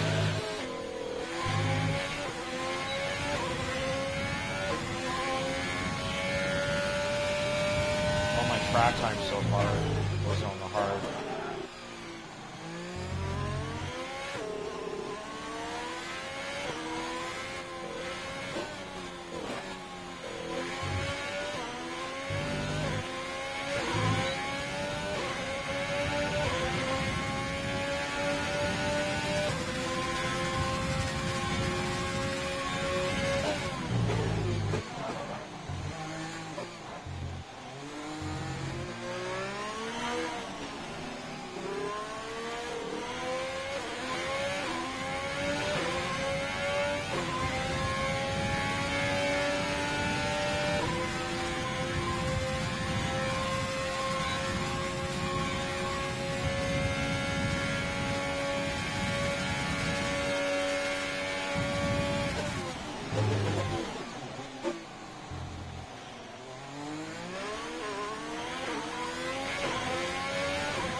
crash if I wasn't in time trial. But I feel like I got a pretty decent hang of it now. I had like 3 good consistent laps there. Decent time.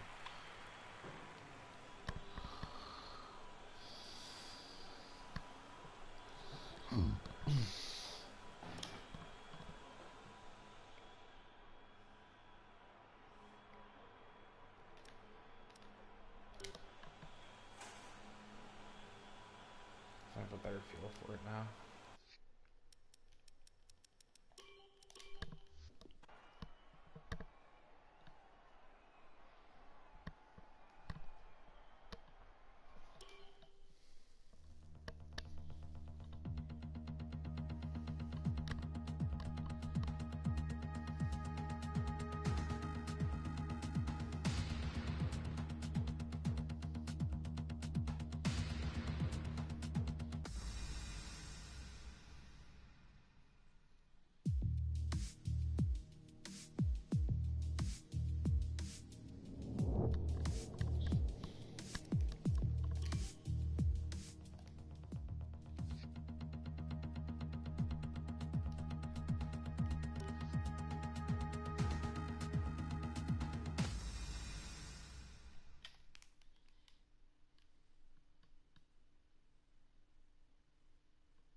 I know it's tempting to focus entirely on the race, but we should put a bit of time aside to run the qualifying sim program.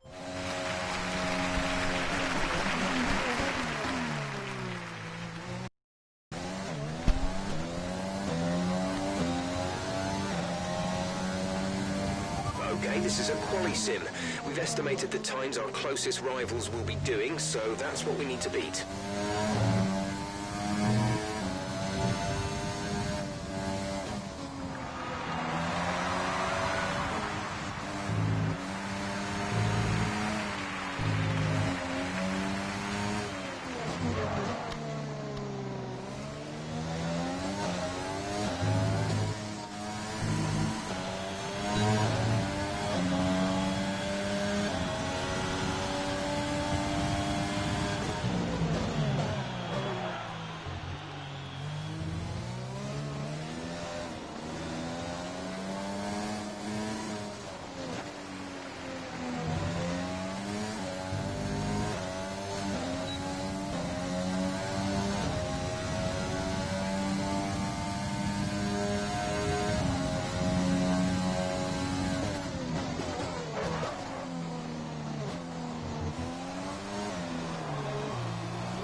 You coming up?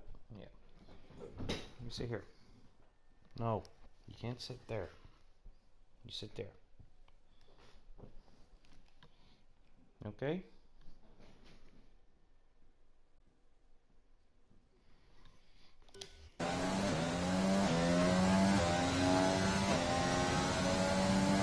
Don't worry about tyres, just give it everything. In this test, we want to make sure we can lap close to our rival's pace.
Yeah, I know. I was doing pretty good there, and I just had a little bit of a bobble. But definitely getting better. Okay, this is a quali sim. We've estimated the times our closest rivals will be doing, so that's what we need to beat.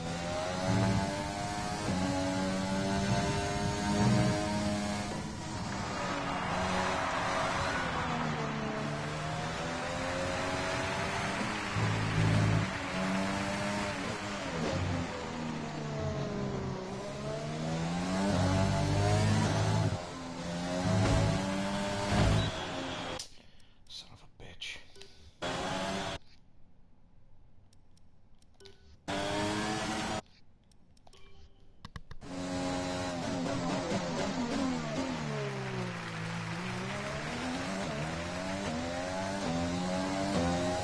After like 9-10 laps, you start to really Don't worry about tyres, find just those give it little, everything. In this test, we want to make sure we can lap close to our little rival's spots where you pace. can kind of make up time.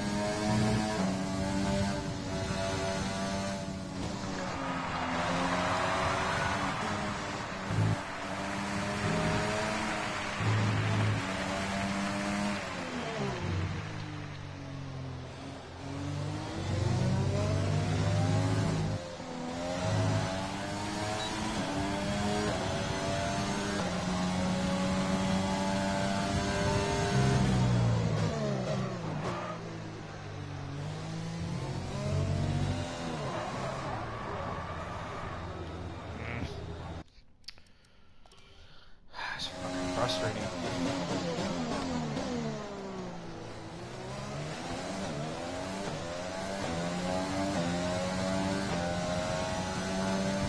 Okay, this is a quali sim. We've estimated the times our closest rivals will be doing, so that's what we need to beat.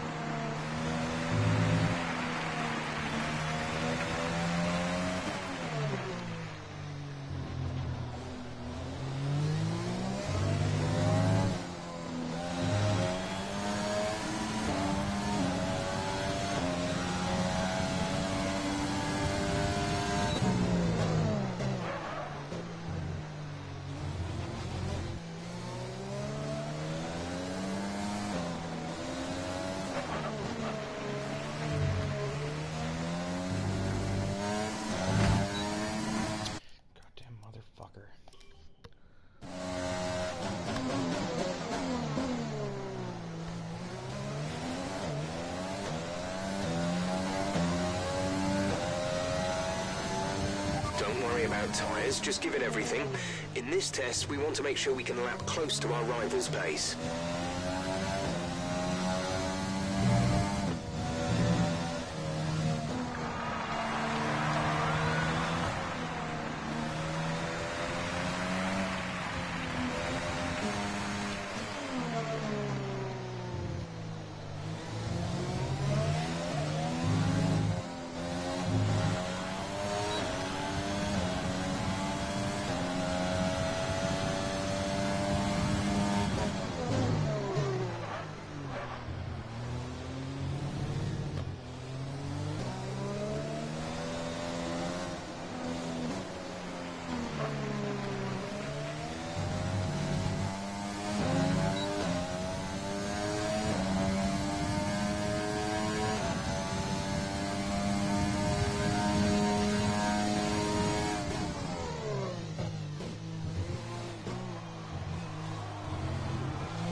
Okay, test over, but I'm afraid we didn't get what...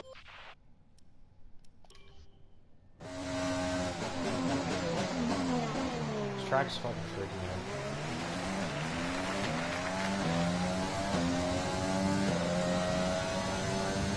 Okay, this is a quali sim. We've estimated the times our closest rivals will be doing, so that's what we need to beat.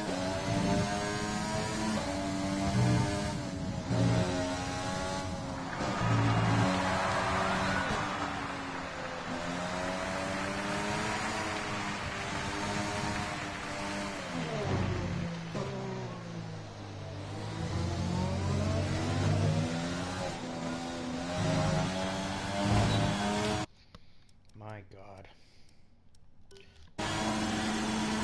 Annoying myself with this.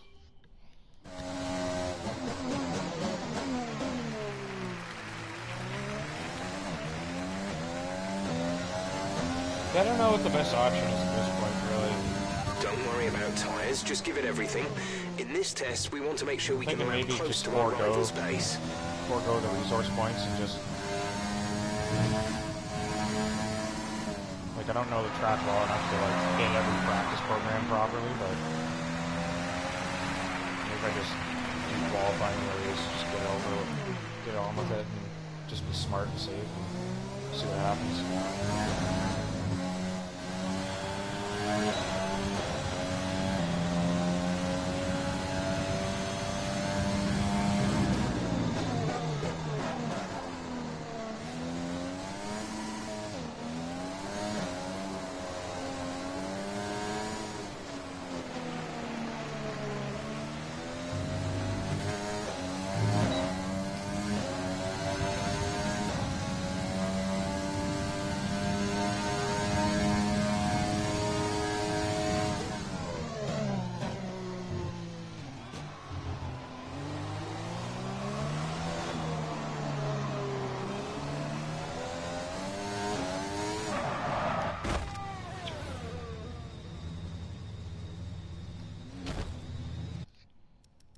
I got too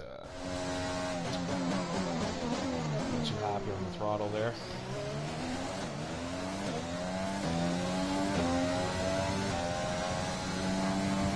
Okay, this is a quali sim. We've estimated the times our closest rivals will be doing, so that's what we need to beat.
Honda. Just pissing away time down the street.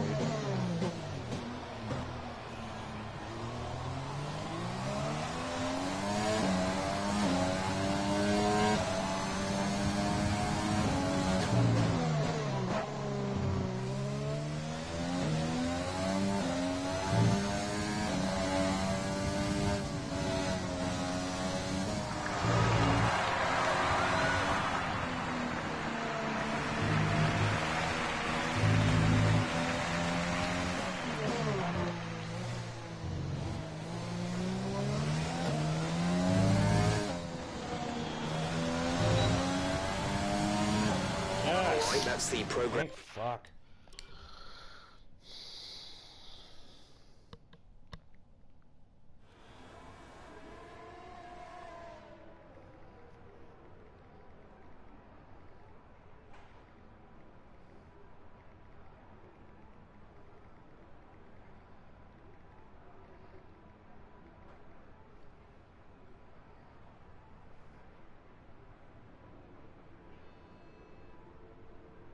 I finally got the fucking thing.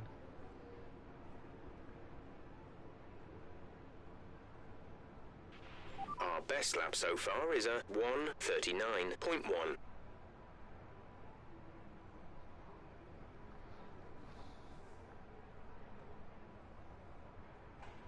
Yeah, it was a pretty decent lap, actually.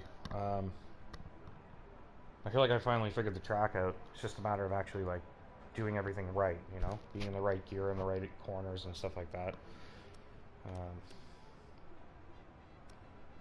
I absolutely dusted these guys. If you start to suffer from oversteer, come in and let us have a look at the setup. You will get oversteer if the rear tyres lose grip before the front.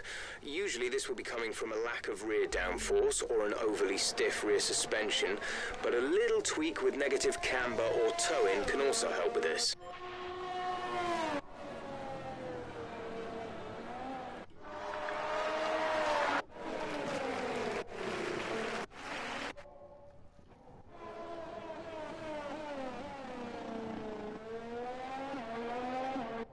I swear some of these faces are worse than last year. Like, Gasly looks like a fucking alien. Vettel looks like a girl. I don't even understand that. Ocon looks alright. Hamilton looks weird. Sainz's nose is way too wide. Stroll doesn't look like Stroll. Fucking brutal sometimes. Bottas looks okay.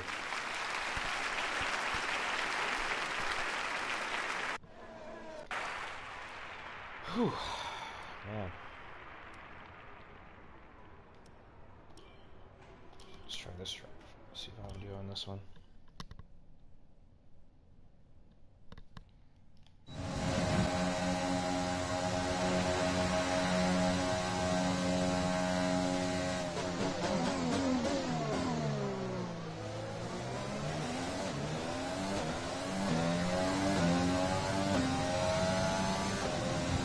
To be sure you can manage the tyres through a lap, so try to keep the wear down through each corner. Be especially careful accelerating on corner exit.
This test is all about tyre management. Try to control the slip through each corner and take extra care putting the power down at the apex.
Program complete.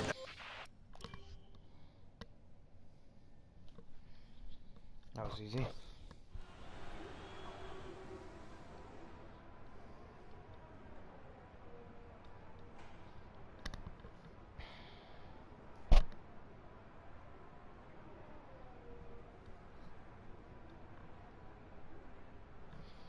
I need a couple more purples. I don't know, actually. I've got enough points to... Our best lap so far is a 1 minute 39.1. You know what? I was thinking that my simulations were giving me 500 plus points, but I think I was imagining that my point totals were already added. Like the 340 was in there already, and then I got another 500, so...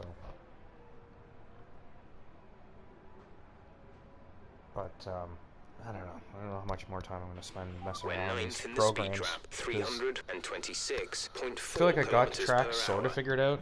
I don't know how the hell I'm going to race it, though.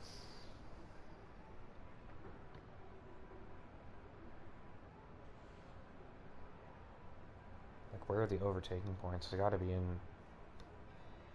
into those tight hairpins, right?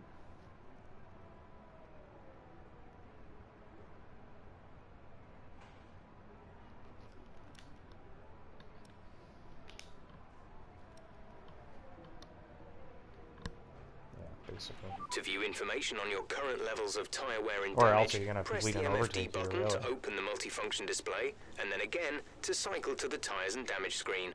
I'd say turn 6 is probably your best bet. Then into turn 11, obviously with the DRS on a huge straight. Then I would say maybe turn 13 you have a shot. If you get a really good exit out of that hairpin, you might be able to send it down the inside on that right-hander. You end up in like 7th gear by that corner, so you have enough time to take a shot. If you take the inside line, there's really nowhere for the other person to go, so they'll have to yield.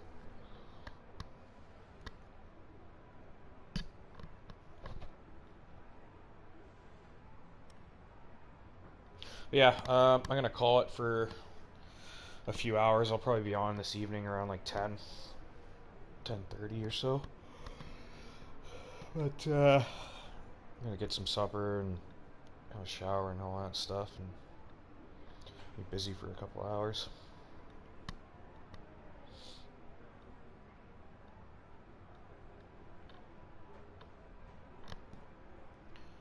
Yeah. So far, so good.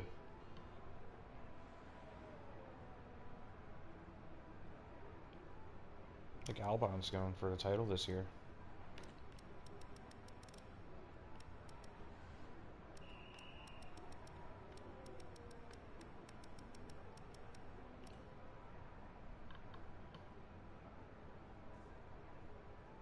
He can add a stroll. That's good.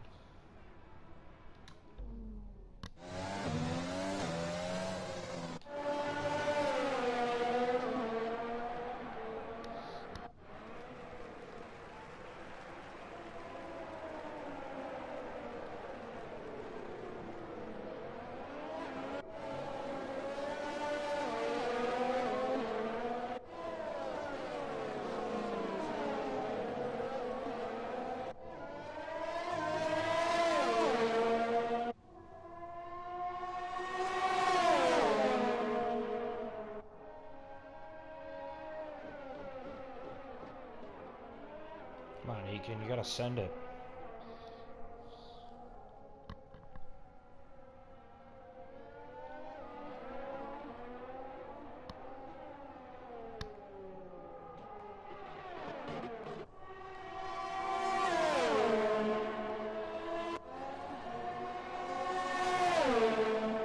There he goes.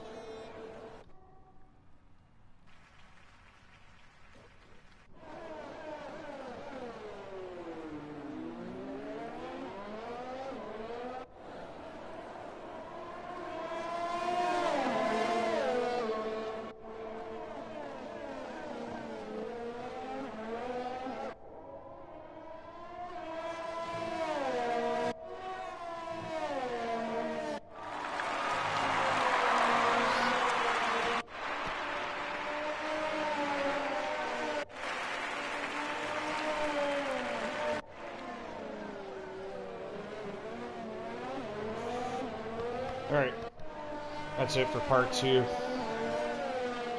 We'll do part 3 a little bit in the evening, maybe like an hour or 2.